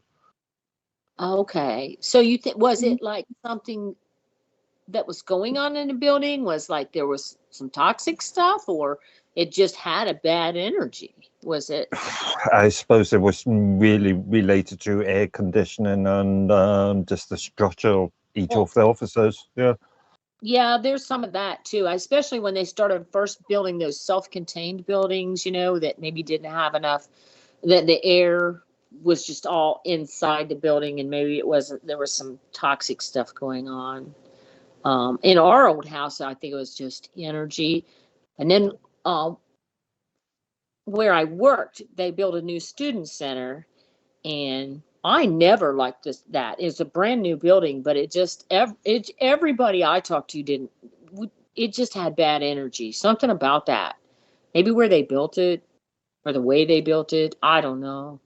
And it had all kinds of issues too. For a new building, there was a lot of problems electrically, and the stairs they didn't build it very well, but the energy was just off there. And the old student center everybody loved, and it was, just like home for a lot of those kids.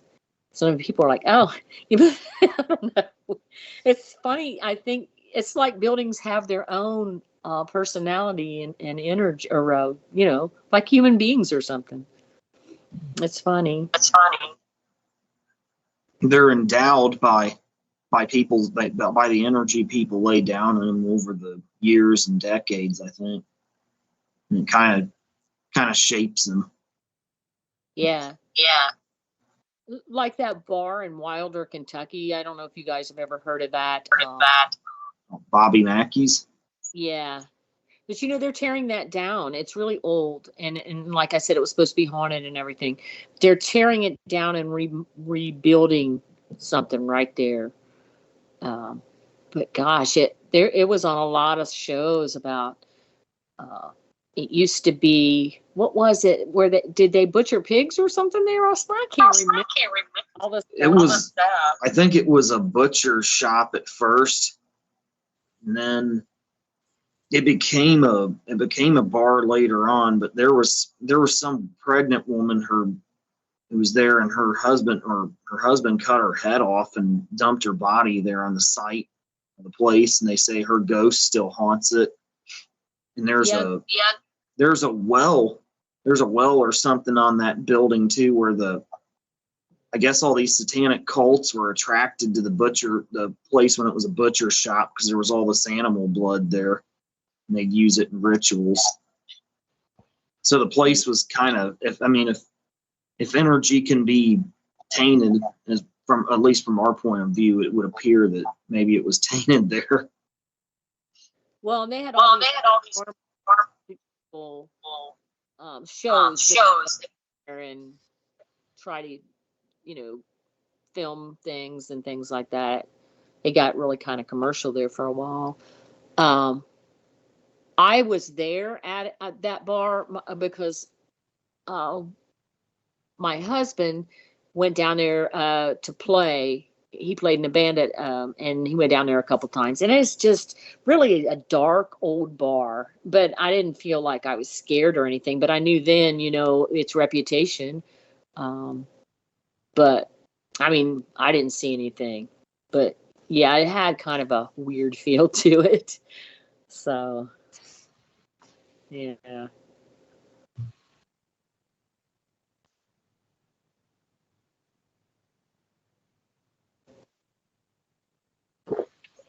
Yeah.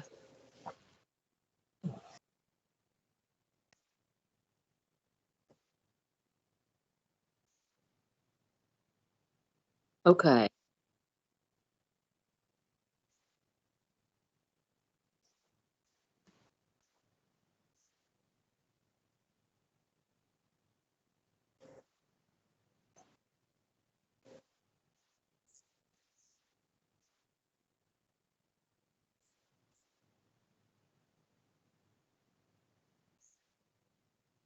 No.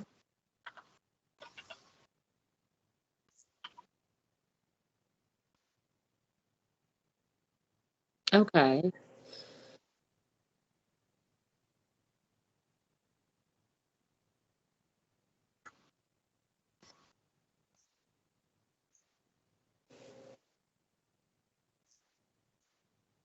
Yeah.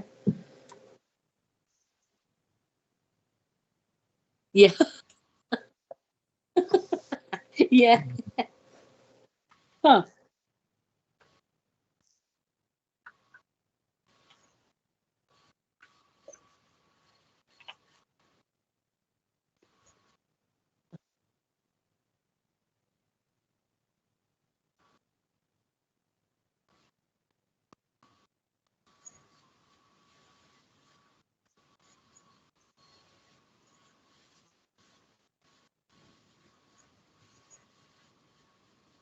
Yeah, like your entryway doors are supposed to face what a certain way, and you don't come into what, a living room or a kitchen. There's something. There's just different things about all that. Yeah.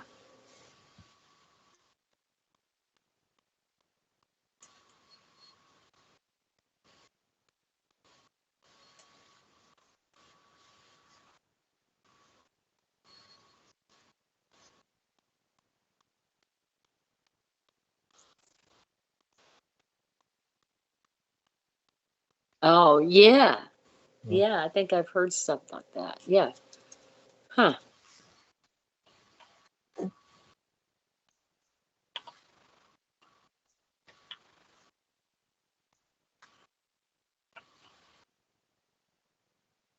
Right. Yeah.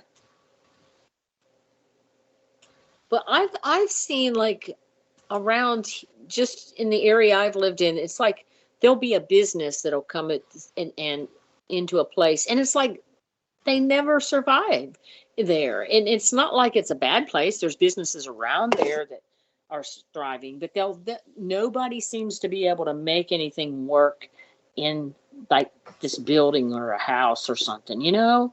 And then eventually it gets torn down because, like I said, it just never seems to thrive. Something's wrong. Something's off.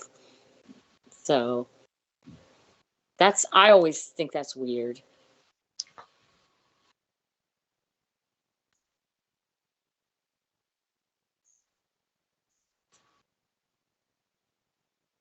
Oh, okay. Okay. So like a psychic reading then? Is that what they're doing?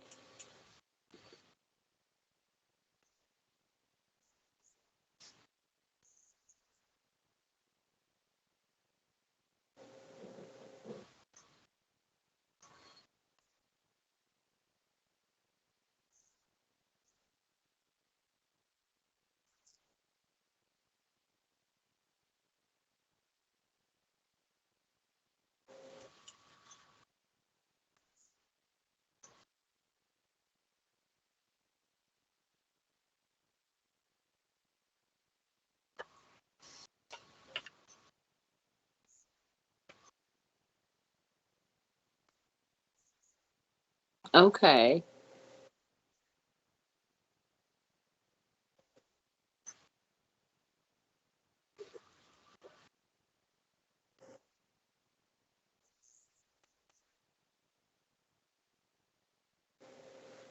Hmm.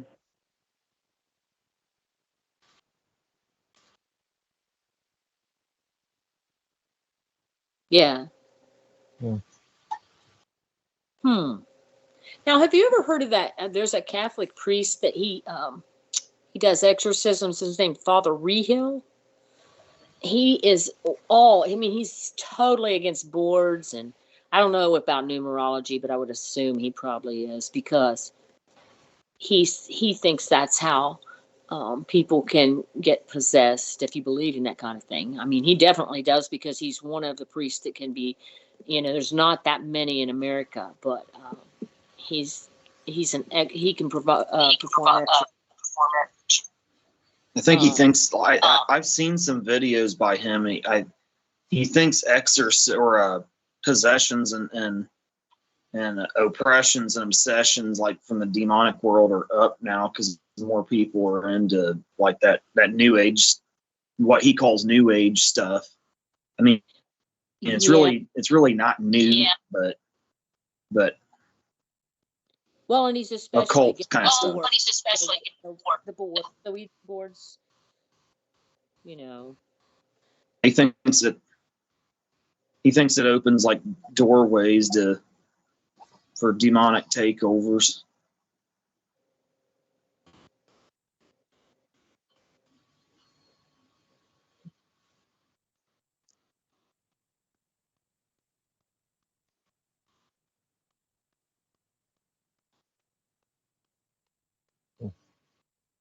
Okay. Right.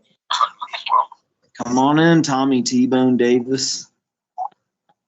Yeah.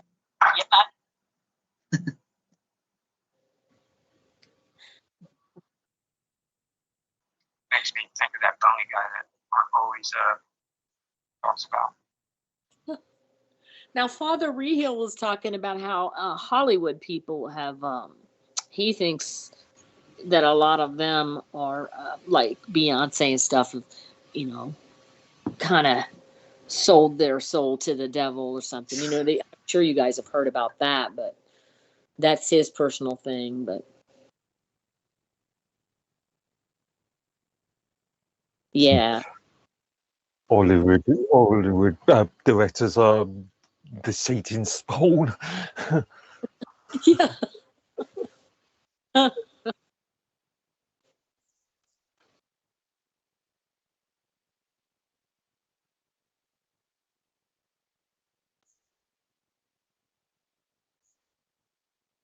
Yeah.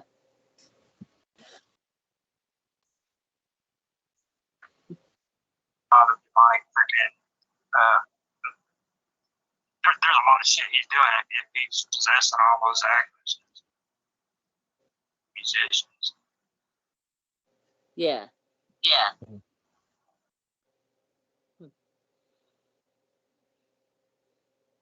I don't know. Mm.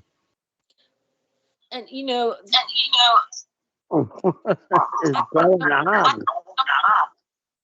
Oh, there he is. Hold on, man. There he is. Be real quick, Austin. Hey, All right. hi. hi, how are you?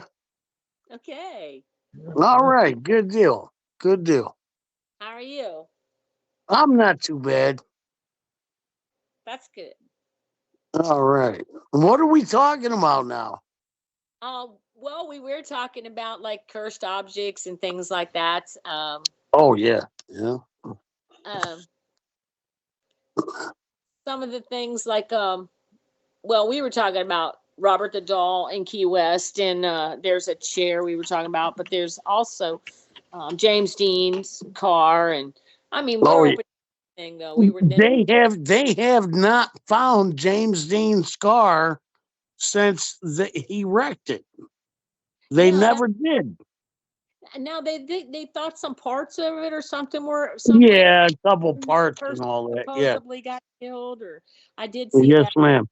Yeah, so yeah, they never did find They, all of it. not the whole car. Yeah. Yeah. Nope.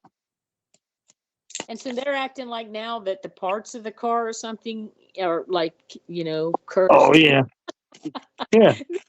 Well, keep- no. Surprisingly, tell you the truth, one guy, he bought a piece of the car and he died like 45 days later or Yeah, something like that. but You know. I was trying to remember that. Yeah, you're Yeah, right. yeah. It's crazy. I'm a big history buff. You know, I love history. I love Okay. it. But Yeah. yeah, I remember. Yeah, yep. So yeah, and we were kind of talking about it. Like, I don't know if you've had any personal experiences with any objects that you brought to into your home or anything like that. I was talking about one that I brought home from work, an artifact, and um, a lot of bad things seemed to start happening when I did that. So I took her back to work. Oh 'Cause I did. wait! You said took her back. What do you mean? She was like it was like a statue, you know. She was made out of teak wood, and she Okay. would stand her up in a corner. You know, she was like a piece, an artistic piece, Right. African art. And so I took her back. I worked in a center, a diversity center, where you Okay. know I took her back to the center because I didn't want her in the house anymore. Yeah, I can understand. Yeah. Well, I had one time. I don't know if this was a dream or what it was. I was on my couch. I was sleeping on my couch, and I had this evil spirit, and it it come from hell or something. It had to have. And it's grabbing my legs and it keeps pulling me, pulling me, pulling me. And I was kicking, kicking, kicking. And I finally kicked it off me. I says, get out of here, go away. And then I woke up. I don't know. It could have been a dream. It could have been, I hope nothing bad. Like Well, I'm going to be dragged to hell, you know. well, so was anything going on in your life at that time that maybe Well, yeah, my mother just died. oh, And, and I mean, they had nothing to do with it. I mean, but and my father just passed away about 4 months ago, and that but that happened way back and kind of like in between, yeah. Um, Well, sometimes when your energy, when you're in grief or just despair and stuff, that's when you right. have some entities come in from red. Yeah, sometimes they'll try to feed on the It's energy of your negative, grief or right? things, and it makes them more powerful. Okay, Sometimes yeah. it's kind of like a food source for demonic entities or whatever, or evil spirits. Yeah, but it was so real. It was so real. Real. I mean, oh my God, it was so real. And he had big bat wings, and uh, yeah, it was horrible. It was really bad. That was a bad experience. Now, so have experiences in the home that you live in, any kind of other experience in your home? No, no. Okay. So it's basically probably not your home. It may be just who knows what it was, but Oh. I think it was I think it was something just wanting to play around with me, and then it realized that I'm more of a spiritual person, mm-hmm. and I don't I don't believe I do believe, but I don't believe, I don't keep it in me that I believe in like spirits or anything like that, you know. Yeah. I mean that's the only way that I can explain it. Mm-hmm. And that's the only time I've ever been messed with, That's other than in my dreams, yeah. And uh, Sometimes things kind of seem to come in dreams too, and oh you're not sure, but I think they're real a lot of times. I yeah, absolutely. Right after I'm sorry. go ahead. But right after I lost my mom, this was back in 2011, and I had just lost my mother, and it was real sudden and everything. And she come to me in my dreams, and we was at the crossroads at lights that were blinking and all that. She said everything's gonna be all right. Everything's gonna be okay. Okay, and everything's gonna be all right. And she gave me a hug and gave me a kiss, and then walked away. And then she went away, and that that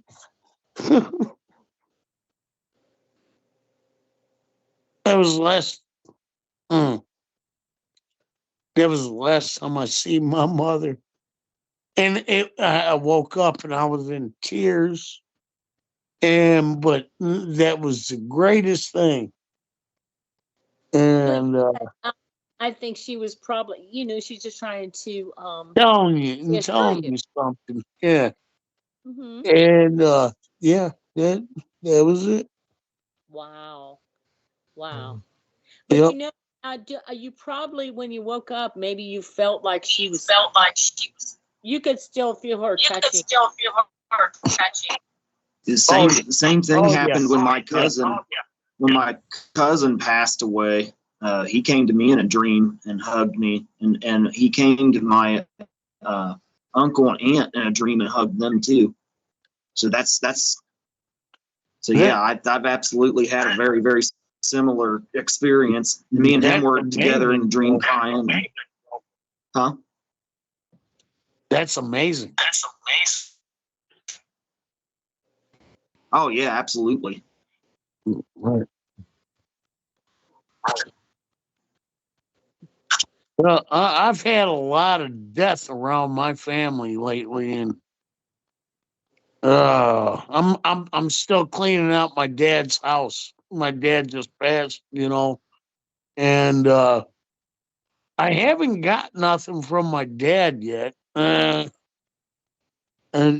he was never a believer of the afterlife or anything like that, and blah blah blah.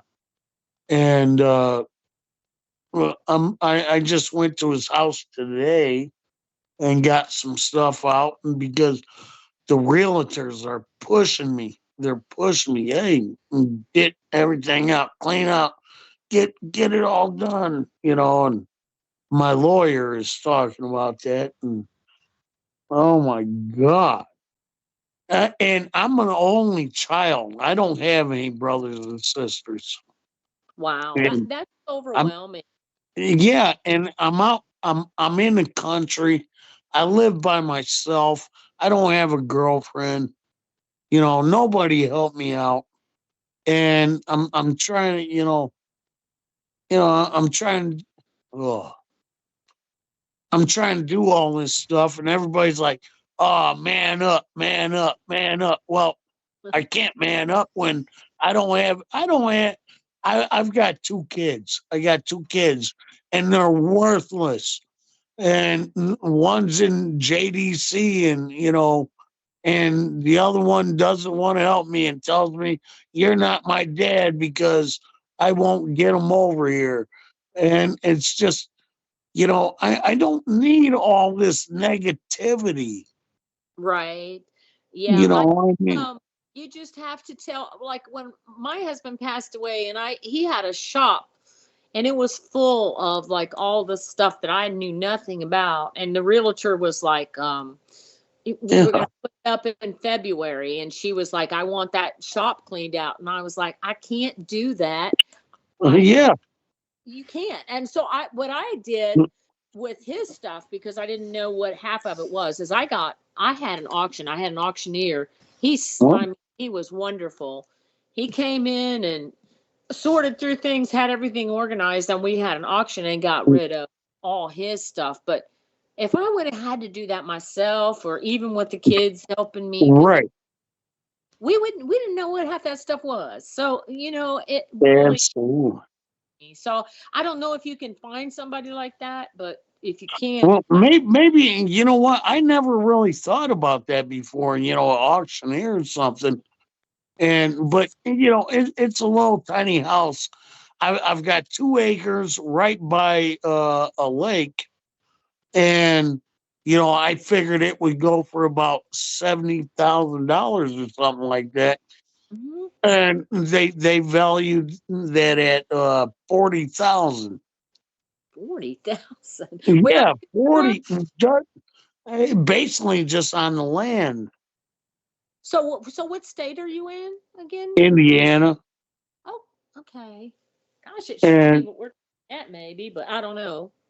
Yeah. but no, I mean that was a big disappointment and everything. And uh that's like the washer and dryer. I have no more room in my garage. I got a three stall garage out here. I can't put any more stuff in there, you Mm. know. Yeah. And I said, well, I'm just gonna leave it, you know, I leave mean, it. you can sell it as is. Like when I sold my home, it was a big farmhouse. And I wanted to get out of there because the upkeep was so I high. I understand. I sold it. do understand. That's what I'm living in right now. I got a Right. 2-story, 2-bedroom, you know, Yeah. 2-story house. Yeah, farmhouse right now. Well, yeah, that my it was a big farmhouse too. I sold the house as is, but it wasn't in awful shape. But there was some stuff that needed to be fixed, like there's some roofing issues and some things in the. Mhm. Uh, Right. I mean, you can do that. I just put a new roof on. My lawyer come over. I had to sign some papers and all that, and he says I told him about the roof. Look, the front roof looks like shit and all that. Excuse my language. And he says, "Well, make some phone calls. Make Yeah. some phone calls." And so I did, and they come out and they repaired the front roof and all that and everything, and got me squared away on that. But Hmm. it's just so much. I mean, with a big house like this, with only me, and I only burn with wood. I heat my house with wood, Yeah. and Yeah. you know, I, I don't know, and I'm here by myself. It just is like overwhelming anymore. Yeah. That's a lot, and you're going through grief, and that's the problem. Is when you do lose someone, generally you have to sell a home or, you know, Right, right. And then the grief on top of it. I mean, I'm dying inside anyways. Now I feel like I'm all alone.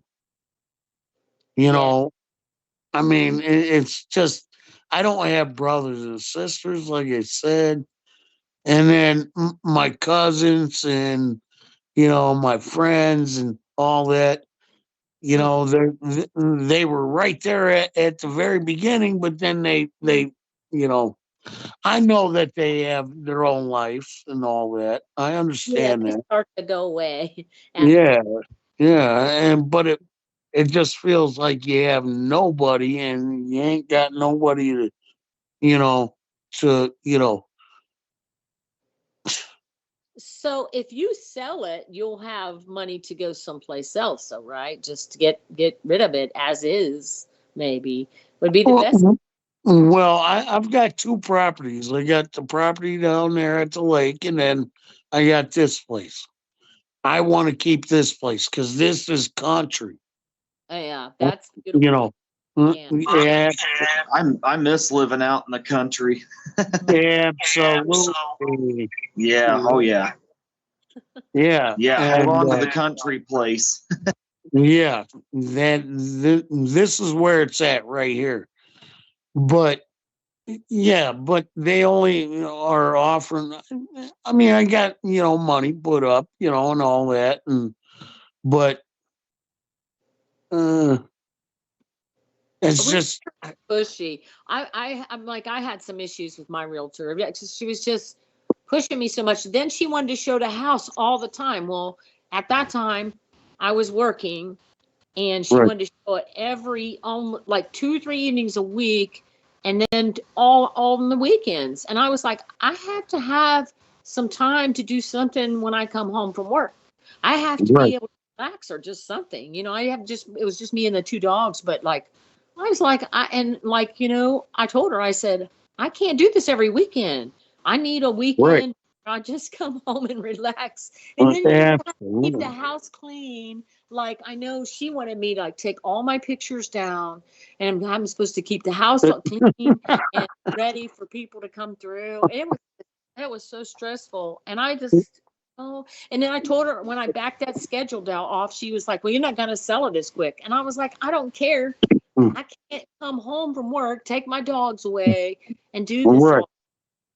So yeah, you kind of just have to tell them what you want because right, right. and they want to sell it quick. So yeah. And that's the hardest thing, because when this happens so fast, I talked to my dad the day before he passed, and then he passed away, And I called my Uncle Frank. I was like, oh, goddamn, go check on me. I got that phone call. And then, everything by the time they got him out of the house, they're already inside taking everything out. And I'm still in disarray, like I don't know what's going on. And I can't get my head around anything. And they're like, okay, we're going to go inside and clean the house out and, go burn his bed and then go burn. And I just feel that was very disrespectful.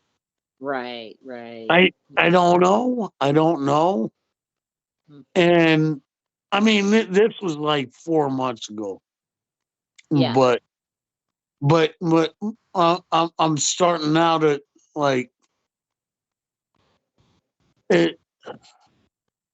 It's kind of like hitting again, like, oh my God, like I don't have nobody. Yeah.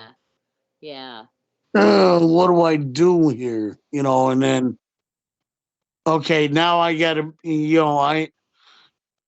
like my dad was like, I lost my mom in 2011. And then now here, I lost my father. That's the only two people I ever had. And now I have nobody. And I'm like, I'm lost. I'm lost.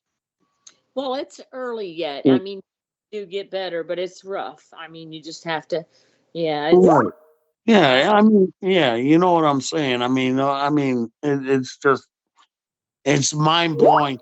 Like with how much I've had to, you know, uh,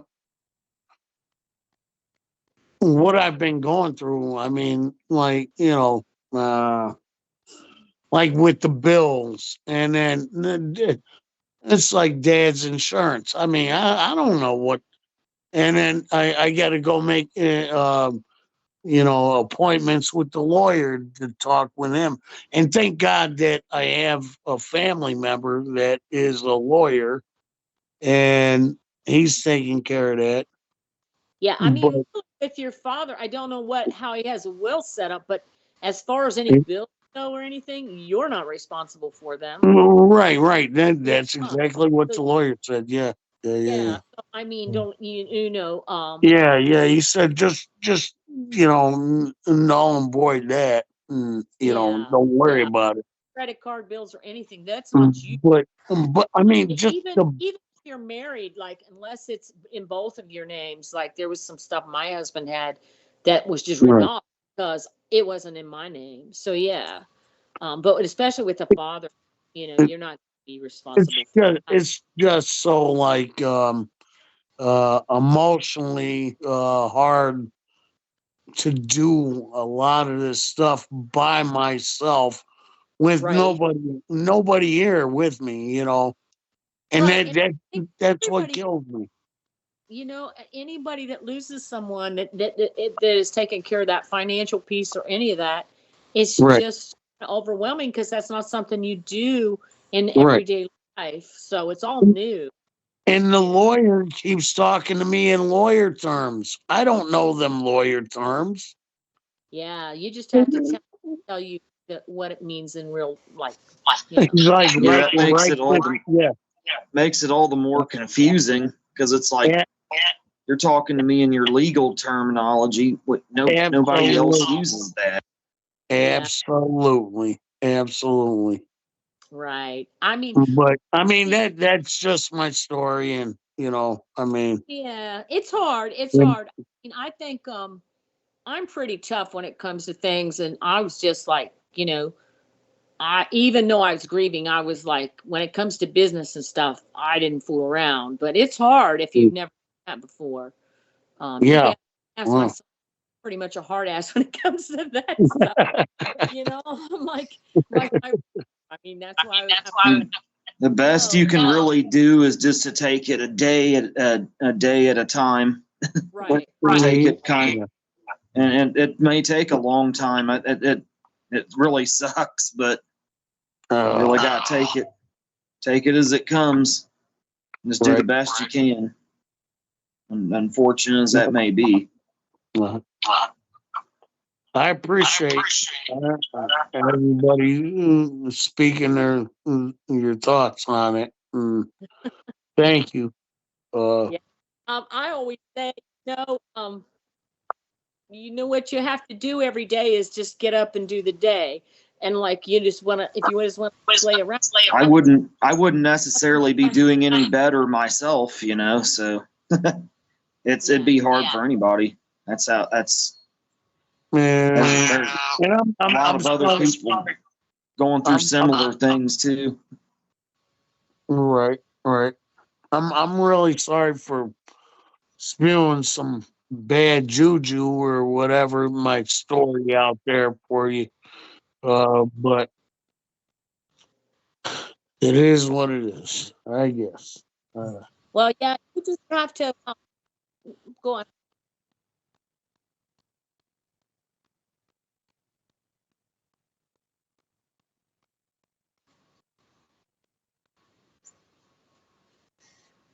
Mm-hmm.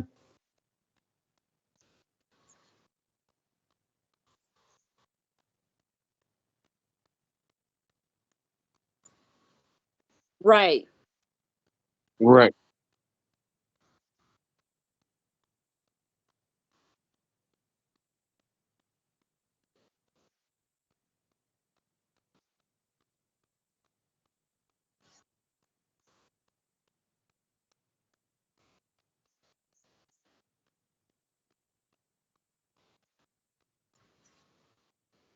Right. Right. And it makes Sure.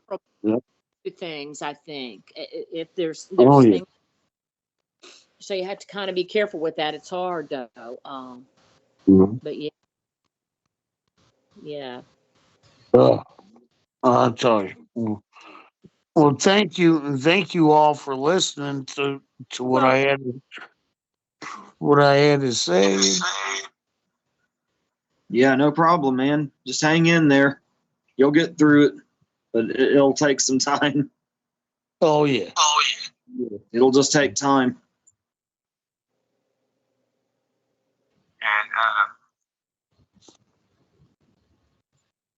And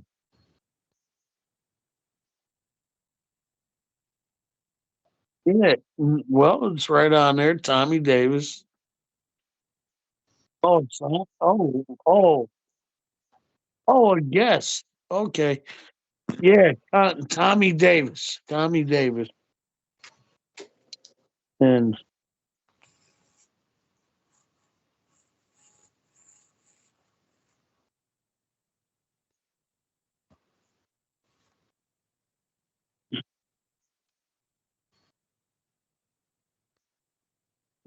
Right. And it's also good, like I'm sure I shared some things with you that, other people have been through it, you're not alone.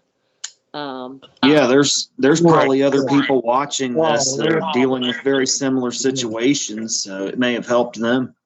Right. Oh, I just need. I just need somebody, maybe to listen. Right.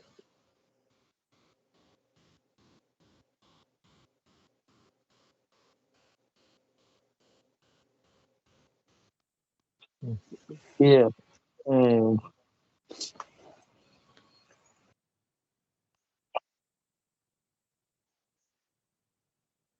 Ah. I'm sorry. We were still still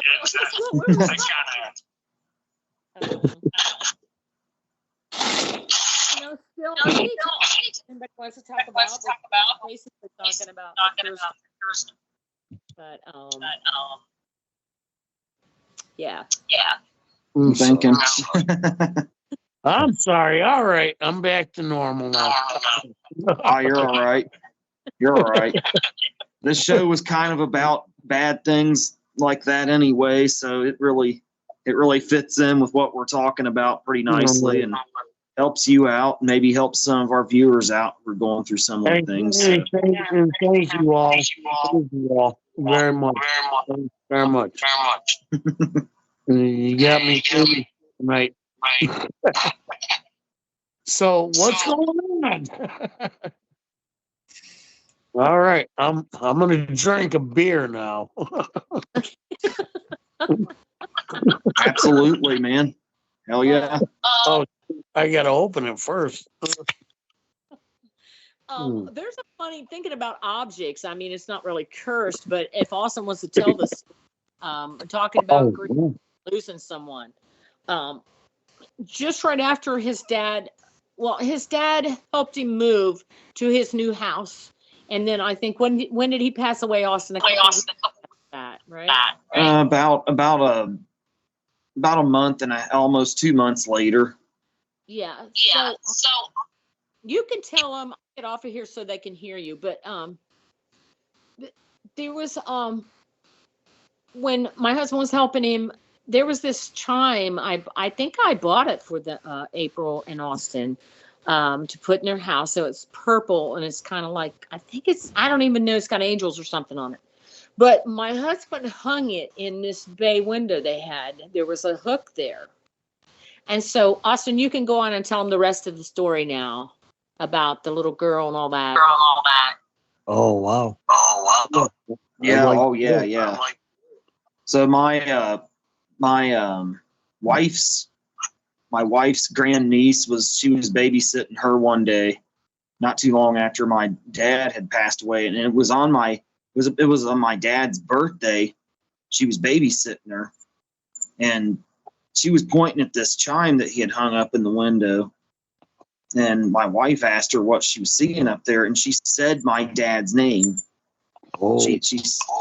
Yeah, his name was Marty. She said she was a little girl, maybe like about 2 years old. She was like, Marty. She was talking about how she could see him up there around that angel chime that he hung. And he didn't know. And she had never met him. He passed before she was even born. So there's no way she could have known him.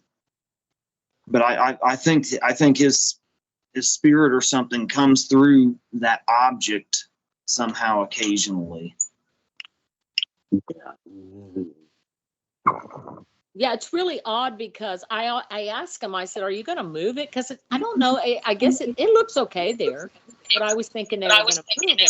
Well, we would have probably moved it, but it was where he hung it up. So, right. So we just left it there because it was one of the last things. He also had a hat that he left hanging on a doorknob in one of our spare rooms, and we've never touched it either. So like the last couple things he touched, we just left them as they were because we felt kind of bad about moving them. Right.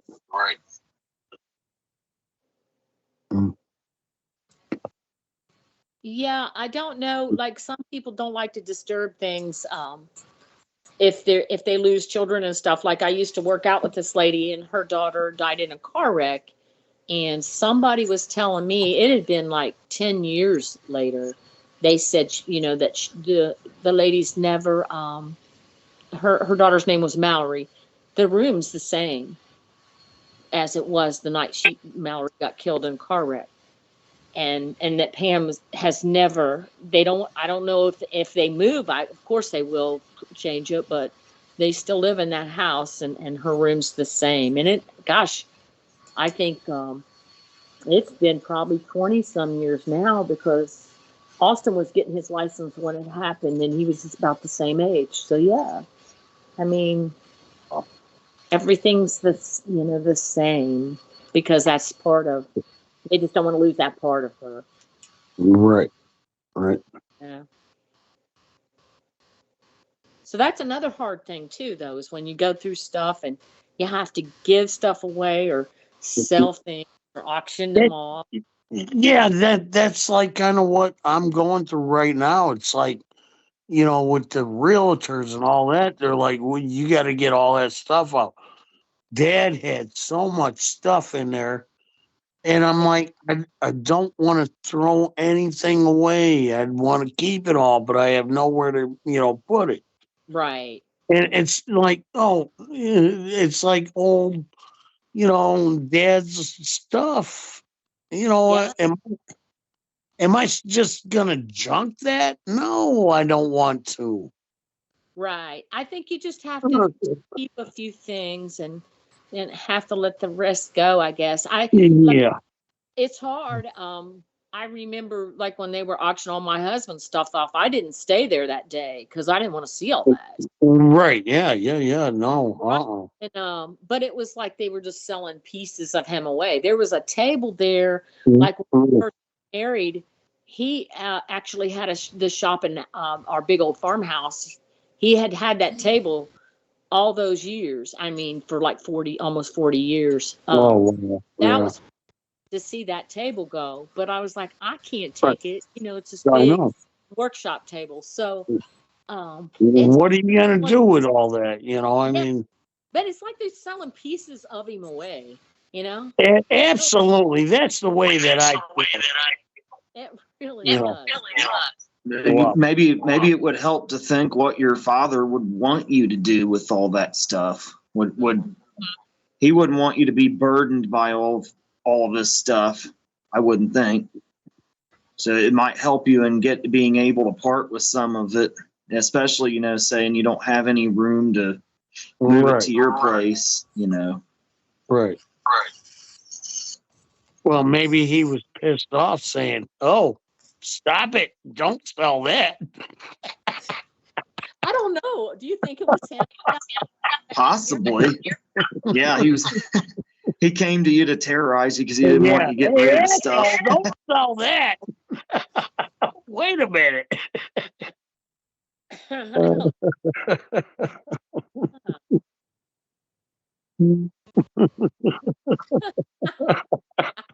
Yeah, right. Thank you. Yeah. Yeah.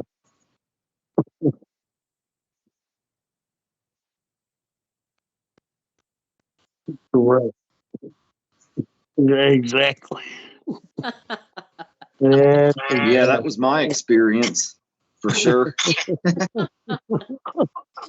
Yeah. Uh, Yeah. Now I don't know if Austin has like anything from his cousin Sam. Do you, Austin? I'm sure you do. When he passed away. Guys can hear me? Oh, you have art. Yeah, I have I have some of his paintings, and I have a guitar he sold me, and a digital recorder he sold me down in my studio, my basement. So I mean, actually, my entire basement, believe it or not, or the studio I have down here that I'm sitting in right now, it's kind of like a montage to my dad and my cousin because I have almost all the instruments and music equipment I got down here. I either bought off of them or they bought for me as gifts throughout the years. And then I got some of my cousin's artwork too, like I said, down here. So it's kind of like so yeah, I do have stuff from both of them. For a lot of stuff from Sam, especially. Well, that's great.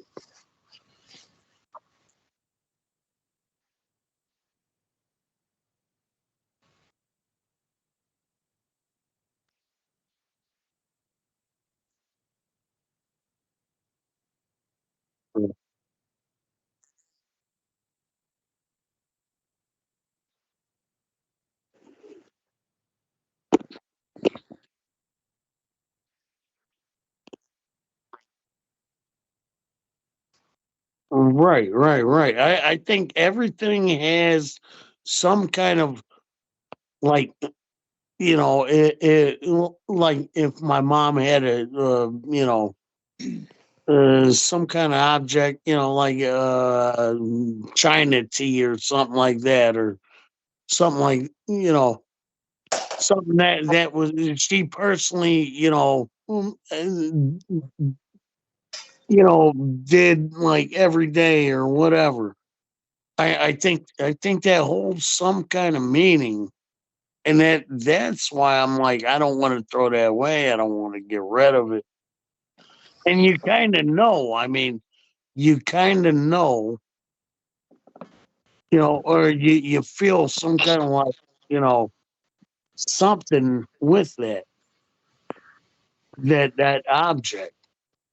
Well, it's attached to that person. Yeah. Absolutely, absolutely. Yeah.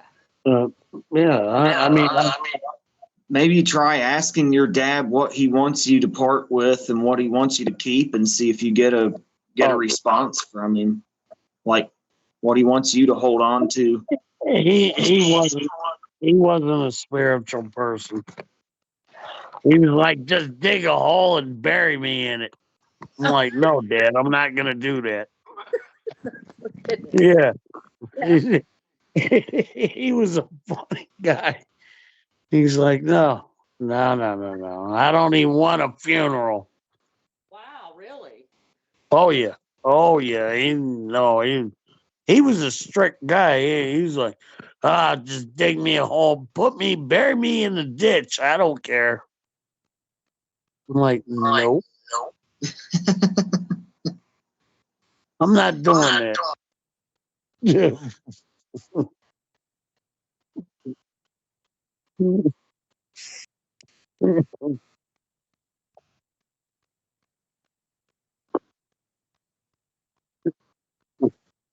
Right.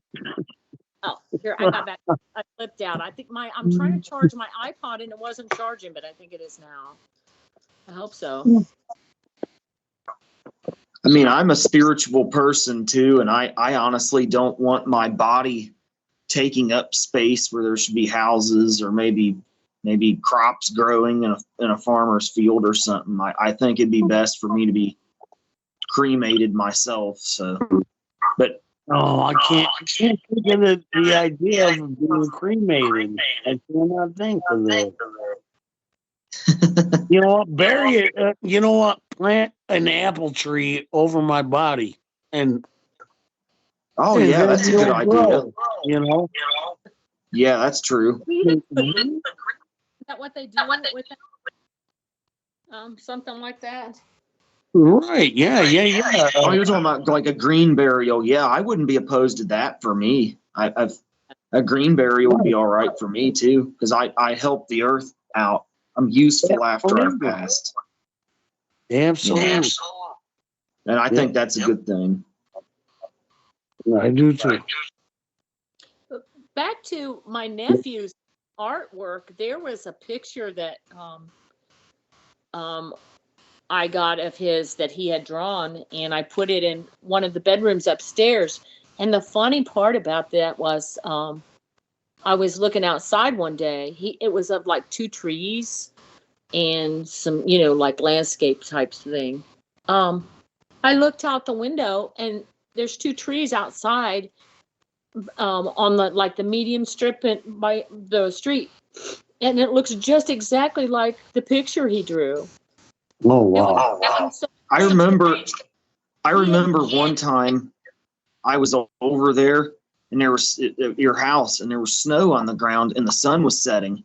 And if you look at his painting, it looks like these two trees are on a snowy evening around dusk, and it looked just like it. It's like he somehow saw into the future when he was painting that.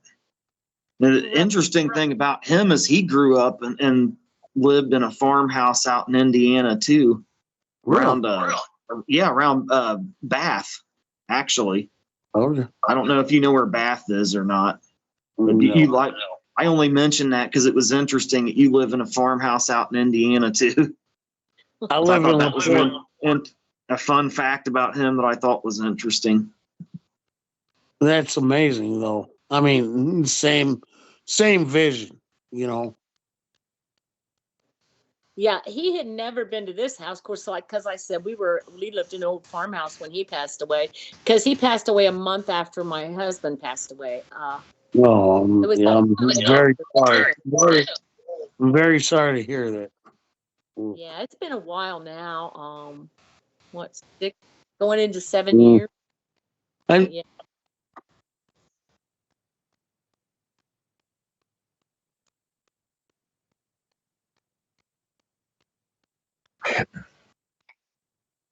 Oxford, yeah, I know Oxford.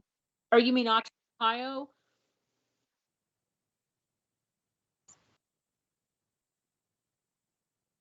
Never heard.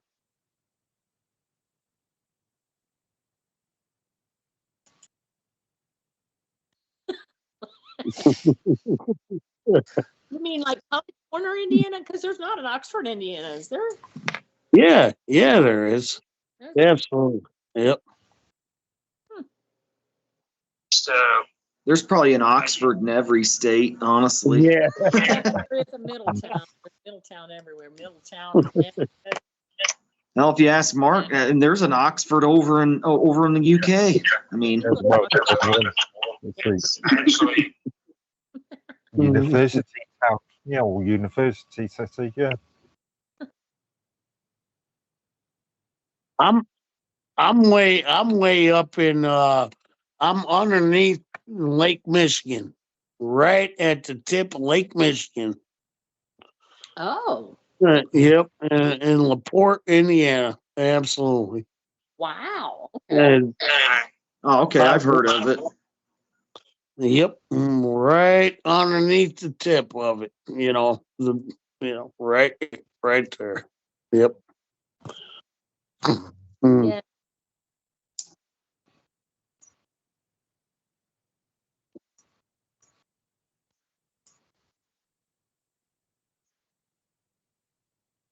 Indiana State Prison.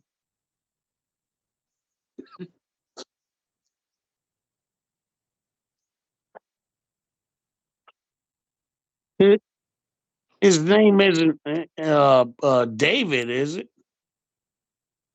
Oh, okay.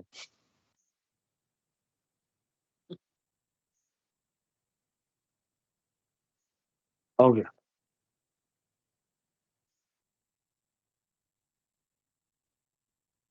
Right.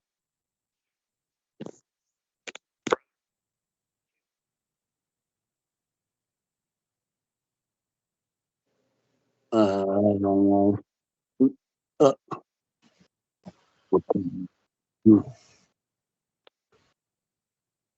well,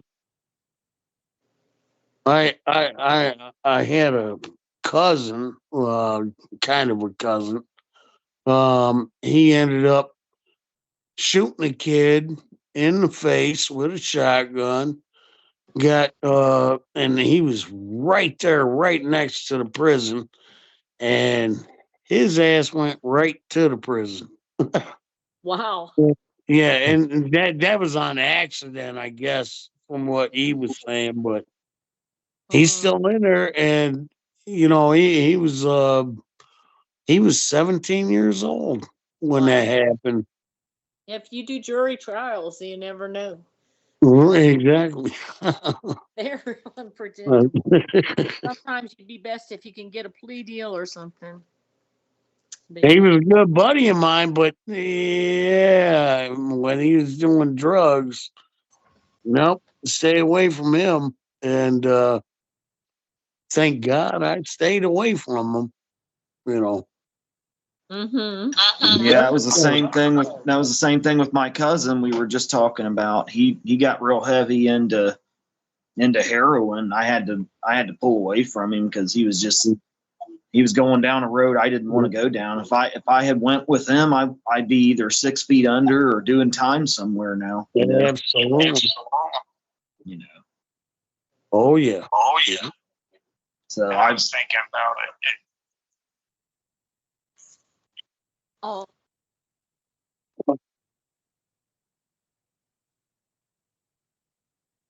yeah.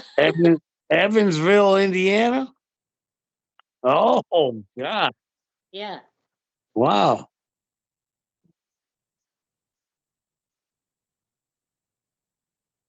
Right.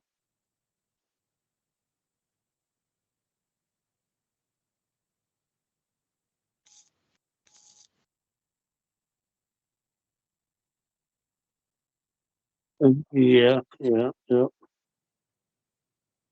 Oh well, Rocksville.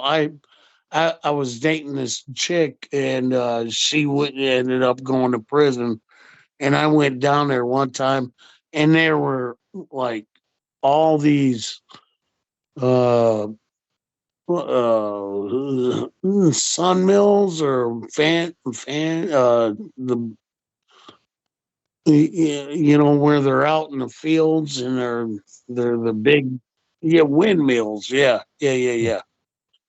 and we were going down there, and I went and visited her in prison. That was in Roxville or Rockdale, Illinois.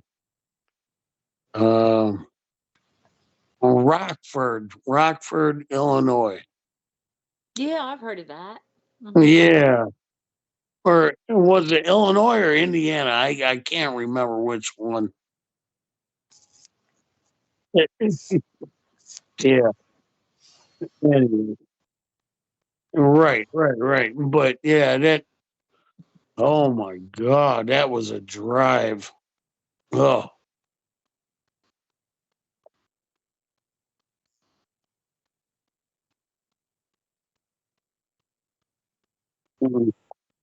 Yeah, that was a big mistake on myself.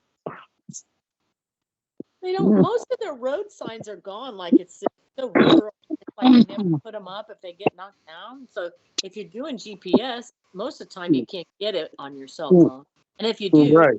the Right. street there's no street signs or road signs. It's rural out there. Oh God.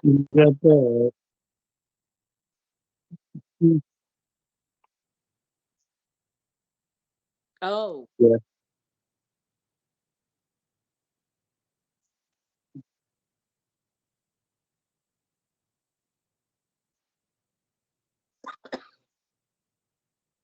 Right. Yeah.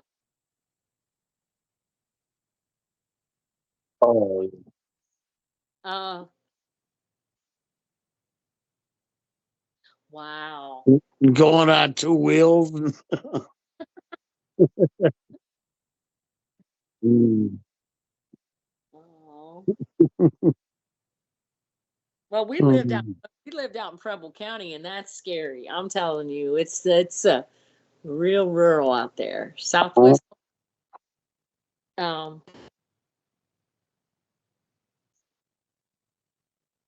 Oh, Yeah. oh, yeah. All right. Yep. Yeah, no. It's kind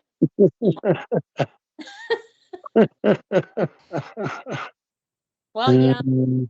Like Miami University, that's an interesting little campus too. It's not so little, but Where's that? What'd you Miami say? University, Oxford, Ohio. Oh, okay. Yeah. It's No. close to Indiana. It's not too far from Indiana. Probably. Yeah. Yeah. Yep.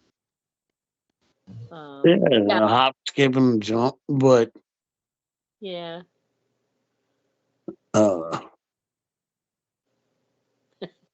I was gonna say, go Notre Dame. Yeah.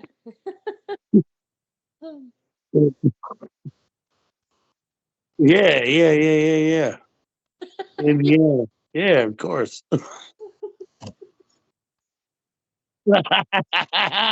See, that's a good thing. There you go. Notre Dame's on well, 1 and 2 or something. I don't know, but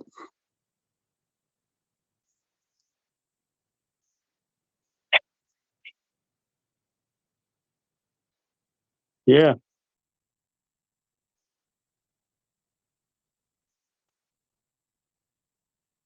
absolutely, yes, they do. I mean, it's awesome. Uh, a lot of people don't like that.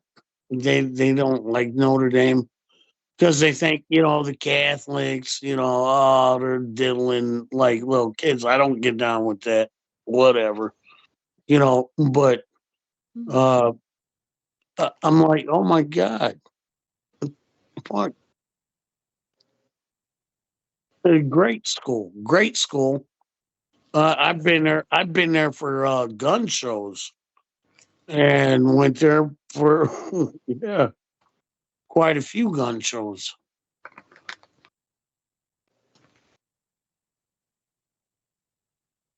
Oh, yeah. Oh, you're good. You're good. You're good. You're good. Um, I hope I didn't run you off with the gun show talk. Some Southern Illinois. It's the only reason why guns are allowed in South Oh my God. If it was up to Northern Illinois, I'm a real there'd be person.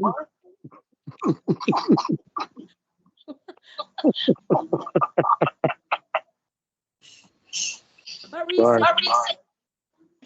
Every time you come up. Where did he go? Yeah, well, it's messed up, isn't it?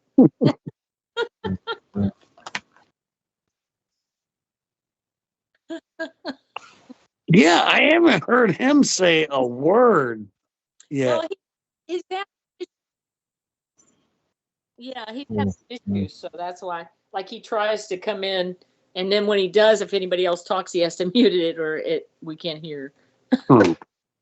Weirdly enough, it was okay at the beginning of the stream, but Yeah, I don't know what's going on. It's very strange.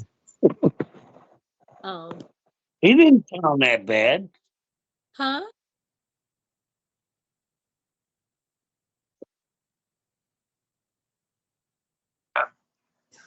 No. Oh, I'm Weird like, stuff. yes, see, I can hear myself right now. Yeah, because Oh, Roger. It's from Southern Illinois. Southern.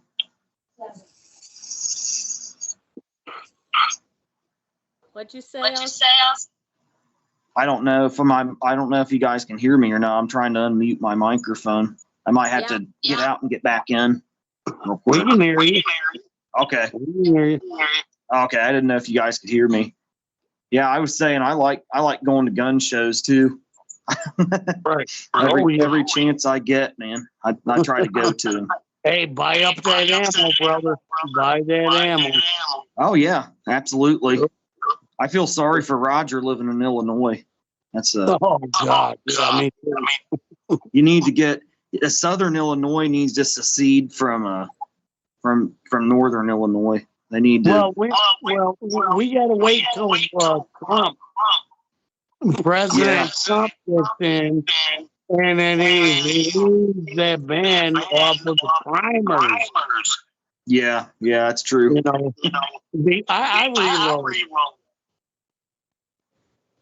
I reload a lot.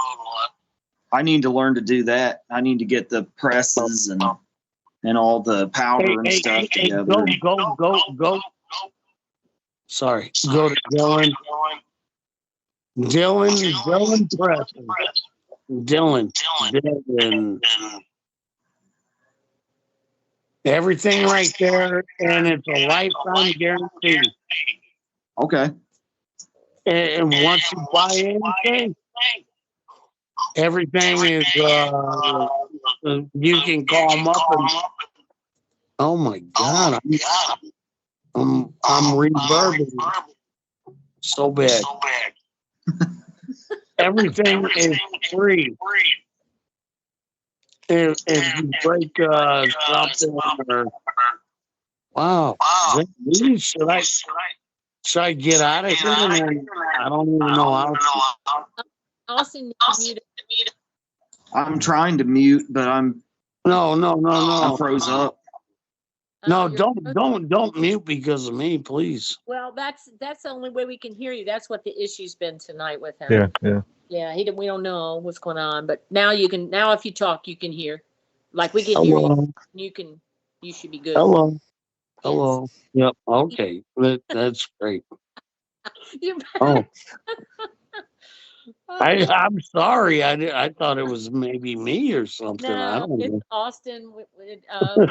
why when he starts, if he's on with us, we're all vibrating, or Oh, like, I want to hear what Austin's got to say. That's what sucks.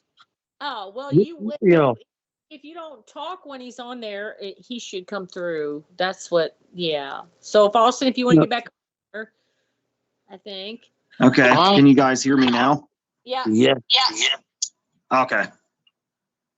Yeah, because my video feeds just froze up, but I can still hear you guys, so I can't tell whether I'm muted or unmuted. All right. Yeah, I'm wanting to get into doing AR and AK building and reloading and all that stuff. I'm a big firearms enthusiast myself. Absolutely. No, seriously, that is really good though. You should start learning that and getting into it. Yeah, it's a good thing to get into. Absolutely. Oh, yeah. Yeah. I mean, you can never have enough. You can never have too many guns or too much ammo, if you ask me. Absolutely. Me and Roger should start our own. We should start a show about being gun enthusiasts. Have you as a regular guest on it.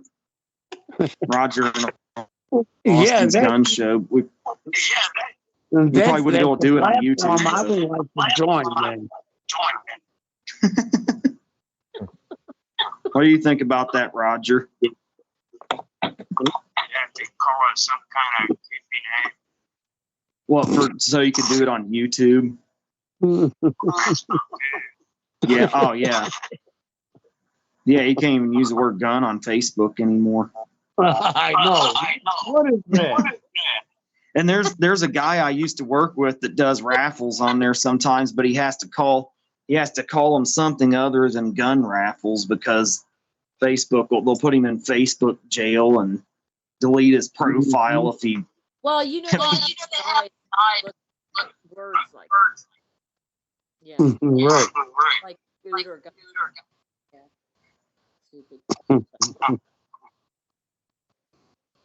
But if you use the right word, you can cut someone out or say things, and they won't tag you. Yeah, that's true. Yeah. When I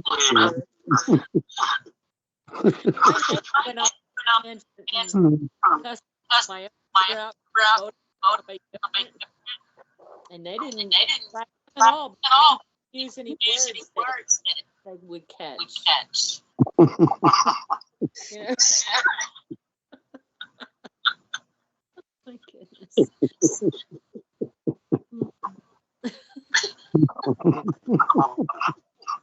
Also, kid, are you still like? Yeah, I'm still here. Oh, can you? Are you still? I'm still here.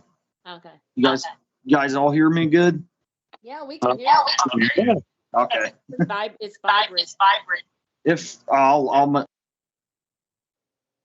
Vibrant.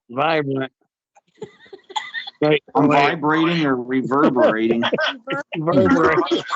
Yeah, I haven't been to a gun and knife show in a while, but I need to go to some more again and get some money and try to go and see what I can buy. No. What you need to do is go there with whatever your primary weapon is, and then buy like 1,000 rounds, or maybe 2,000, and just put it away. Yeah, absolutely. I agree. Just a little work, just to really. Yeah. And right now with what's going on, it's cool to go to gun show. Just don't take your. I was told at my local gun store. I can't hear you real quick, Austin. Oh, okay. It's reverbing really bad. Yeah. I was just saying that what you need to do is go to your local the gun show or whatever, grab like 1,000 or 2,000 rounds or whatever you're shooting your primary gun with, and then put that shit away, and that's all.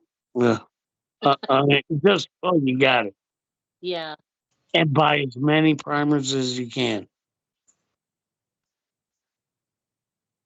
Well, it- it- Joe Biden's freaking. I don't know what he's doing in there, but hey, Trump's getting back in to the presidency. Thank God. Thank God for that. God, I'm I'm glad. into that. I'm I'm into that. glad that America woke up. America woke up. Me too. America. Absolutely. I'm dead serious though. I know. That's okay. I don't have any problems with that. I'm just. I hope you're not a Joe Biden fan because No, I'm not. I'm But gonna get out of I here couldn't if hear you are. myself because of Austin. I couldn't. No, I hope not. not. I But hope not if they're thinking straight. I mean, no, I couldn't hear myself because Austin. And then I was letting him talk. But yeah, but I don't know. If you guys want to wrap it up, do you think so? I mean, because it's getting. What time is it? Yeah. Yeah. it's only 8:10. Oh my God. And it's Yeah. it's about Yeah. 2 in the morning for me. Yeah. Time. The show and you guys you can still talk with Austin. I mean, if you still want to or whatever you guys want to do. Well, Yeah. if you're calling a rep, we'll call it a rep. I mean, if you I'm with you. I mean, if you still want to talk to Austin about other stuff, I think you can. So Oh, that'd be great. You guys- Yeah.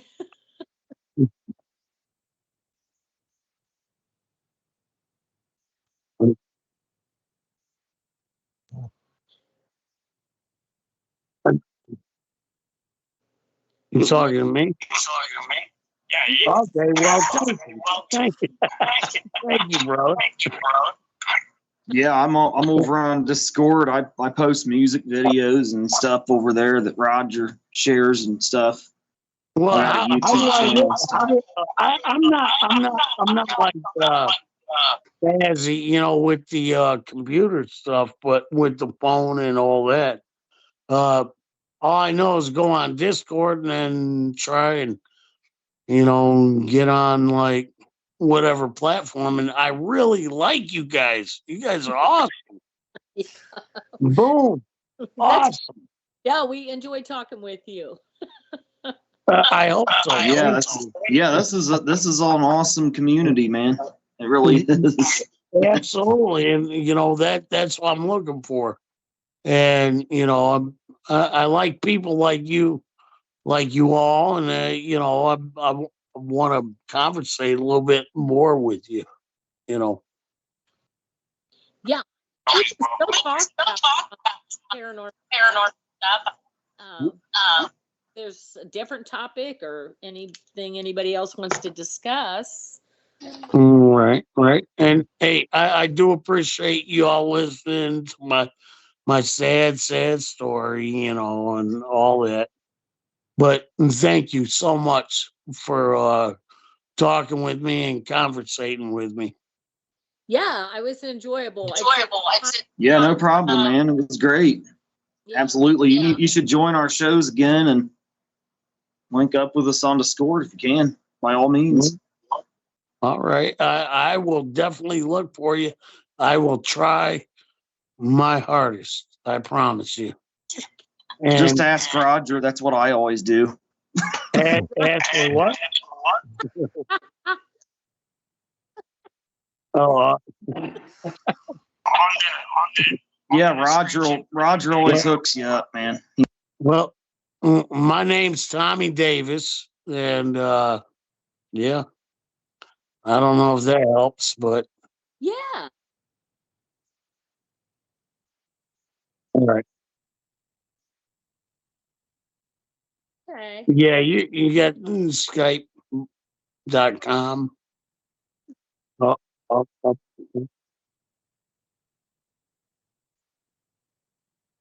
All right. Well, I appreciate it. Thank you. Hats off to all of you. And I loved your conversation. All of Okay. you. Yeah, it was absolutely awesome, man. Just hang in there. Yeah. Hang in there. You'll get through it. I'm trying.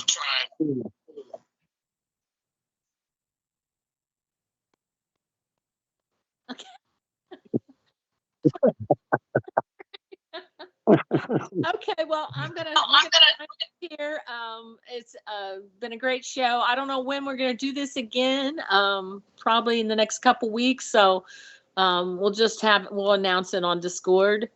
So, yeah, it's been nice. We'll have to, yeah, we'll think up another topic that we can talk about, and then we'll announce a date we're going to do it and the topic and everything, and Right. we'll go from there. But probably next couple weeks we'll do it again. Absolutely. All right. Yeah. Beautiful. I love you guys. You guys are great.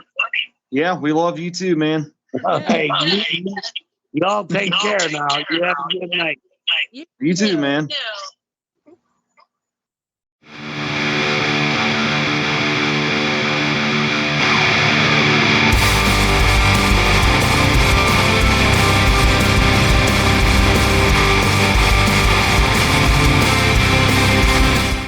Hello, everybody, and welcome to Live with Roger Hanson. I'm Roger Hanson, and tonight we are going to be going over some topics concerning politics as well as alternative tech and technology. Now, I was in the middle of a discussion last week about ancient Samaria and Babylon and ancient Assyria, and it was pretty good, and I would really like to cover some of that. I'm not going to get too much into it because I am planning on doing some of the stuff that I went over last week on two other projects that I want to do. One is Into the Abyss with my other channel. It's called Strange Stories. I'm going to do that one.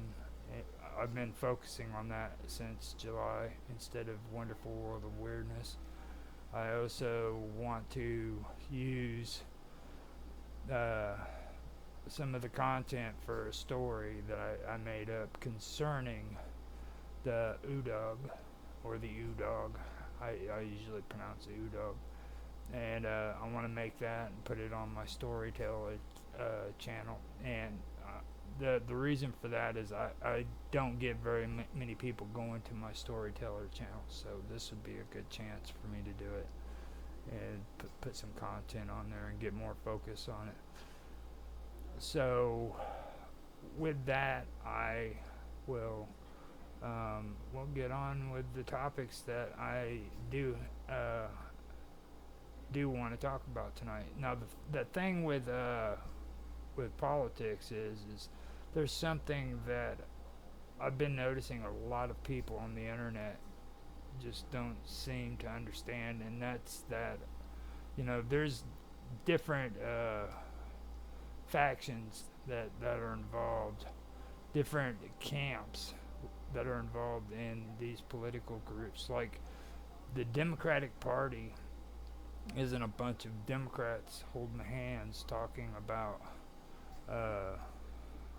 democratic politics. You know what I mean? Like one Democrat group with one idea and one belief. They're different. There's different camps within the Democratic Party. With this, I'll be discussing some of these different camps. Like I'll discuss Hillary Clinton.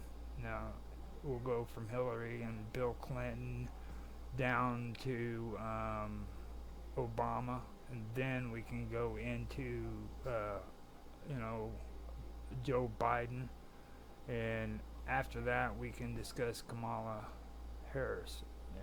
And I can kind of tell you a little bit about their history so that you kind of get an idea that these people aren't or weren't looking for the same.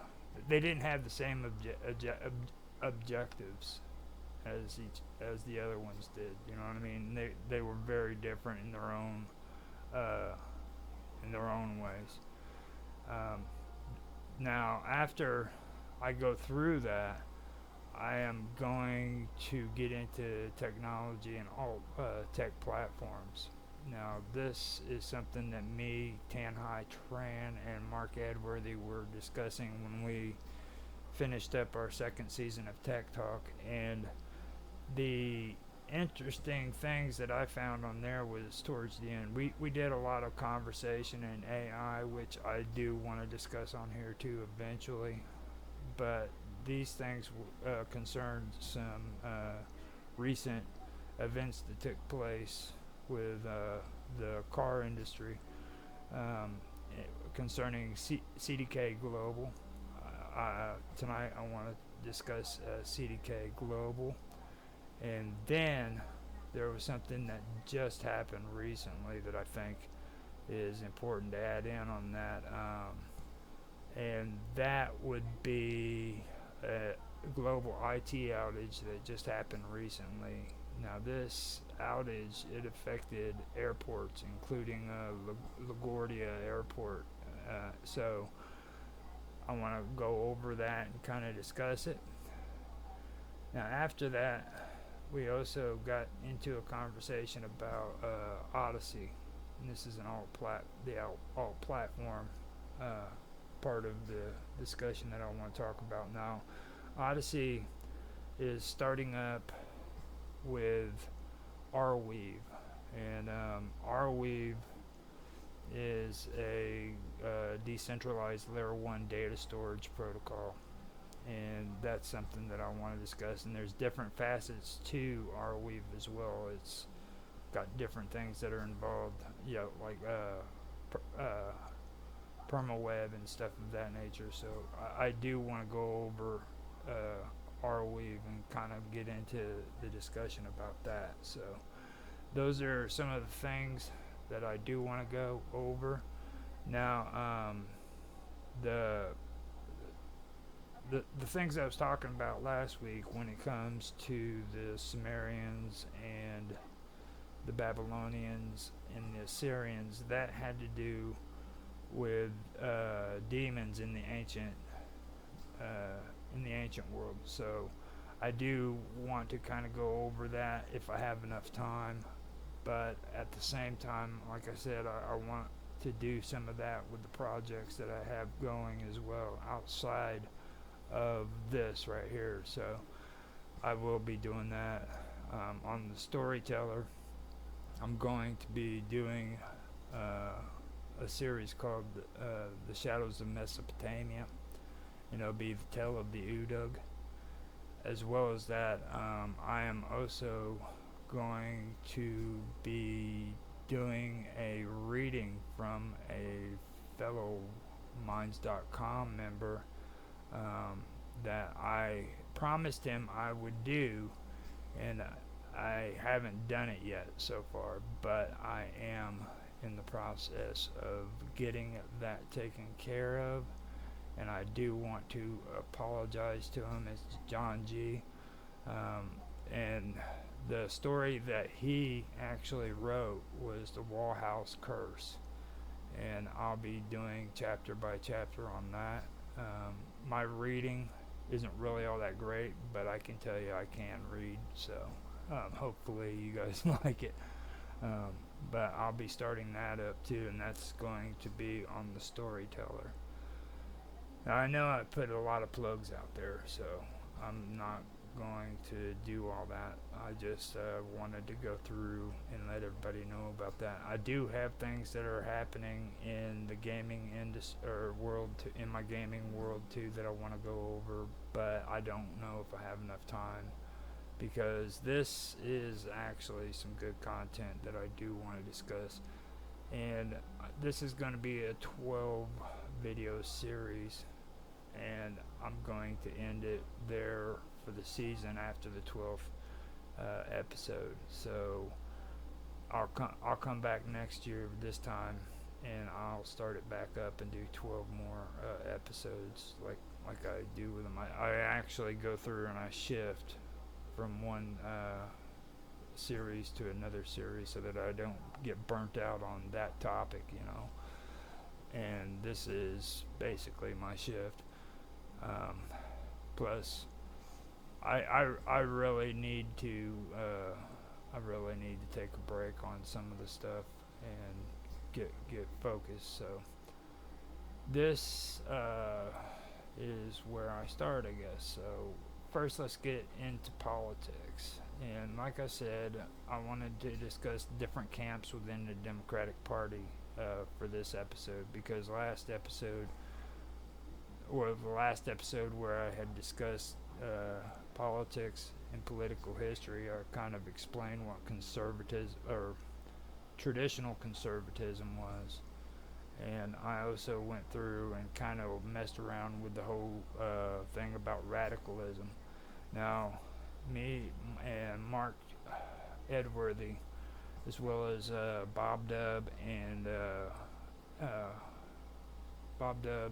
Auto Excelsior on Minds.com, all sat down and had a conversation on Roger's Real-Time Talk Show about socialism in London. And you know, it helped me kind of understand a lot about what was going on with socialism. Now, after we did that, we stopped at we didn't stop at socialism. We went into conservatism, traditional conservatism in England, and that was interesting enough. But then, by accident, I started learning about radicals and radicalism during those time periods. So now it kind of opened me up to a whole area of discussion there. So that brings me back to what we're talking about now. First, with these different camps within the Democratic Party, I want to kind of have a conversation about Hillary Clinton. Okay, now Hillary Clinton isn't really like a liberal, you know what I'm saying? She's not a radical or anything of that nature. Neither is Bill Clinton, believe it or not. They are, and this is something else that's new that a lot of people don't understand, but the Democratic Party does have conservatives in it. Like, they are conservative Democrats. They're a conservative Democrat. They also call them moderate Democrats too. That's kind of like the nice word for it, but that's really what they are. And when I say that they are conservatives, it breaks it down like this, okay? With the Clintons, everything that they were interested in, all of their agendas and everything that they worked for or towards, had to do with money, okay? They believed in making a profit off of the pharmaceuticals. You know what I'm saying? Even though Hillary Clinton campaigned against pharmaceuticals and said that they were their enemies, the pharmaceutical industry donated like $589,000 to Hillary Clinton's campaign during her run for president, you know. Now, you got to understand that this was the most contributions given overall by a pharmaceutical company during that election. Like, she made more money than everybody else during that whole election time period. And this was from the pharmaceutical companies. Now, some of these donations were were personal donations from individuals who worked within the pharmaceutical industries, but they may have also included like contributions from political action committees that were associated with drug companies as well. Now I learned most of this back when I was doing research on Hillary Clinton, and that is back in 2016, I believe. Now, most of the information that I got from that was off of CNBC, to be honest with you, and that's what was the strange part, was because like CNBC was the one that was telling everybody about Hillary Clinton and her campaign contributions, and they wanted her out so that they could get somebody else in her place, you know what I'm or because they wanted Obama in, you know what I'm saying? I believe it was Obama against her, and that campaign, if you remembered it, it was pretty nasty. They were saying some pretty hateful things towards one another, and that goes back to what I was saying. You know, there's different camps within the Democratic Party. So you had Hillary Clinton, who was a conservative Democrat, and then you had Obama. Now I'll get to Obama here after I'm done with Hillary Clinton, but first I need to go and let my cat out because he's sitting at the door crying like a baby as usual. So I will be right back.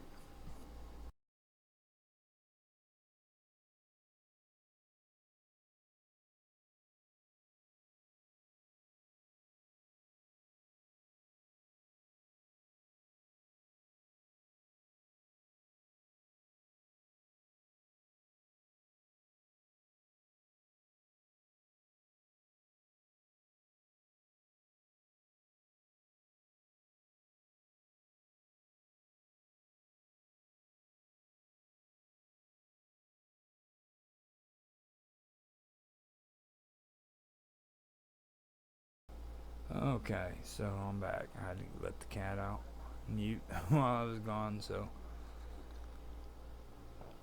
yeah, we were discussing different camps within the Democratic Party, and that's a good example of it. Like during that election period, or you know, during that election, you could see both Obama and Hillary Clinton going freaking toe to toe, and they were very nasty with one another. It got pretty bad. So this was the most contributions given to, like I was saying, okay, overall by the pharmaceutical companies during that election. Now, she made over $500,000 in contributions that were donated for her run for president. Now, these are the same people that she declared as her enemies. You know what I'm saying? She got these donations from the pharmaceuticals, but at the same time from drug makers as well. So, and the drug makers, she apparently had a harder stand against the drug makers than what she did against the pharmaceuticals, and they were the ones that she really hated. But she also got donations from them as well. So this is what a Democratic conservative or moderate is mostly about. They're usually about going in there, and most conservatives, period, are all about the money. That's what they care about. And that's just from my personal view, but that's how I see things. You're never going to see me say or hear me say that I'm a Democrat or I'm a Republican or I'm a conservative or a liberal. And when I say liberal, I'm talking about like the freaking modern version of a liberal. I'm not a hippie, you know what I mean? I'm a independent voter, and I have a brain on my shoulders, and I don't have to go according to a party in order to know what's right and wrong. You know what I mean? I see shit for what it really is. And the thing I was thinking about before was the fact that, when people in these political parties go to vote, they miss out on what I get to see, because when I go to make my vote, I see all the candidates. All right. So I know who are running. Now, here in our state of Illinois, if you're a Democrat and you go in, you don't get the same voting slip as what you do if you're a Republican, and with the same as an independent. You know what I mean? So they don't get to see all the independent people running for presidency, and I get to see all of them. So that's the one thing that I did notice, or I have noticed. So now, the thing that I also want to get into as well is the speeches. Okay, now, not only was Hillary Clinton getting payoffs, donations from these pharmaceuticals and their drug companies, okay, or the drug makers, but she was making speeches after she resigned as Secretary of State. She embarked on the speaking circuit, and she earned millions for paid speeches. She would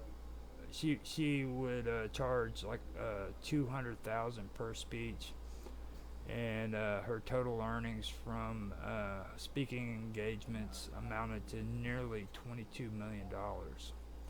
Okay.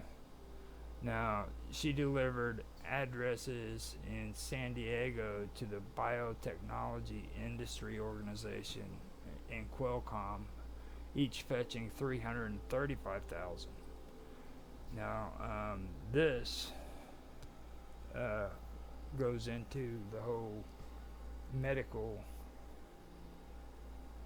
pharmaceutical / drug makers category too, because the Biotechnology Industry Organization is all about the pharmaceuticals. They're all about the drug makers and the medical industry. So she's making money off of this. You know what I'm saying? After she resigned as Secretary of State, so she's getting payoffs on these speeches, and nobody seems to have a problem with that. Now, this all goes back into a conservative Democrat. This is what they do. They play off of the medical end of the government. Okay, so like you have Obamacare, you have Medicare, you have all of these pharmaceuticals, and they've created a monopoly on this stuff. Okay, so now they can manipulate it and make a profit off of it, and it's like an exclusive club where only they are a part of, you know what I mean, or the rich are a part of, you know, where they can actually make money off of it. And that is something that a lot of people don't understand, you know what I mean.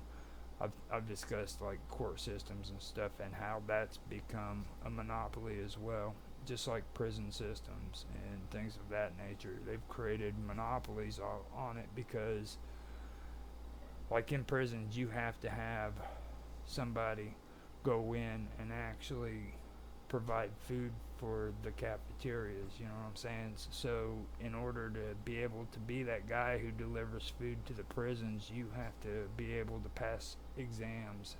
You have to pass freaking all of these requirements that make it possible for you to just go in and deliver food to this prison, you know. So that's kind of how they work it. They're called no bid, contracts. So basically, there's no bidding. You're just chosen. You know what I mean? You don't bid for the job or anything of that nature. There's no bid. Excuse me. So after that, I want to go into Obama. Now, back in the day, if you remember, and this is something that a lot of people forget because you'll hear a lot of conservatives talking just a lot of nonsense. They'll say crap like, "Oh, he's just Muslim and he's trying to create this Muslim state in the United States and all this crap," you know. But that is not what I see with Obama. What I seen with Obama was that he was more of a socialist. Okay, now Obama's mentor growing up, he was a socialist, possibly a communist. Okay, now his name was Frank Marshall Davis, and he played a significant role as a mentor in Obama's life during his teenage years. Okay, now this was during the time that he lived in Hawaii with his grandparents, and his mom had gone AWOL somewhere. There's a lot of controversy over that too, but I don't know for sure what the real story is, and from what I've heard, I doubt if anybody really knows what the real story is behind that. You'll hear a lot of crazy stuff when it comes to Obama, so there's really no telling. But this was during the time that he lived in Hawaii with his grandparents. And Frank Marshall Davis was like his mentor. He's the one who really inspired him to become the person that he became. Okay, though there's no concrete evidence, and it has been a controversial topic. There has been claims made that Frank Marshall Davis mapped the coast of Hawaii for China in the former Soviet Union, you know, back when he was there. Even though there's no documented evidence that he was ever involved in cartography, okay? Now, Davis was a journalist, he was a poet, and he was an activist. That is true. And he was involved with the Works Progress Administration, the WPA, under President Franklin D. Roosevelt's New Deal programs. He was involved in that. Now, Davis is who I'm talking about, not Obama. Frank Marshall Davis. So he was involved with the WPA and Roosevelt's New Deal program. To me, that was when socialism started taking roots here in the United States. When Roosevelt started the New Deal program, he started implementing socialist programs all the way down the list. And that's really how socialism took root here in the United States and started growing. Now, he also participated in the Chicago Civil Liberties Committee and sponsored the Southside chapter of American Youth for Democracy. Now, Davis moved to Honolulu, Hawaii, where he ran a small business, and he also, during that time period, became involved in local labor issues. Now, this is where people come up with the excuse of why the Federal Bureau of Investigation, the FBI, was tracking his activities. They believed that he was a communist, and this is where the accusations came from. It came from the FBI. They believed that Davis was a full-blown communist, and he would go out to the beaches and he would spend hours out on the beaches. And they claimed that what he was doing is he was mapping out the beaches and then sending them overseas to China from Hawaii. They could never prove that, but that was the claims that the FBI were making. Now, these days, when you read about that and you hear about that, you hear people talking about they that the FBI had investigated union activities, since the early 20th century, so it was no big deal. Don't focus on that because that's just not true. He wasn't a communist, and he wasn't spying on the United States, sending information back, or not back, but to the Soviet Union and China. Just don't worry about that. That's just controversy. So. And that's basically what that was. They take focus off the fact that it wasn't just people coming up with these stories. These were allegations that the FBI were making during that time period, So that is basically the background that I found to be the most important part of Obama's story, I don't believe that Obama was Muslim because, for one thing, he wasn't a very religious person in the first place. And I live in Illinois, okay? And I can honestly tell you that, well, I know for a fact the history of Obama before he became president because he had a sitting seat in Illinois state legislature for a while, and he came into Illinois from out of state, and he became a representative, I believe it was, here in Illinois, and it was short-lived, okay, and the only reason why he had it was because, see, I like to call these people superstars. They're the up and coming, upstarters, and these superstars in politics are people that are selected, not elected. You know what I'm saying? These are prodigies that freaking political parties say, look, we need that guy to be president within a 15-year span. So what they do is they mold them. They tell them that you take this position, and then 2-3 years down the line you take this position, and then 2 or 3 years down the line you take this position, and then you'll be in the position to where you can run for president. Okay, and these are the potentials. These are the go-getters. You know what I'm saying? The ones that have the potential to become president, and that's how government has worked in the United States for quite some time. And I also believe that that was one of the major reasons why Donald Trump upset so many of these people, not only Democrats but Republicans as well, because he just came out of the blue. He was like freaking a sucker punch to both parties, I remember the midterm before the presidential election, the 2 years in between, when when Congress does their voting, and they get a chance to have their votes in between the presidential elections.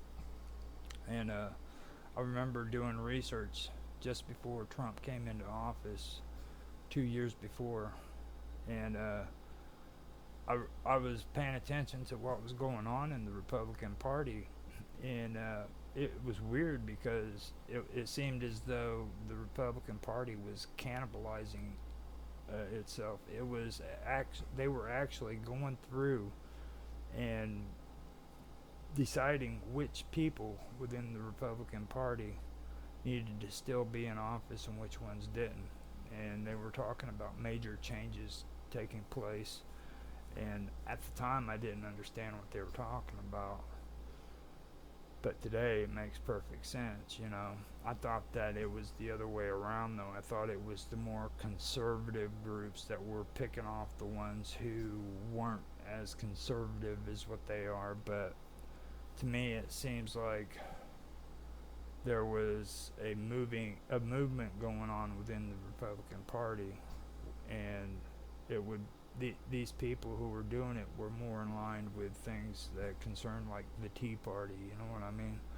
So that was interesting, and that is kind of what I'm getting at here in a strange, weird way. You know what I'm saying? Like, people have a hard time understanding what's taking place here. Like, there's a lot of people who are upset because of the things that happen. It's not just the Democrats, it's the Republicans too when it comes to Donald Trump, because he's actually changing things. You know what I'm saying? He flipped them on upside down, basically, is what it is, and they have no idea what they're doing now. Like the neocons, I mean, Bush Senior literally took his finger and ran it across his throat at Donald Trump because he had pissed him off so much about the things he said. You know, these are people who do not like Donald Trump, and these are also people who are neoconservatives. They're very, very hardcore conservatives. So, with Obama, like I was saying, he was set into position to be in the state of Illinois, give great speeches to the people down in the Chicago ghettos, promising them all this stuff. And the only reason why he was doing that is because he needed to gain clout so that he could progress forward and become president eventually. So this was just a stepping stone that he had to go through in order to make it to the White House. Now, I also have my theories about that too, because there's a family here in Illinois that a lot of people forget about, and it's the Crown family. Now, we have a governor here now. He goes by Governor Pritzker. Now, Governor Pritzker is nothing but a shill, basically. He's a mouthpiece for the Crown family, and whatever the Crown family wants, the Crown family gets. Okay. He also is one of the people who, if he keeps going the way he's going, he'll end up running for the White House as well. So, not only is the Crown family rich and powerful, but he is also rich too. So, there's a chance he soon will probably be running for president at some time or another. But with Obama, that's what I was trying to say. He was groomed to become president. Okay, and that's the way a lot of these people are, and that is what I know when it comes to Obama, because I'm in Illinois, and he was a politician here in Illinois for a short stint before he became president.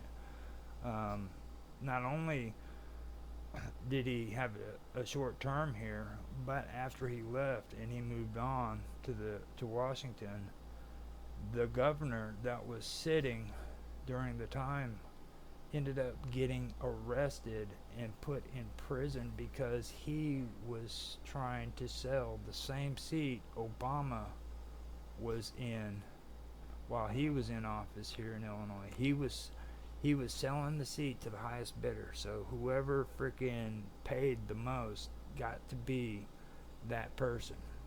You know what I mean? I thought that was pretty interesting as well. When they say that Illinois government is corrupt, man, they are not lying. That's exactly what this state is. They always say, "Oh, that's just they won't let up on the past because of what we've done in the past."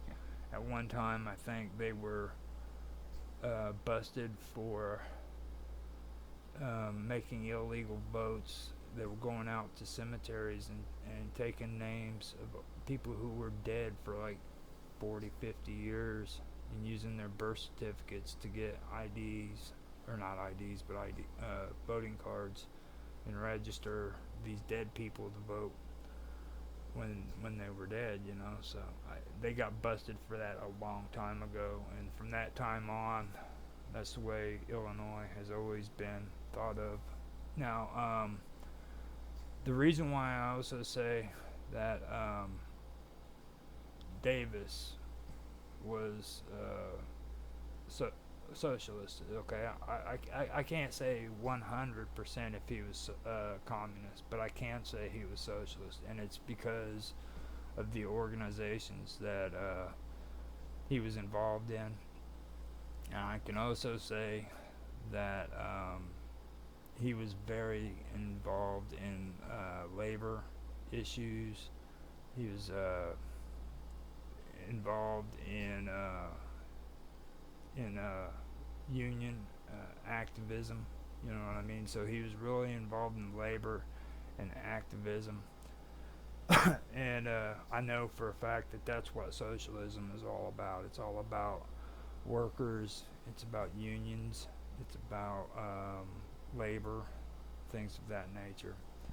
Whereas before I thought that it was all clumped in to one thing. It was about all of these civil rights and stuff like that. Come to find out that this goes back to different camps within the Democratic Party.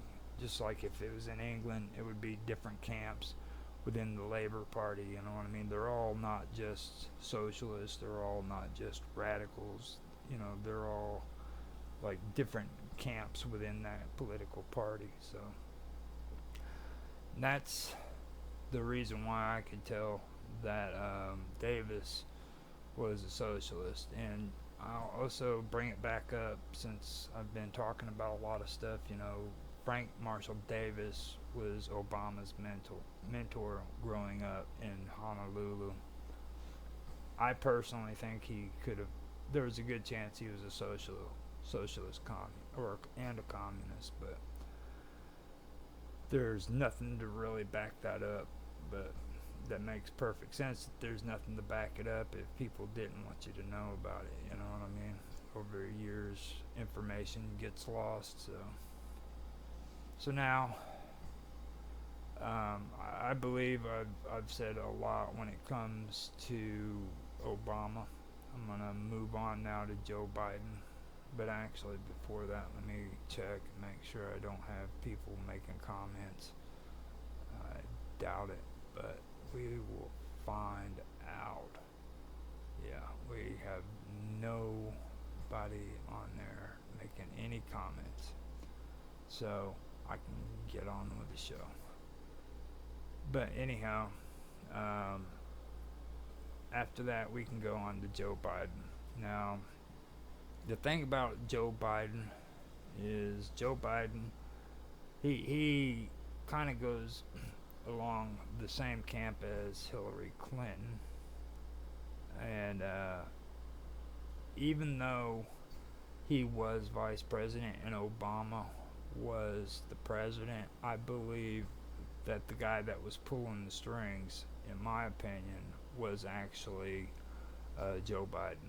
I think that he was the guy behind the freaking curtain, you know what I mean? Like on The Wizard of Oz, he was pulling all the strings.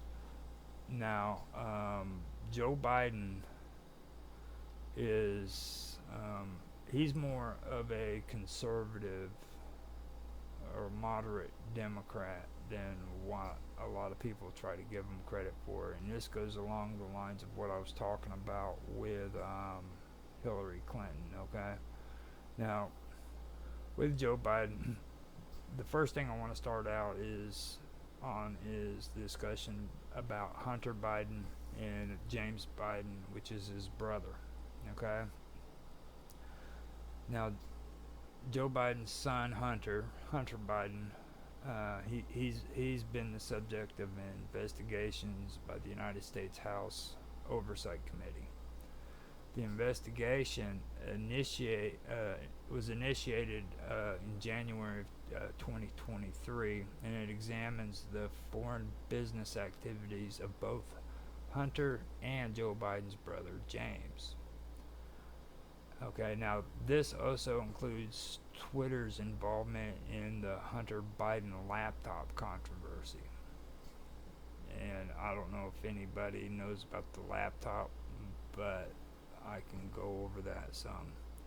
Now, as of November 2023,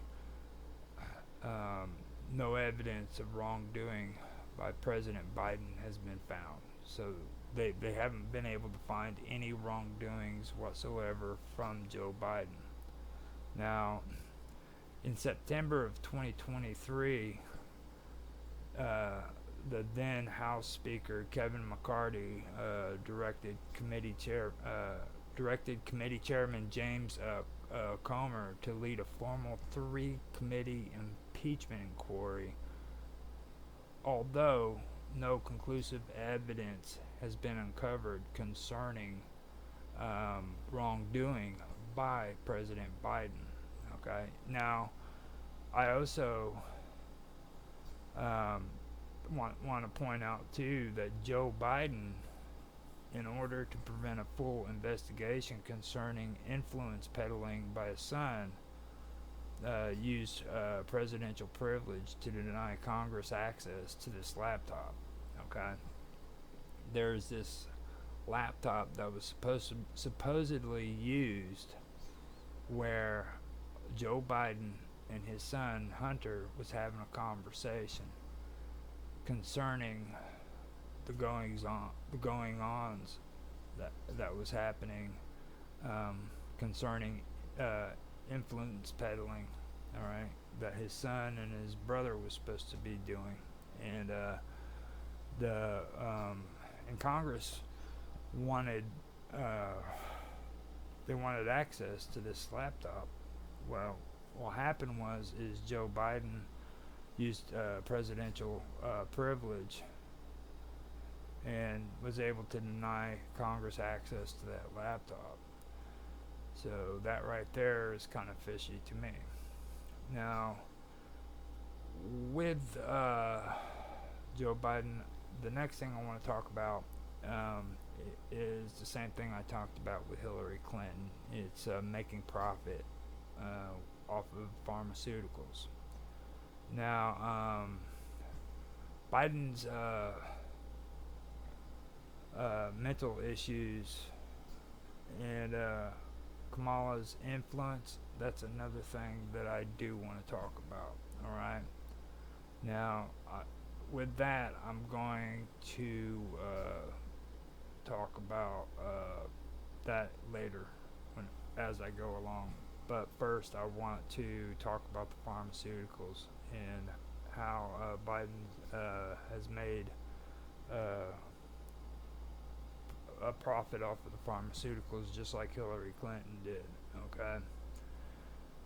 Now, you got to understand with Biden has been in office not only as president but as a politician since 1970. Okay, he didn't actually become a senator until 1973, but from 1973 he had a political position all the way up until, well, now 2004. So that is well over 51 years, okay, that he has had a political position. Now, in Congress, with his contributions,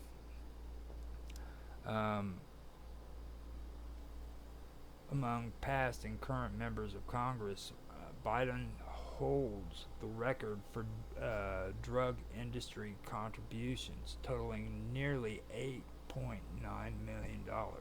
Okay, that's Biden. Okay, he holds the record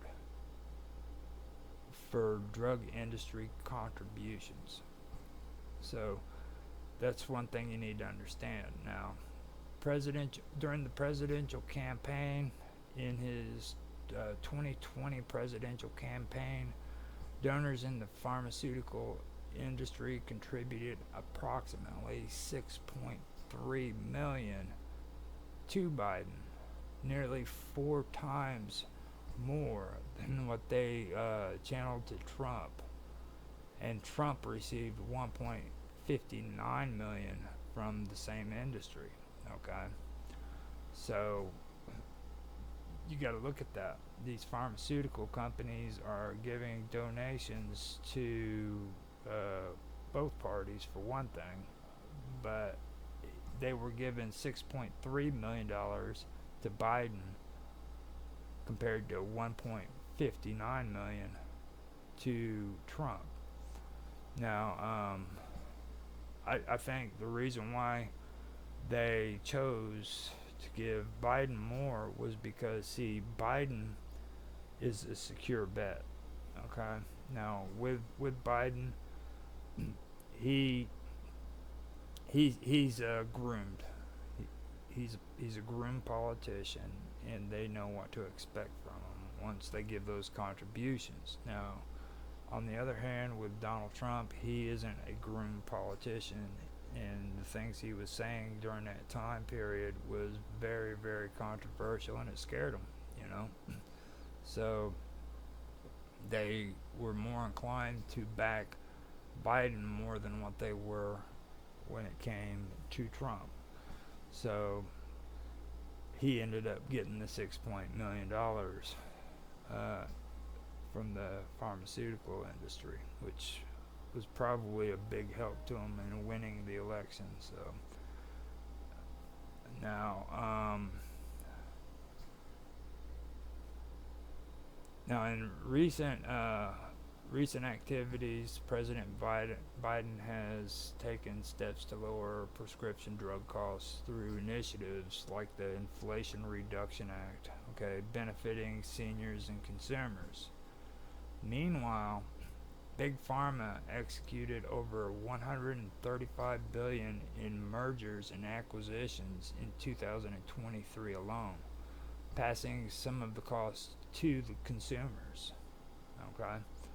So, even though he's coming up with this legislation, the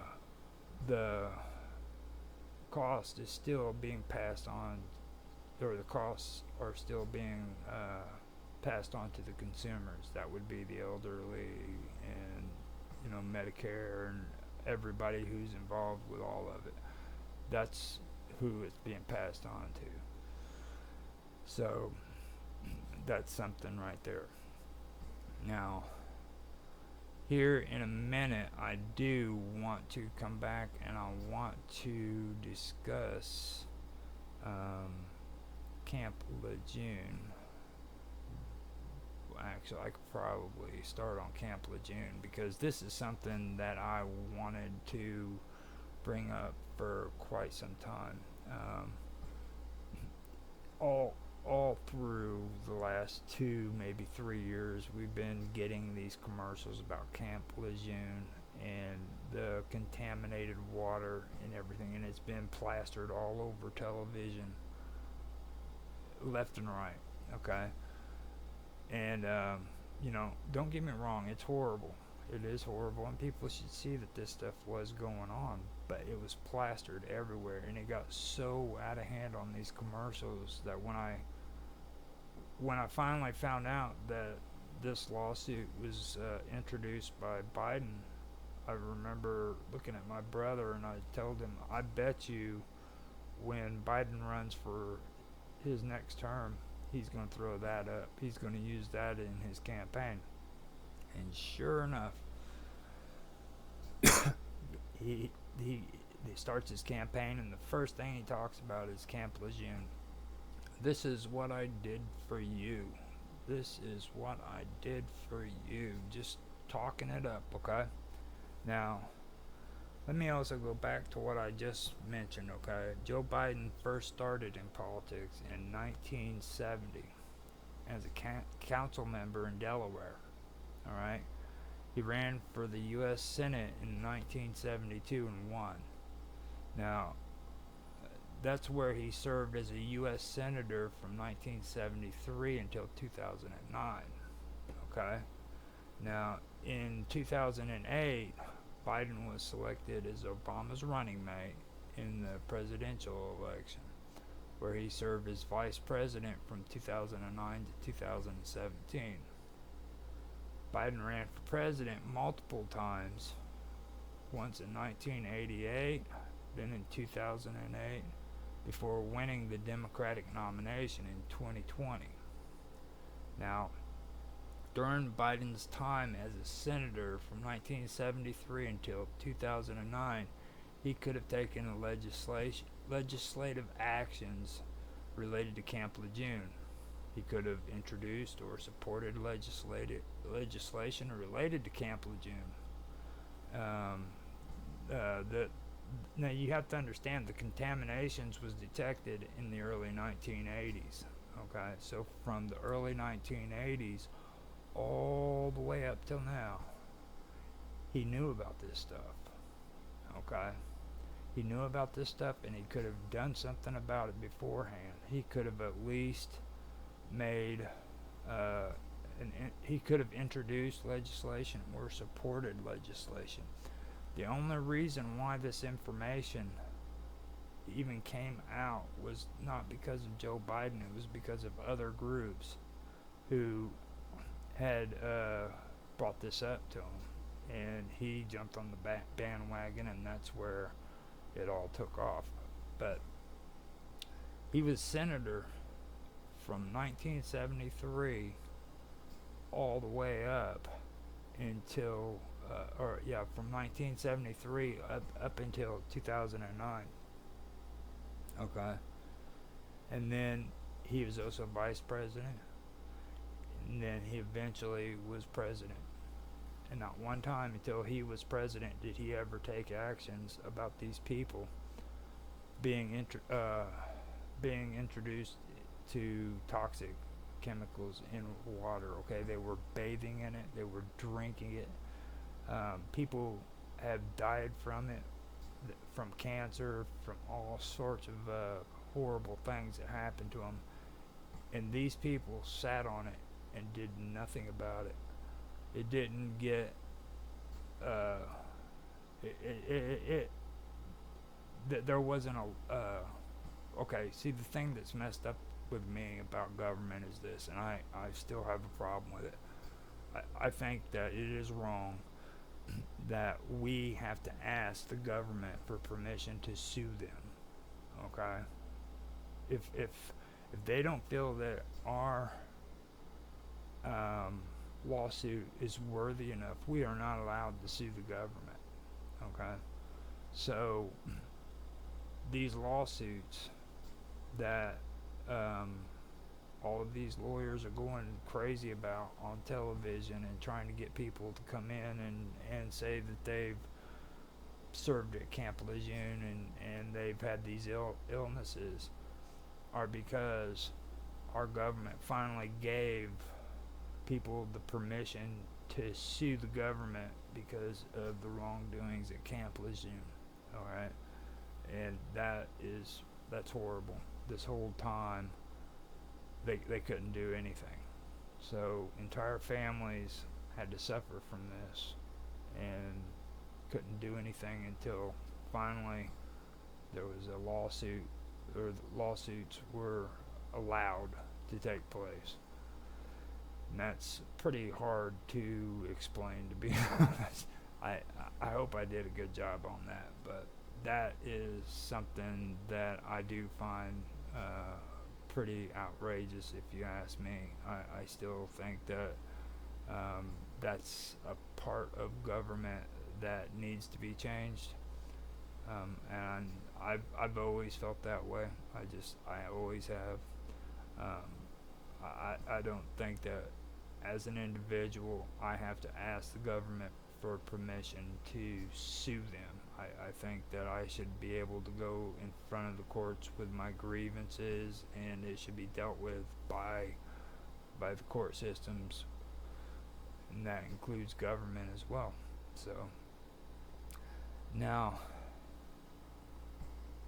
I believe that I should probably put on a song.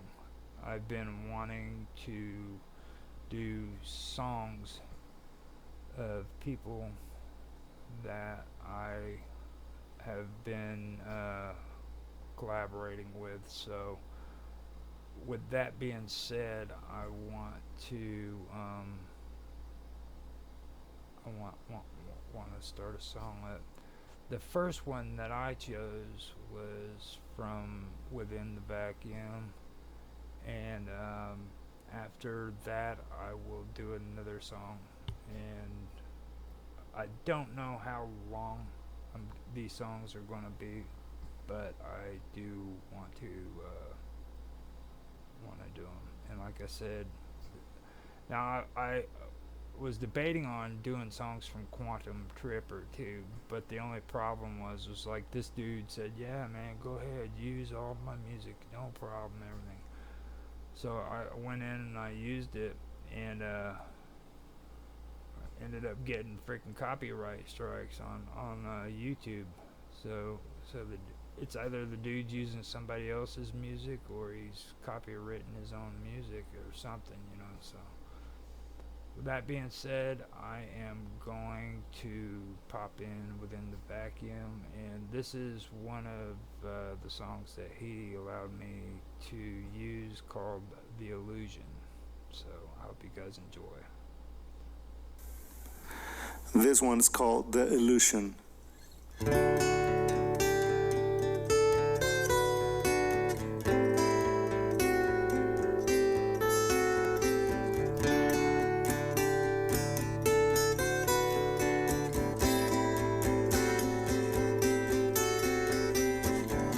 When I look what we did, so many things around us, and you know it's hard to control your mind. We can move things, but the change will remain at the surface.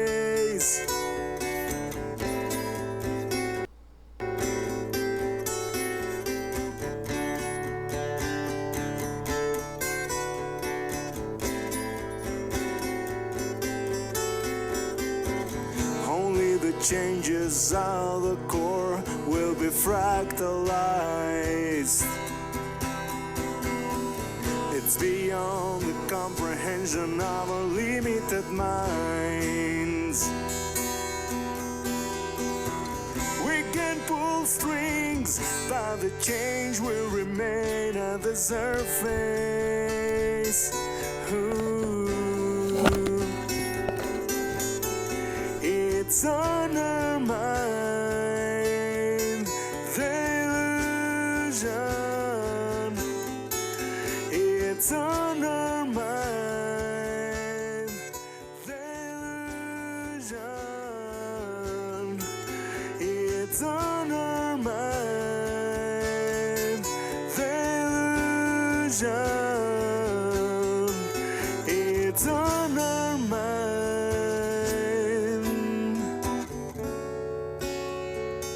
Yeah, yeah, yeah, yeah, yeah, yeah. Ooh.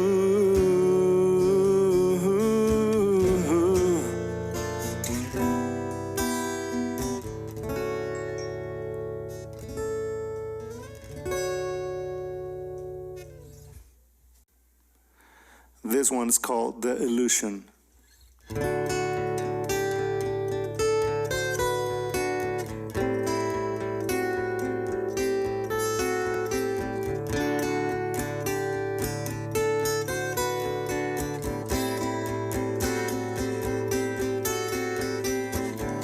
When I look what we did, so many things around us, and you know it's hard to control your mind. We can move things, but the change will remain at the surface.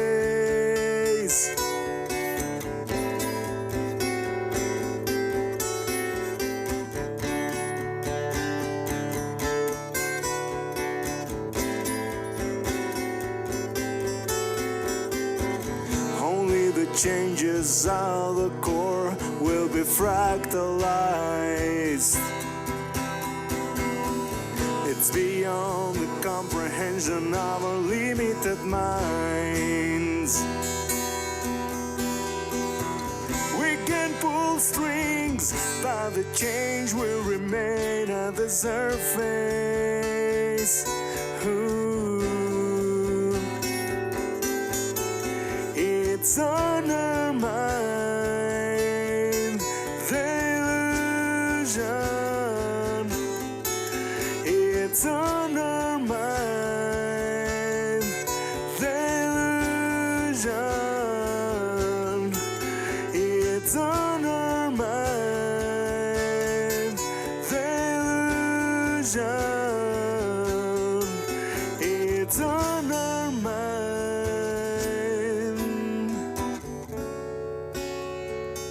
Yeah, yeah, yeah, yeah, yeah, yeah.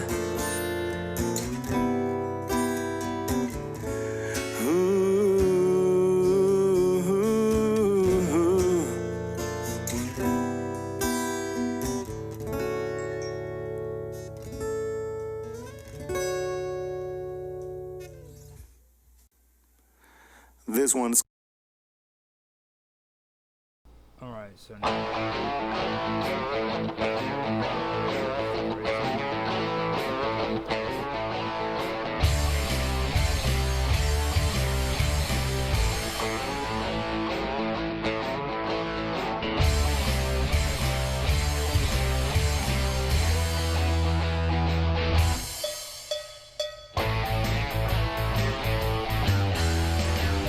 crazy mama, don't you play your games with me. Crazy mama, don't you play your games with me.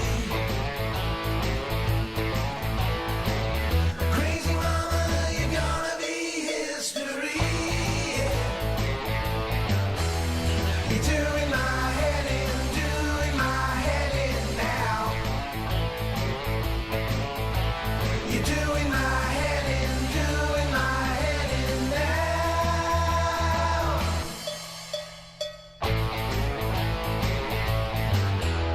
And I've been working overtime just to make you mine every day. Yeah, I've been working overtime, you spend it all on wine. It's such a crime. I've been working overtime just to make you mine every day. Yeah, I've been working overtime, you spend it all on wine. Such a crime.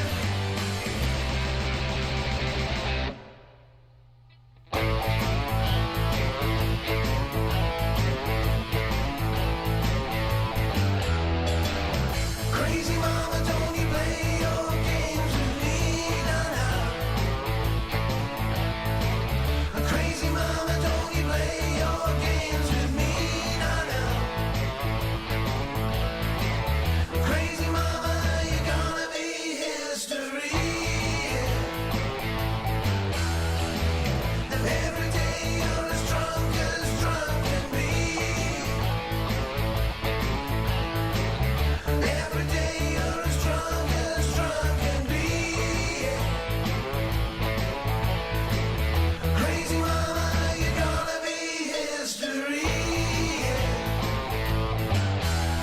You're doing my head in, doing my head in now. You're doing my head in, doing my head in now. You're doing my head in, doing my head in now.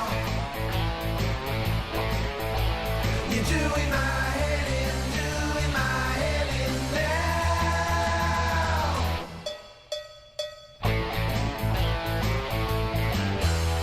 I took her to a movie, I took her to a show. I said, now come on, baby, let that bottle go. She stumbled and she fell and she landed on her head. Her ass was in the air and I thought, time to go. The man said, hey, don't bring that woman here no more. She slapped him in the face and then she threw him out the door.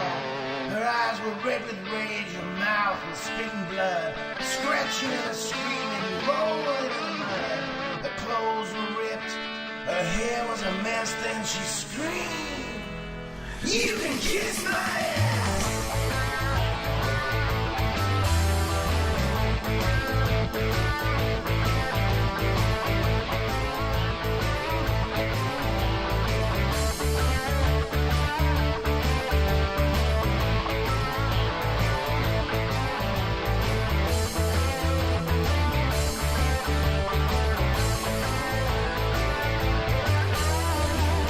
Crazy mama, don't you play your games with me now. Crazy mama, don't you play your games with me now. Crazy mama, you're gonna be history.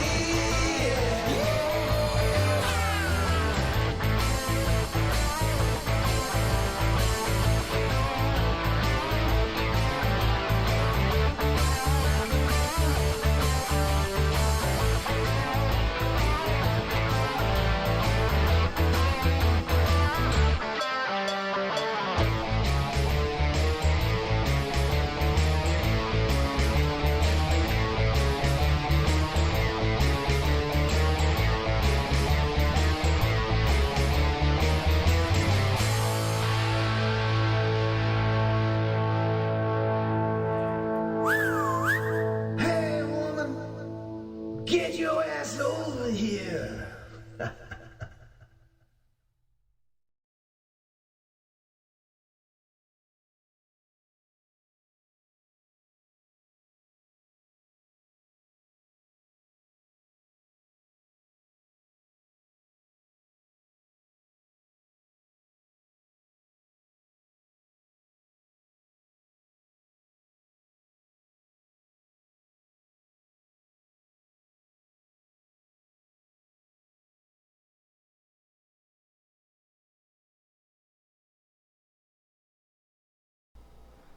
Okay, I am back.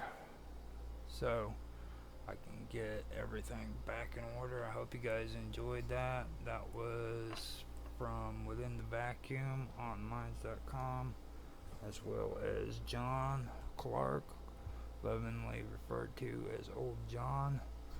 You can find him on YouTube, Facebook, Spotify, a whole bunch of other places. Now, I will have more music available here in a little while, but I am also going to continue on where I left off. Now, hopefully, I can get back to where I need to so that I can get my cool slideshow going on. Now, that slideshow is a collaboration between me and Mr. Robot on Minds.com and Minds Chat. If you guys want to check him out, you can find him there. Now, I can get this one going. This is another one that we worked on. And like I said, we did this off of geometry. We used Blender to do it. And hopefully I can do more of this. We were just playing around in chat, and he threw up some pictures, and I said, I'm going to try that on Blender for you. So I went ahead and I started doing them, and we came out with some pretty cool graphics here. And it was pretty easy, by the way. I mean, this didn't cause any stress on my computer whatsoever. So hope you guys enjoy it. Now, getting back to politics, I'm going to finish this up because we're now on Kamala Harris. Now, she is a stranger or a strange character. Let me double check my audio real quick. Kamala Harris. Yeah, it's on there. Now she is definitely a strange character. Okay. With her, it's it's different. That's just the best way I can say it. When it like you can't really say that she's moderate. You can't really say she's radical, and you can't really say she's liberal. All right, and it's because of her past work experience. You know, a lot of people think of her today in the last 4 years as like the vice president of the United States, and they think that she's real big on this woman's movement and stuff of that nature, when that has absolutely nothing to do with Kamala Harris. All right, now with that being said, let me kind of throw a little bit of old school stuff at you about Kamala Harris. Okay, Kamala Harris was at one time an attorney general in California. All right, now there was a case of a guy by the name of Kevin Cooper. Now, Kevin Cooper is currently on death row in California. Now, this concerned the death of 4 people in 1983. While serving as California Attorney General, Kamala Harris resisted allowing DNA testing that could have exonerated him. Okay, and to this day, Kamala still denies any wrongdoings in that case on her part. You know, she exonerates herself from the fact that she could have freed this man. Now, I understand if he actually committed the murder and killed 4 people, yeah, he deserved death row. I have no problem with that. And a lot of people don't agree with me on the death row when it comes to these liberals and all that. But that's just the way I feel. I feel that killing 4 people is pretty gruesome. All right, but if he did do that, then he should be executed. But this man was denied the right of DNA testing that could have exonerated him. Okay, and she still resisted allowing that DNA testing, all right, to be used in court. Now, when she was running for president, she threw up this case kind of like in opposition to Kevin Cooper, of a teenage boy that she was able to get out of prison because of a murder as well. You know, so hey, yeah, I did that, but look over here. This is what I did too. You know, I helped this poor kid out of frickin' prison who was gonna be, you know, put in prison for murder. You know, that was her way of exonerating herself. You know what I'm saying, and making it all right that what she did with this man wasn't wrong. You know. And that right there is something that I find appalling, to be honest with you. I think that is probably worse than, you know, what she did to this man. You know, the fact that she did that to Kevin Cooper, but then afterwards, you know, actually not it. This is without admitting any wrongdoing. She actually comes up with another case to say, look, man, this is what I did too, you know. So that makes her even more disgusting than what she was before. And, you know, the thing about Kamala Harris is, like, I was on Jeffrey Ryder's show. He has this Pirate Red network show, and it was brought up about the SIS in California, and the SIS was a part of the Los Angeles Police Department, and they became so controversial they made a movie back in the 80s about it with Lou Diamond Phillips. And I freaking remembered that, so I went and I checked it out on the internet because, like, in my head, something that happened that was that controversial back in the 80s couldn't possibly still be going on today, right? And this all reminds me of Kamala Harris in California. Right? That's the reason why I'm bringing this up. But I went and I checked it out, and sure as shit, to this day, the SIS still operates in California. Now, this organization within the police force is nothing more than a hit squad sent out to freaking kill people. Okay? Now, they've had situations where they were in the drive-through fast food restaurants and they literally opened fire on a carload of people. All right, claiming that one of them tried to pull a gun. You know what I mean? An entire carload of people were dead. You know, they surrounded the car and they just freaking blew them away. This is the kind of people that are in the police department in California, Los Angeles. All right, and that's the kind of person that I take Kamala Harris as being, as somebody like that, somebody who is just horrible, despicable. And this is the person that they want to frickin' make the next president of the United States of America. You know what I mean? Now, in 2008, Harris's office prosecuted Jamel Truelove for murder, but an appellate court later found that police officers had framed him. They literally had framed him. Okay? Now, Kamala Harris's office prosecuted this man, okay, for murder. And then later they found out that the police officers had framed him.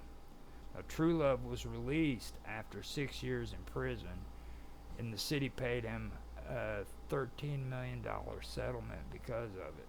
All right. This is another case that Kamala Harris was involved in her career. So it goes back to this whole thing about her being into civil rights and women's rights and all of this stuff. Don't buy into that. This woman is evil to the core. She is something but nothing. I mean, it's like you can't call her a conservative, you can't call her a liberal, you can't call her a freaking radical, because radicals aren't the same as what this woman is. Okay, this woman is like borderline psychotic. And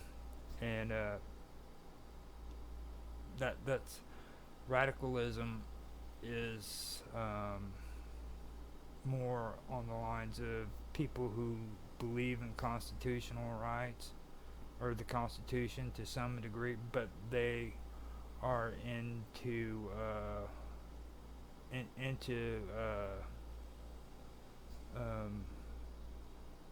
like they're more into like government. I'm having a brain fart right now.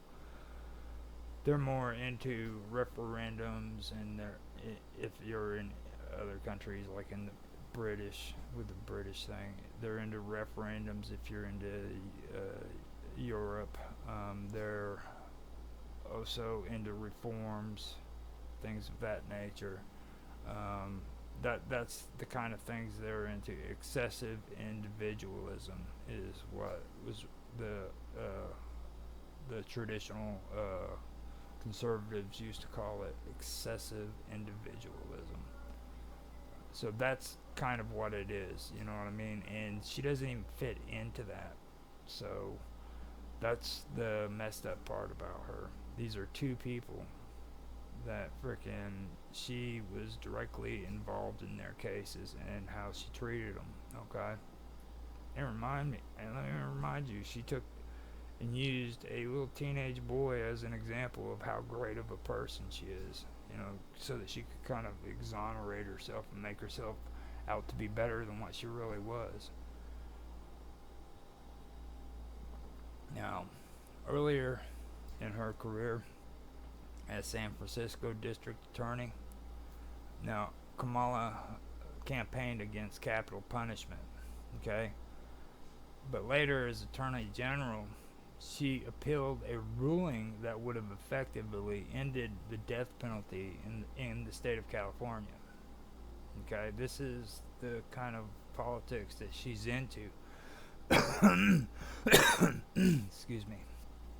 But at one point, she's against capital punishment, and then later on, when she becomes Attorney General, she appealed a ruling that would have effectively ended the death penalty. That's the kind of politics she runs. Now,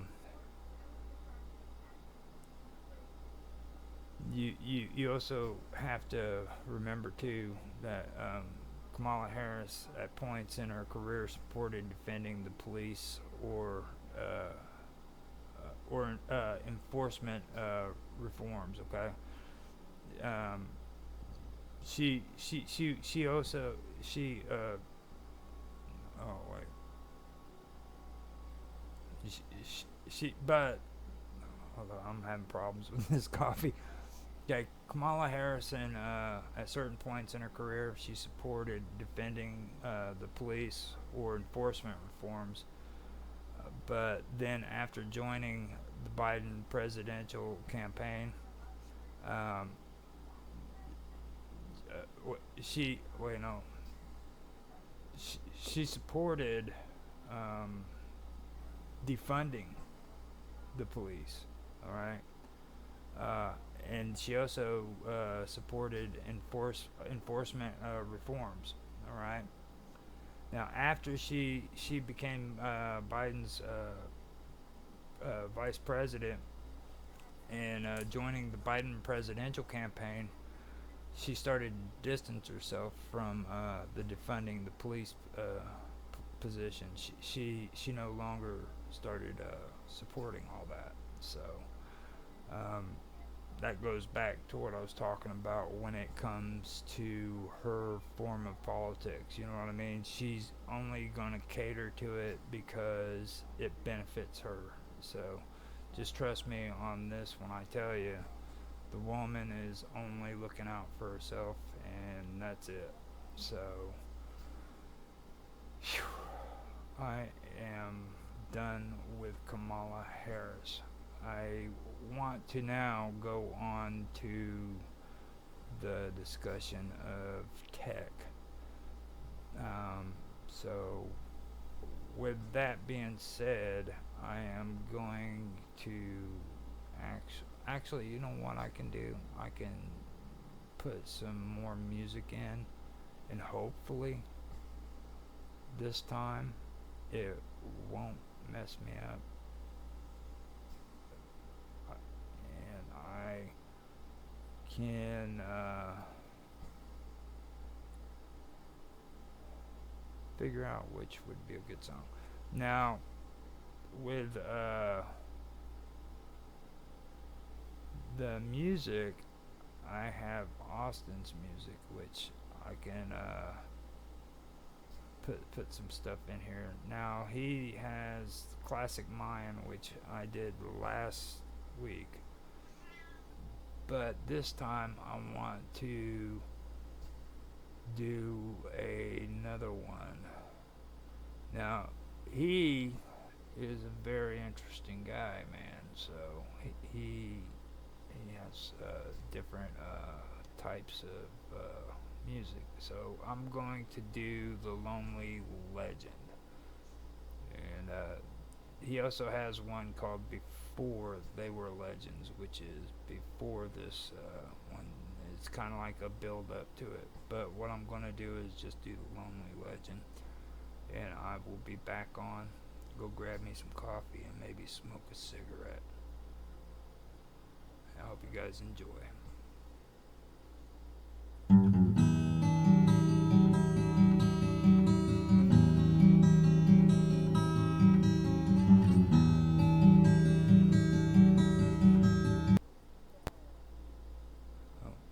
Did not mean to do that.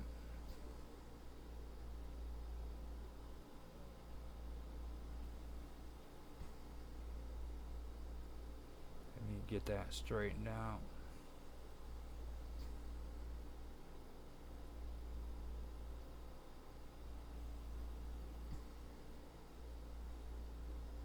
Oh boy, I messed that up, didn't I?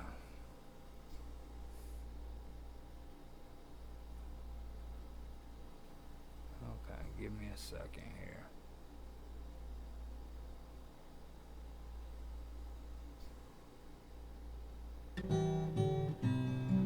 Okay.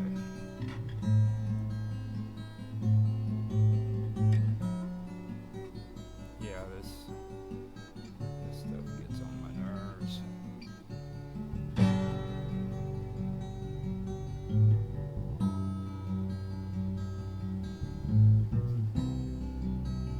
Nothing.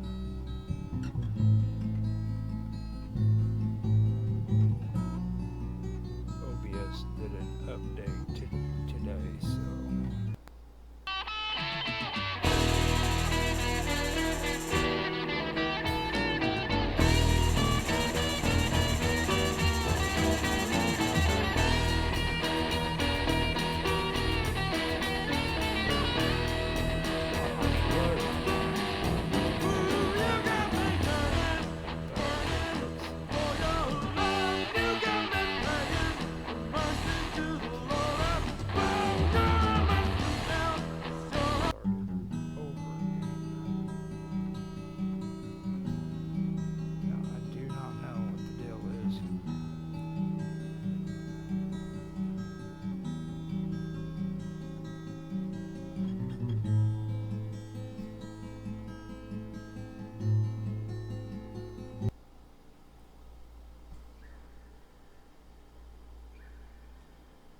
Huh. Wow.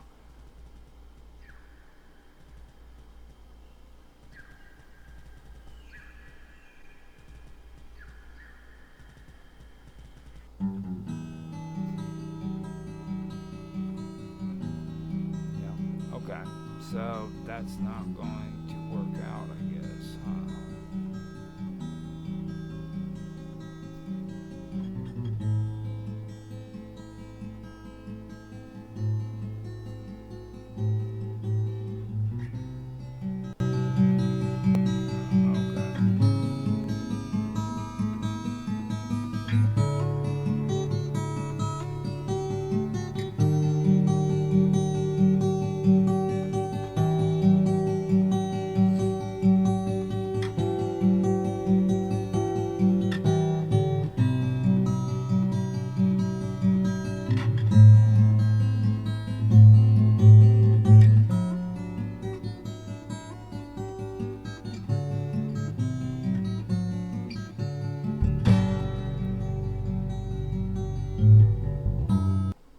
Okay, so let's do this again, and we will be ready. So here we go.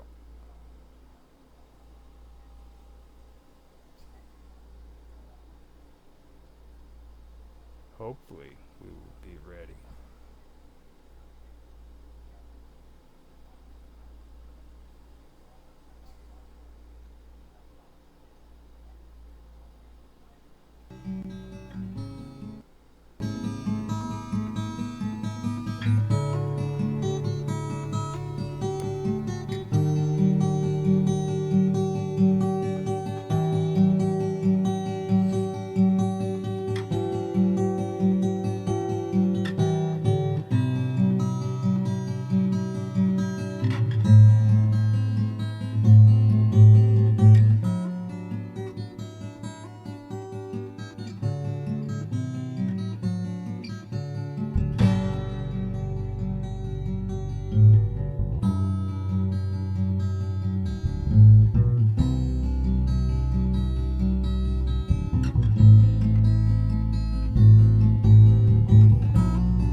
Well, the guitar man, son of the dotted line, made a record and it hit the big time.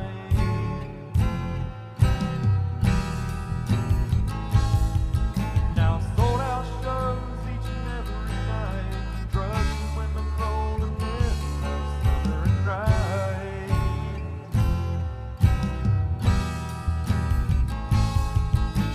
An entourage of yes men always at his side, money hand over fist flowing in like a river of wine.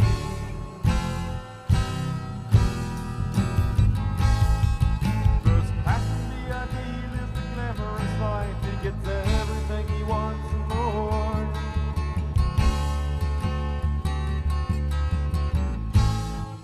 Except a true friend down some spotlight.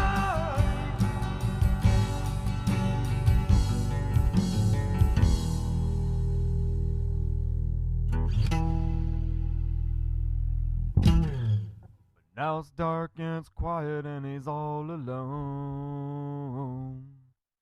And he's sitting there in misery in his fancy home. When no one ever calls him on the telephone.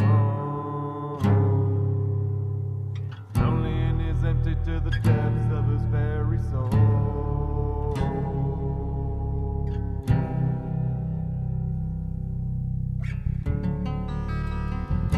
Oh, lonely legend, what are you gonna do?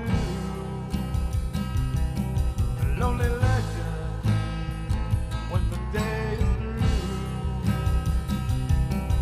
When the sun goes down, the curtain closes and the lights go out. Lonely legend is gonna be there for you.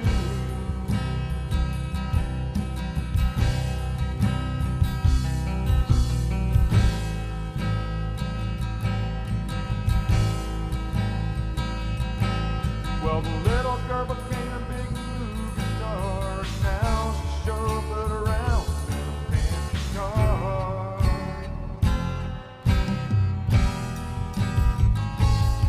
So she can stand on the red carpet and collect more awards. Get a picture taken by the paparazzi horde.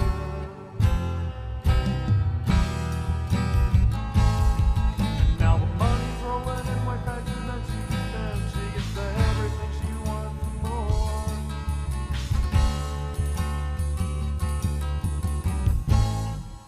Except a true friend and one to love and trust.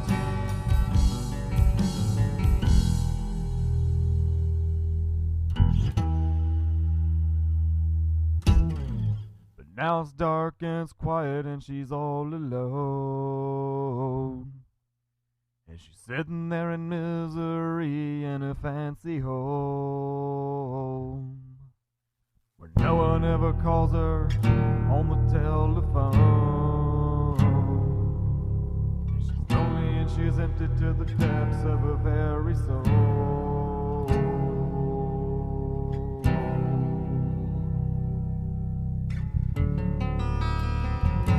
Oh, lonely legend, what are you gonna do? Lonely legend, when the day is through. When the sun goes down, the curtain closes and the lights go out. Lonely legend.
Okay, so that was Lonely Legend from Austin Summers. And after this, I am going to stop talking about Kamala Harris, and my next topics will concern technology and alt tech platforms. Now, this was something that started up on Tech Talk with me, Tanhai Tran, and Mark Edworthy. And I thought that kind of revisiting this stuff after doing a little bit more research would be something worth doing.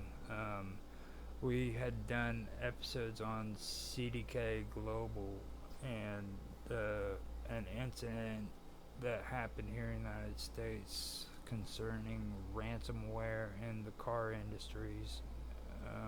This would be the people who sell vehicles to everybody on car lots and stuff like that. CDK Global, they are the people who are responsible for all of the tech that is that helps with documentation and stuff like that. What happened was they were attacked by hackers here recently, and we went over it on Tech Talk. We did a pretty good job, I believe. There were certain things that we weren't discussing there that I wanted to cover, and it had to do with equity, private equity, and CDK Global. Now, in the Tech Talk episodes, I mentioned DMS. DMS is a program that, or it's actually DMS is something that's been researched for decades. I mean, they were doing this. According to Tan, it started out back in 1965, I believe. I thought that it was like in the 1970s, but this isn't new technology that I'm discussing here. This is old technology that's been around for quite a long time, and what happened with CDK Global is they ended up getting hacked, and all of their data was held ransom for a ransom. It was held hostage for a ransom. And they had no backups. They didn't have good security, and they didn't have their information backed up on it. And for me, that's when I mentioned DMS. Now, DMS organizes and secures documents, makes it easier to find and share information.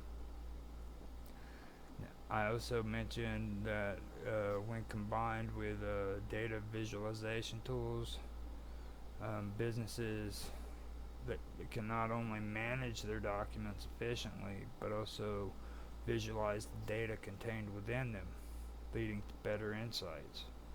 Now, data visualization tools simplify complex data sets and reveals patterns. Now, with these patterns, DMS can with visualization tools and DMS, using these patterns, they could have been able to detect unusual behaviors within their own system. You know what I'm saying? So that was kind of what I was getting at in those interviews and everything. Now, DMS, besides what I just mentioned, it facilitates collaboration by allowing multiple users to access and work on documents together. Okay? Now, that right there would have been useful if you had multiple people who could work on things from different locations and stuff, because I feel that like if more than one person was collaborating on projects and stuff like that, there would have been um, more of a chance that they could have backed up their data. You know what I mean? Because nobody works on projects without backing up their data. I would guess. That would be my conclusion to it. Now, the recent ransomware attack on CDK Global, it occurred in June of 2024, and it caused significant disruptions for car dealerships nationwide. The attack led to a shutdown of systems and forced many dealerships to revert to manual processes.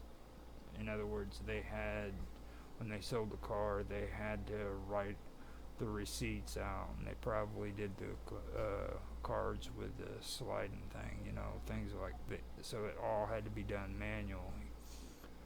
Now, these technologies that I mentioned could have played a role in mitigating the risk and impact of such cyber attacks. You know what I mean? It could have actually helped out in that.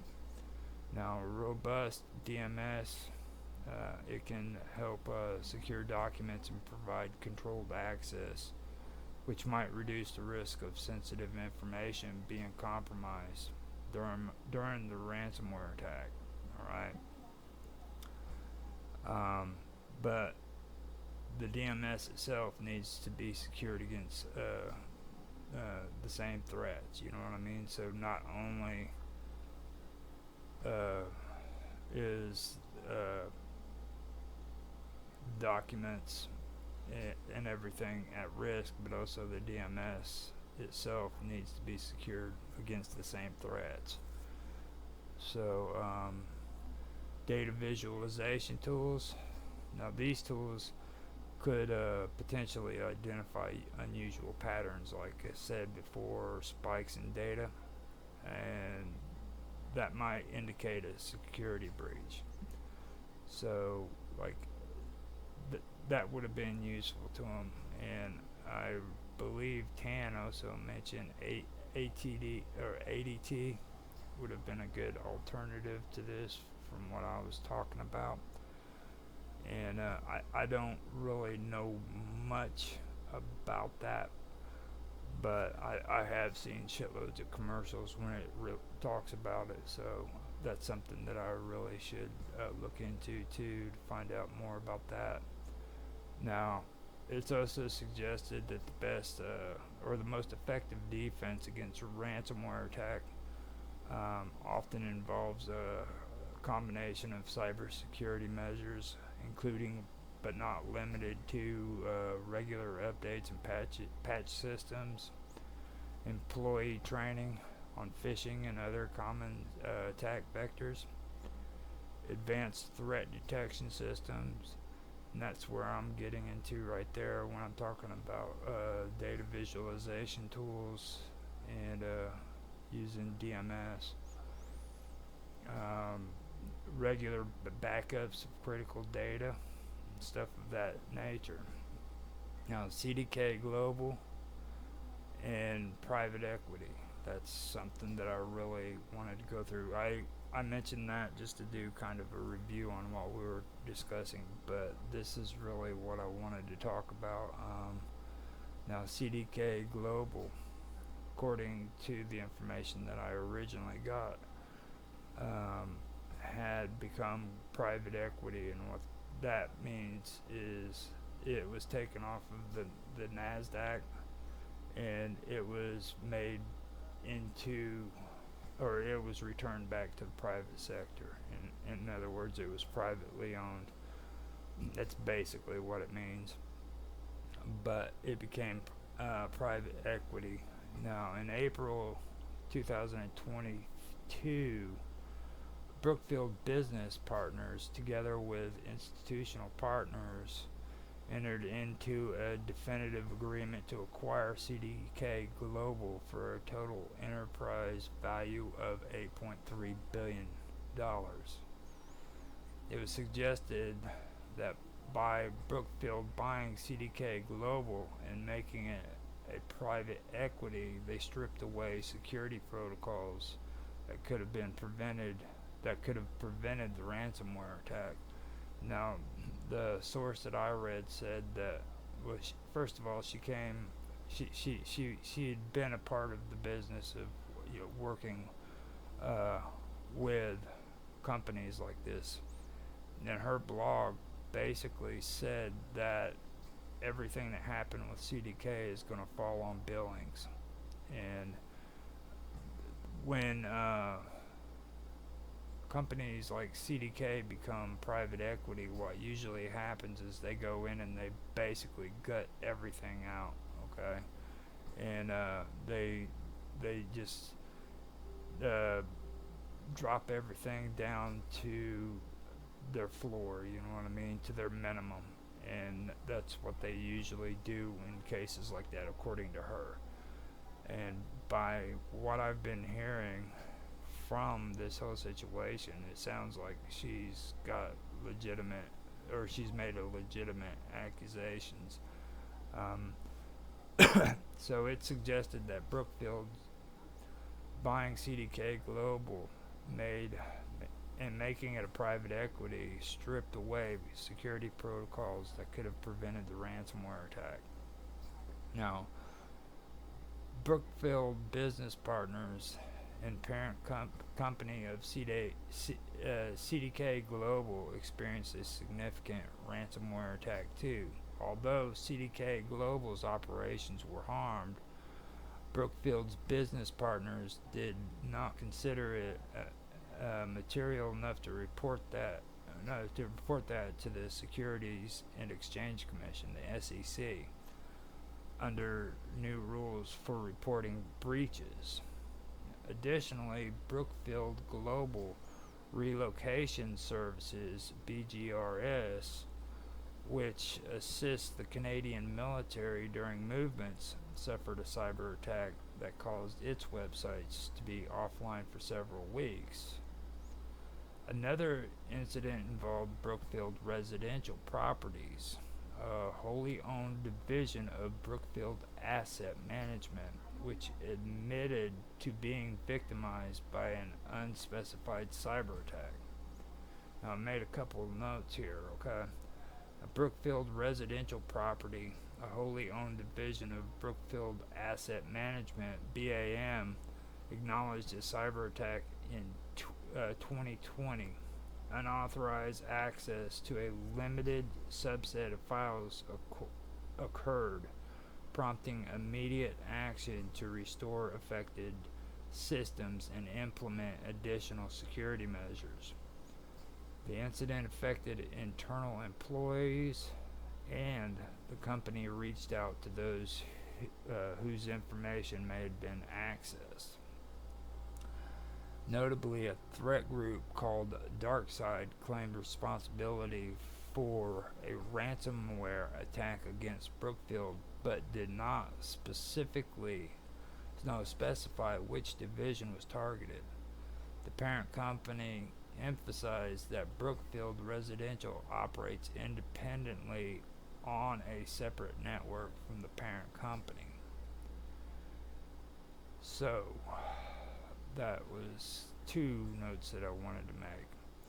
Now, this last note is CDK Global, an automotive data provider, suffered a cyber incident that disrupted operations across the U.S. and Canada. So it happened in the United States and in Canada. The company purchased by Brookfield business partners in 2022 for over $8 billion is actively investigating the issue. But when I went to go check into all of this, I found out that because it is now private equity and it's back in the private sector, that CDK Global hasn't shown anybody what security measures they've put in place or anything of that nature. So that is something there too. So it gets really weird about all that stuff. Now, this actually caught my attention afterwards, because right after I heard about the car dealerships being held ransom until they paid these hackers for their data back, about a week and a half, I ended up running across another incident that happened concerning LaGuardia Airport. Now, this is referred to as the global IT outage. Now, this was a massive IT outage which affected airports worldwide, including LaGuardia Airport. Long lines, malfunctioning screens, and delays ensued as airlines like American, Delta, and United issued ground stops. In 2024, a major global IT outage disrupted businesses and governments worldwide. So this affected not only businesses and airports and stuff of that nature, but entire governments as well. And this is worldwide. Now, the outage resulted from a flawed update to a cloud-based security software by CrowdStrike, a top cybersecurity company. So here we have a cybersecurity company, and I also have issues with this whole cloud thing, like cloud-based security software. You know what I mean?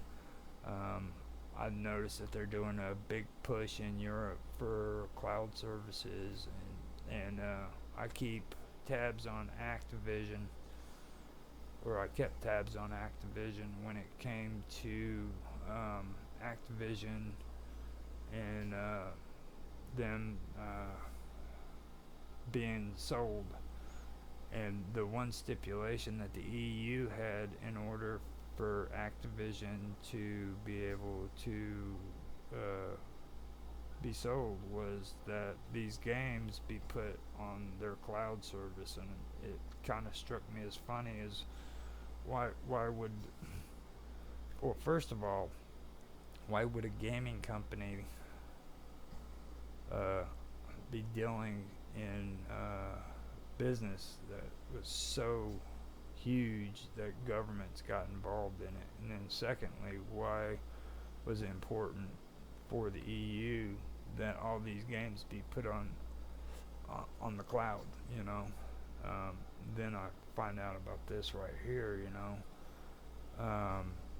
that it's the outage resulted from a flawed update to a cloud-based security software by CrowdStrike, a top cybersecurity company. You know, now this happened with LaGuardia and as well. So there was more involved with it than just gaming and everything. This is a cloud-based security software. And that was one thing that stuck out to me. Now this malfunction affected parts of computer systems, including Microsoft Windows, and impacted 8.5 million devices globally. 8.5 million devices. Airlines, banks, broadcasters, healthcare providers, and retail payment terminals face disruption. The estimated cost exceeded $1 billion. Now, right here, when they mention this, it just goes right back to what I was talking about with Brookfield residents, or Brookfield, you know. It just seems odd that, first of all, they mention cybersecurity. You know what I mean? that was one thing that really stuck out to me there. And it was supposed to be a top cybersecurity company at that. Then it goes on to say that it affected Microsoft Windows and computer systems. Kind of makes me suspicious about if this was actually, just an outage, or if, this might have been a hack that shut down major airports and banks and stuff of that nature. Maybe something's not being disclosed or something. So that's one thing that really stuck out to me. Because it's like I said, there were disruptions. That's what hackers like to do as well. And it cost over $1 billion. So somebody got hit hard. Now, LaGuardia Airport has faced cybersecurity attacks in the past. In October of 2022, a Russian hacker group targeted several major U.S. airports, including LaGuardia.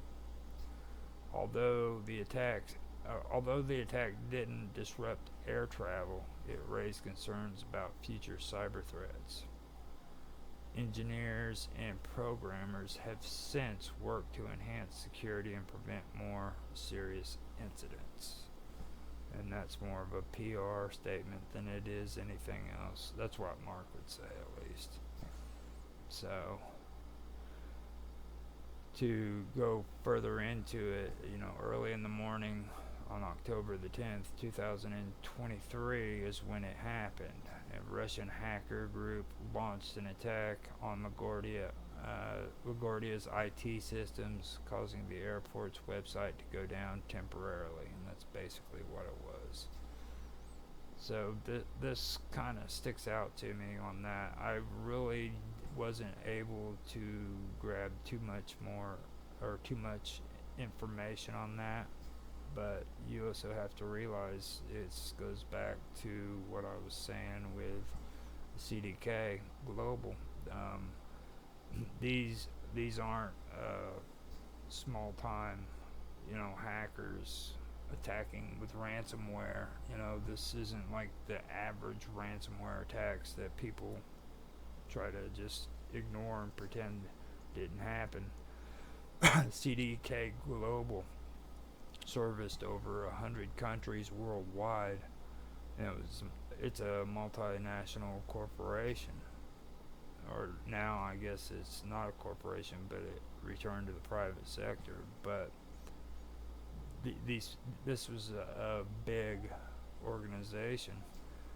Brookfield Business Partners, they also were affiliated with the Canadian military. They worked with them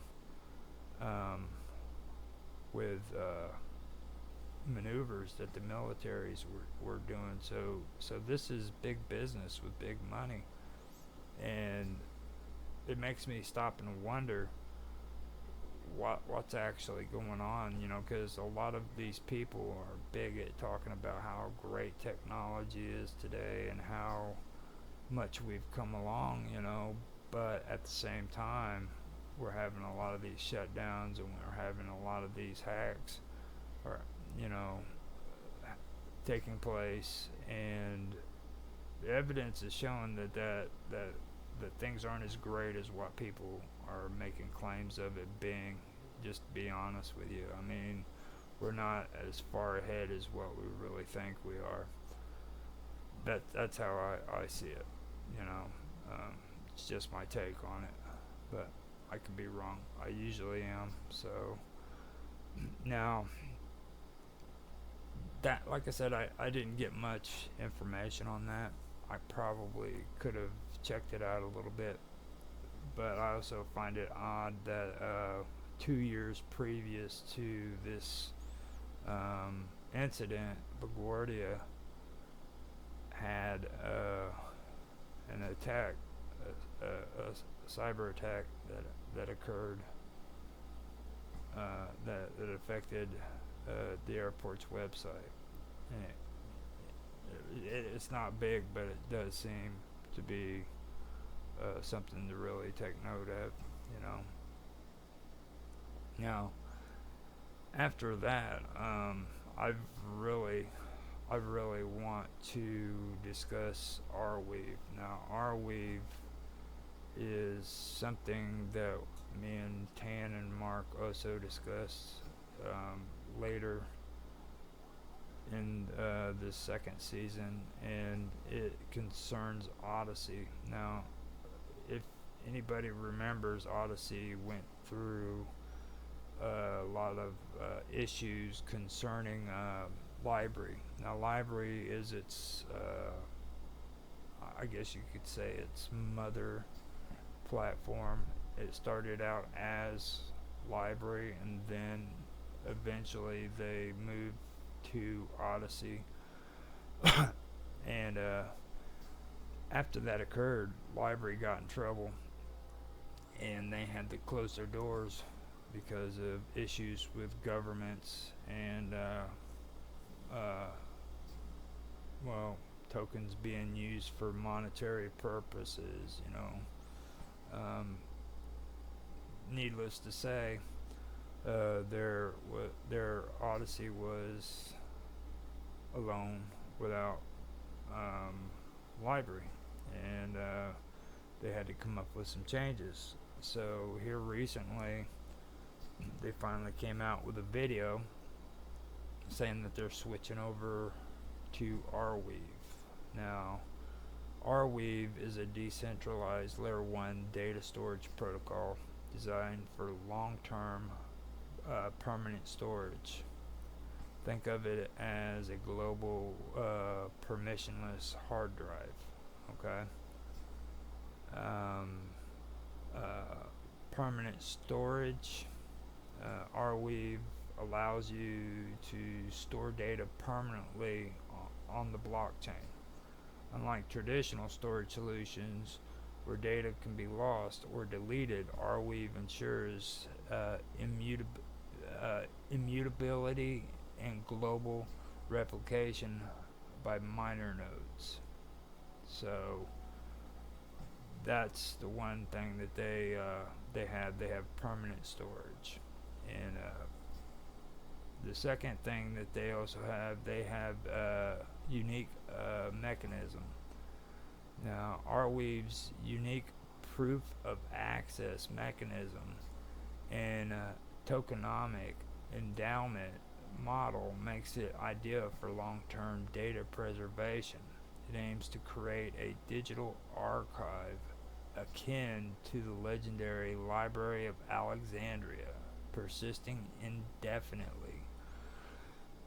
Now, I've read some on that, and this whole thing about it persisting indefinitely is not true. It only gives you 200 years. So, for anybody who's out there who thinks it's indefinitely, no, it's not. It's only 200 years.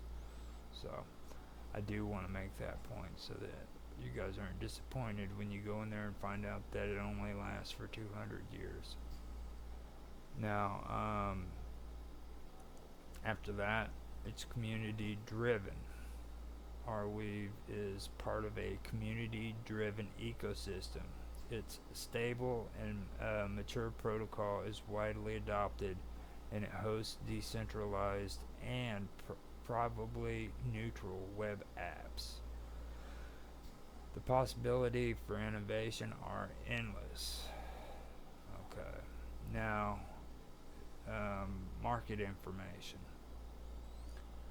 As of now, Arweave AR is ranked number 49 in the cryptocurrency market with a live market cap of approximately 2.1 billion USD.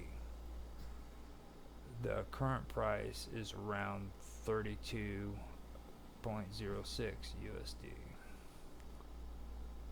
Okay, now after that, we need to discuss the permaweave and what the permaweave the permaweb and what the permaweb is. Now, the permaweb is an essential concept within the Arweave ecosystem. Imagine it as a decentralized permanent web where data remains accessible indefinitely. And let me go back to that. It's not indefinite, it's 200 years. So don't be upset when 200 years goes by and all of a sudden your shit's gone. You know what I mean? So just remember that it's not indefinitely, it's just 200 years. So with the data storage, when you upload data such as web pages, documents, or images to Arweave, it becomes part of the permaweb. Unlike traditional websites, which can be taken down or altered, permaweb content remains intact. Okay, so that is what the data storage is all about. Now, blockchain anchoring. Arweave uses a blockchain-like structure called the block weave. Each block contains data and references to the previous block.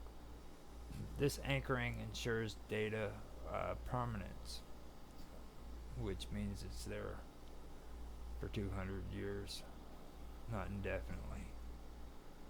Now, blockweave is a fascinating data structure concept primarily used in the development of the decentralized blockchain platform Arweave.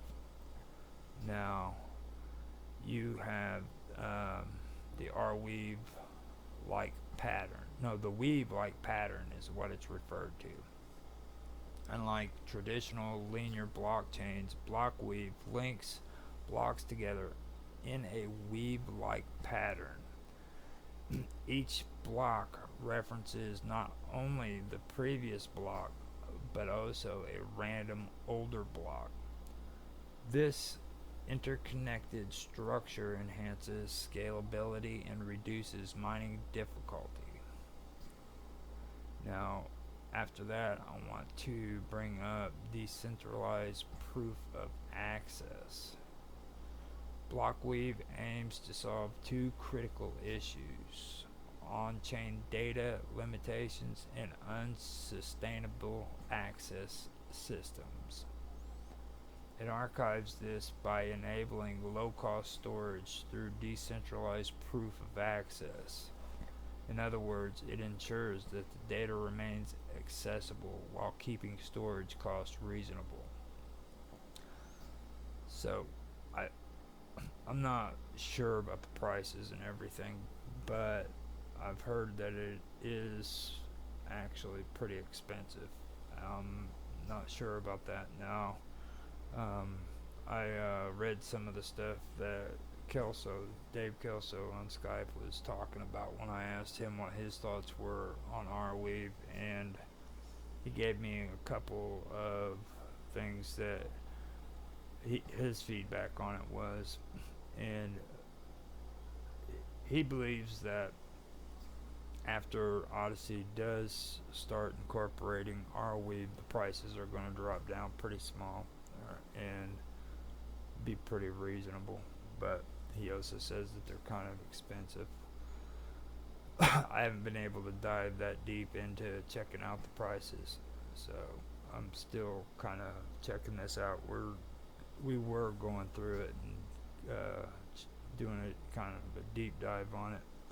But there were a few other things that I wanted to bring up that I don't think we really mentioned too much of in our episodes. We did the last of one episode concerning Arweave, and then we did the final episode of Tech Talk where we discussed Arweave again. So if you guys want to check it out, feel free to go over there and check it out too. So now, large capacity storage.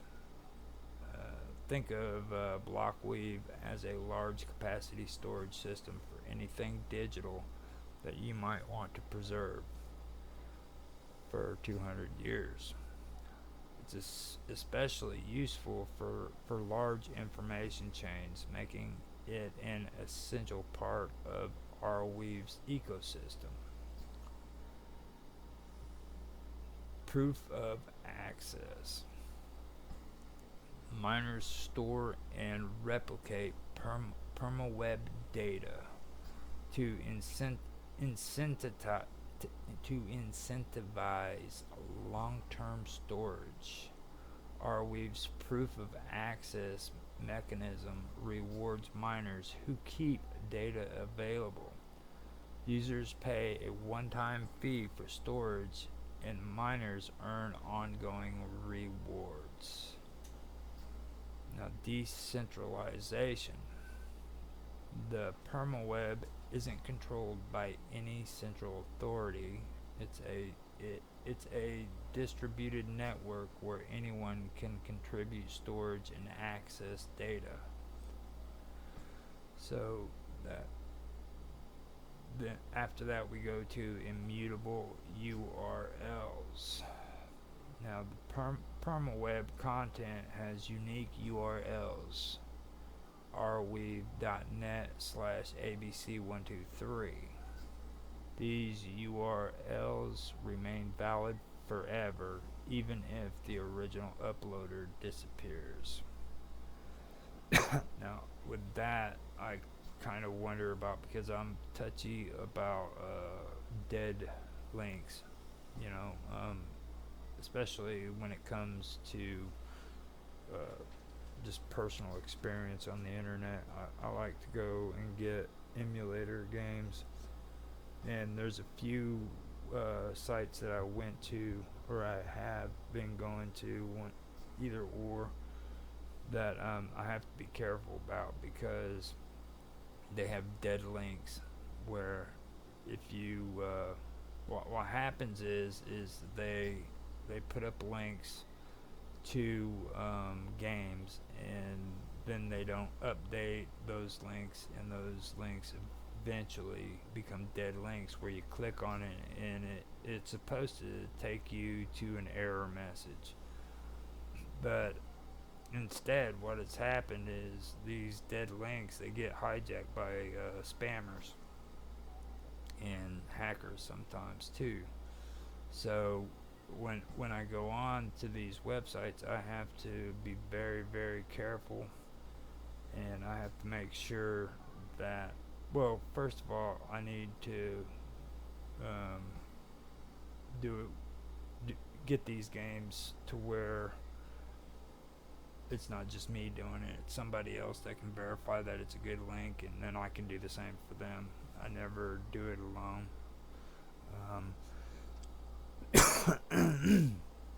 And the reason why I have to do that is because if you go into it and you download these, then there's a good chance that you are going to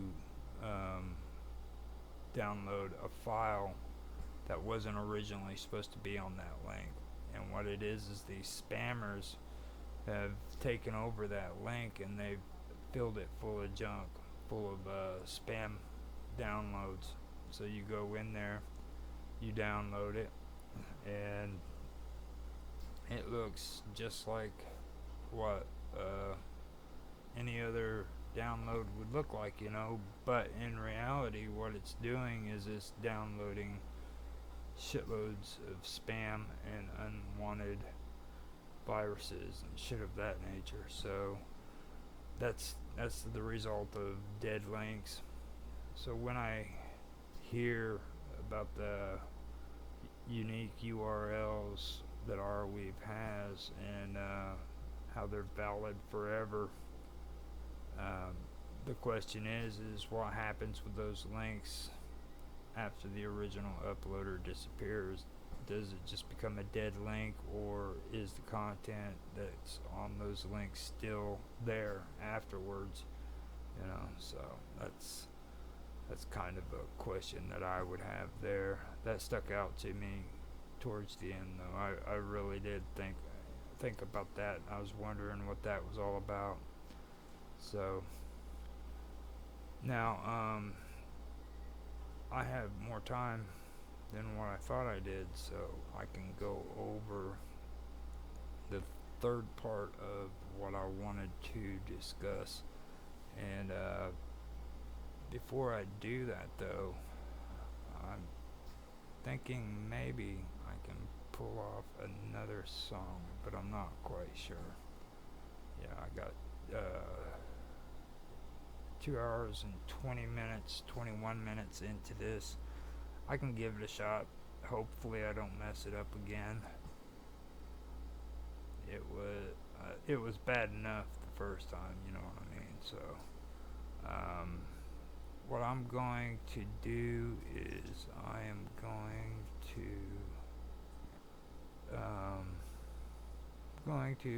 put on I'll put on John Clark's music.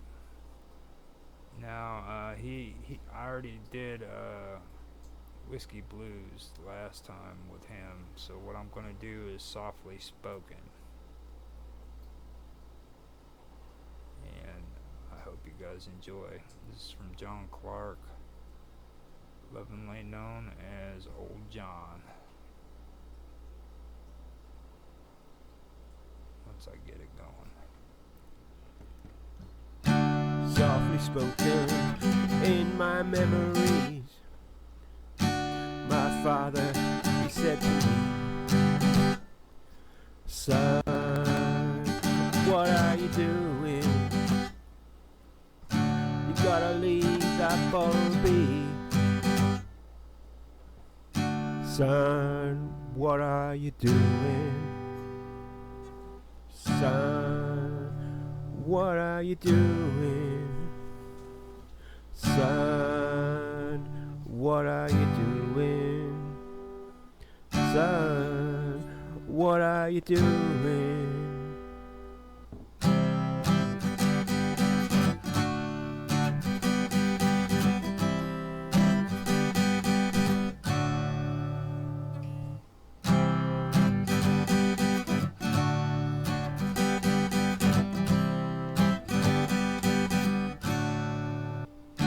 Softly spoken in my memories. My father said to me, son, what are you doing? You know you gotta leave that ball be. Son, what are you doing? Son, what are you doing? Son, what are you doing? Son, what are you doing?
Okay, there you go, John.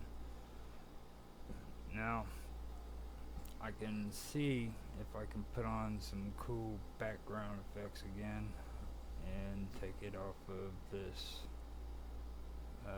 wall that I made on Blender, but there's no guarantees before that, I'll give it a try.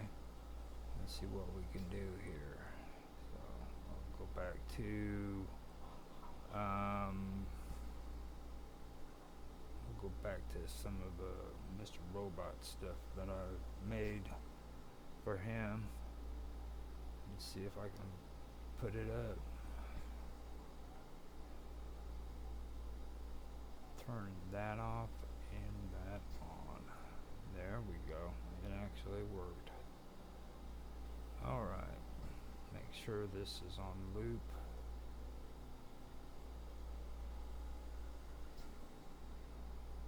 And we should be good to go.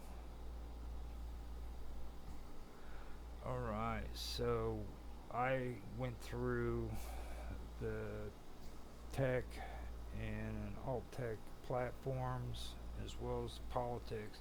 Now, I can go over some of the stuff that, or I'll just go ahead and read the story that I put together on last week's topic about ancient Samaria and Babylon, as well as the ancient Assyrian beliefs in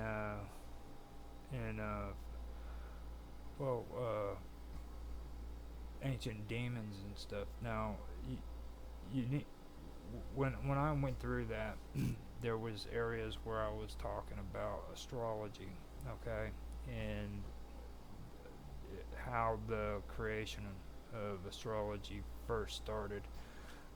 Now, you need to understand that this started with the Babylonians, and before that, before the Babylonians, before Babylon started looking up at the stars and naming the stars, or the stars according to their deities, these deities were used for more natural beliefs, and a lot of these beliefs had to do with demons that were causing strife in their society. So that's where these, well, not all of them actually, I should take that back. Not all demons, according to them, were good, and not all of them were evil either. There was a mix between them. So during this time period, it was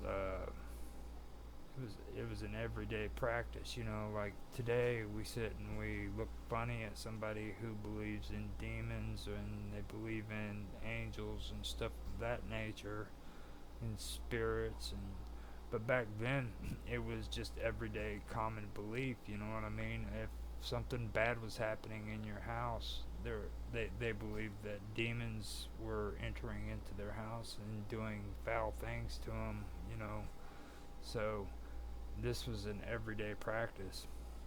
They would put little figurines at their doors. They would bury them in the dirt right by their entranceway so they could ward off evil spirits and stuff. And this was the way they lived their lives, So it was common practice to them. There was nothing unusual about it back then. So with that being said, I can get on with it now. Before they started connecting the stars to their deities, they believed in demons, and their deities had something to do with it as well. I also started talking about exorcism. Exorcism is something that took place way before Christianity. Like everybody talks about, like the exorcisms, the Exorcist and stuff of that nature. But the truth of the matter is exorcism was around before Christianity. It's mentioned in the Bible with Jesus too. About the herd of swine and legion and all of that. But exorcism actually goes back to ancient Samaria, and these were the demons that they mentioned, you know what I mean? And they had practices that they did. So with that, I wanted to come up with a story that spoke about them. Now, I also said that these are connected to some pretty bad things that happen today, and a lot of hate has come out of it.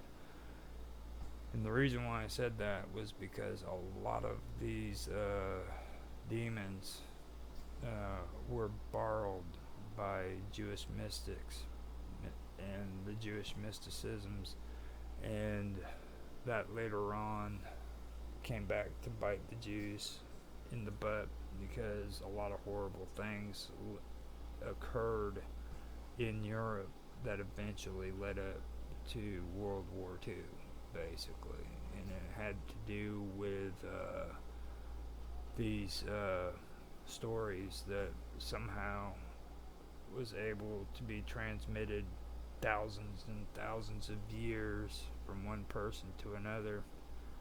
And it does seem odd that they do correlate with one another, as well as with stories from today, like Lilith. Lilith's Cave is a book that was put out from Jewish mysticism, and it's pretty interesting, you know. And a lot of these demons that are mentioned with the Udug, or the Edog, as I say it, the Udug,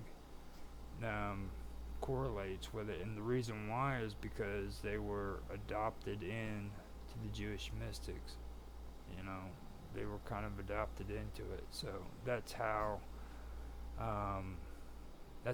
these stories got incorporated into Christian and Jewish beliefs, as well as agnostics. There's a lot of books that are mentioned that people like to talk about, like the Book of Enoch and things of that nature, and that a lot of this stuff is incorporated into that, you see. So that's where you'll find a lot of this, where it was transmitted into the Jewish text. So with that being said, I'll go ahead and read my story to you. I'm just trying to figure out a way of wasting time so that I can make 3 hours. Run my mouth a little bit, that way you guys will listen to me, hopefully. But here we go. Now, this is called The Shadows of Mesopotamia, a tale of the Udog. In the heart of ancient Mesopotamia, where the mighty Tigris and Euphrates rivers cradled civilization, whispers of unseen forces fill the air. Among these whispers, one name stood out, the Udug. These enigmatic entities, neither fully gods nor mere mortals, roam the world in shadows, influencing the fates of humankind. The tale of Asaluhi and Enki. One day, the young god Asaluhi sought for wisdom of his father, the wise and powerful Enki. "O my father," Asaluhi began, his voice filled with urgency. "The evil Udog, its appearance is malignant, and its stature towering. Although it is not a god, its clamor is great, and its radiance immense.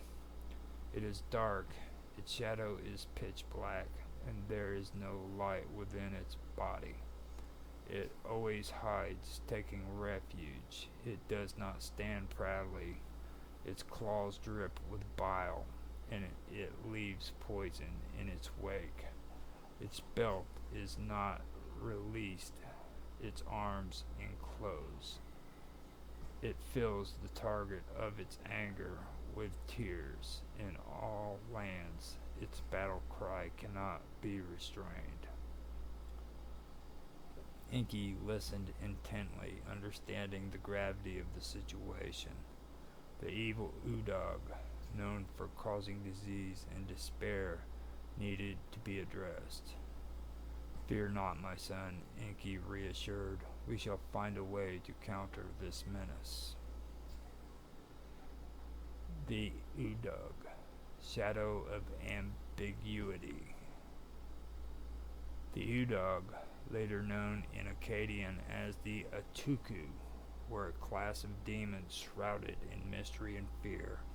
Unlike the revered Anunnaki and Igigi, these beings were typically malicious, yet their nature was ambiguous. Some, like Pazuzu, would clash with both gods and other demons, creating a complex web of alliances and enmities. Described as having a dark shadow, an absence of light, poison, and a deafening voice, the Udog were feared by all. Yet no visual representation of them have ever been identified. Some scholars, like Tally Ornan, believe that certain Mesopotamian cylinder seals might depict the Udog, standing alongside the benevolent guard demons Mama. The bilingual incantation. In a bilingual incantation written in both Sumerian and Akkadian, a Salahi's description of the Udog focuses on its supernatural abilities rather than its form. This incantation was a powerful tool, invoking the help of the gods to combat the Udog's malevolent influence. The Canon of Exorcism. The canon of exorcism of the evil Udog, known as Udog Hol, spanned the entirety of ancient Mesopotamian history. These texts, written in both Sumerian and Akkadian, provided detailed instructions for exorcists to drive out the evil Udog and cure the afflicted. They often reference Mesopotamian mythology, such as the myth of Inanna's descent into the underworld. The battle of good and evil. Despite their fearsome reputation, the Udog were not inherently evil. The term Udog could refer to both benevolent and malevolent spirits. King Gudea of Lagash once invoked a good Udog to protect him, demonstrating the dual nature of these beings. In times of need, exorcists could call upon the good Udog to counteract the evil Udog. One ancient text implored, "May the evil Udog and the evil Gala stand aside. May the good Udog and good Gala be present." The shadow demons. Among the ranks of the Udog were various shadow demons, each with its unique trait and roles. Mima Limnu, a shadow demon connected to witches. Hanbi, the personification of evil, the father of Pazuzu. Ardent Lily, a shadow demon with feathers of women, dogs, and scorpions, known as a devourer of children. Varda Lelitu, a vampire shadow demon, predator of children. Alu Lilu, a faceless shadow demon. Pazuzu, the leader of all evil spirits of the air. Mikkel Rez Lamuti, a demon capable of possessing individuals. Namtar, an infectious shadow demon allied with Erishkigal. T'u, a demon causing headaches, allied with Dinger. Akuzu, a demon of pestilence, allied with Lamashtu. Kalili, a demon connected to owls, allied with Inanna. Labasu, a shadow demon mentioned in Nusku's exorcism texts. And Abizu, responsible for spontaneous abortions and childhood diseases. The eternal struggle. In the ancient land of Mesopotamia, the struggle between good and evil was ever present. The Udog, with their ambiguous nature, embodied this eternal conflict. Through the wisdom of the gods and the power of incantations, humanity sought to protect itself from these shadowy forces, and thus the tales of the Udok were passed down through generations, a testament to the enduring battle between the light and darkness. Now, that is the end of it. So, right here, what I do want to point out is what I was talking about with Ardot Lily, a shadow demon with feathers of women, dogs, and scorpions, known as a devourer of children.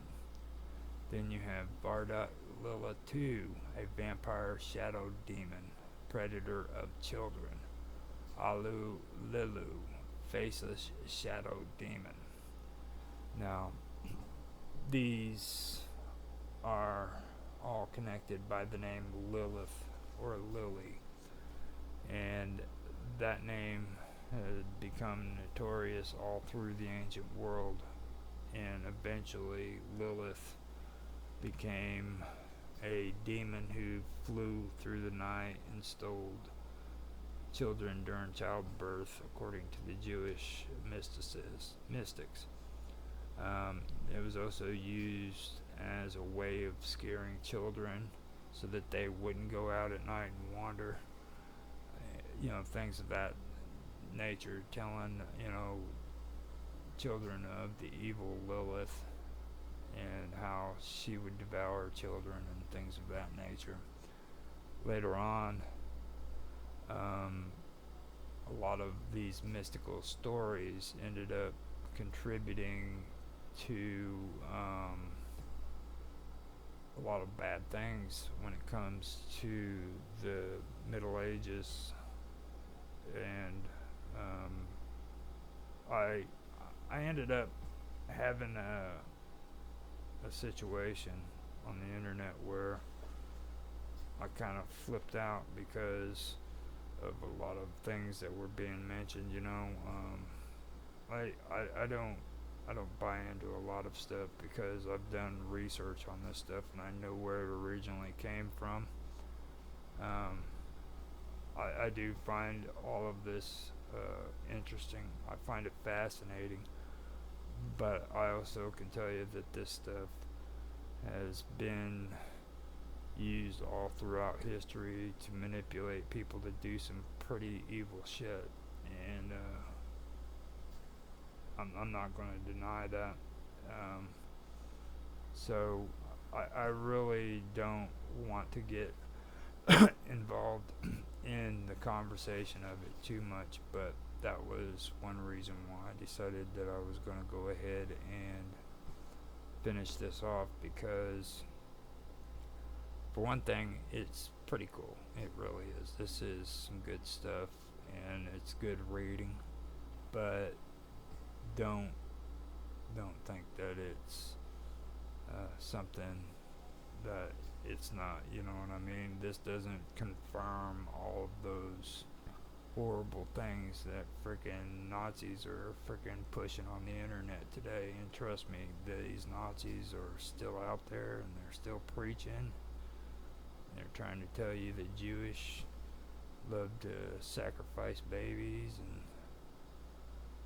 and murder children and stuff of that nature, and they use this same text to prove that it's true, when in fact the text they're referring to isn't the original source. This is the original source that goes all the way back to the Sumerians, the Babylonians, and the ancient Assyrians.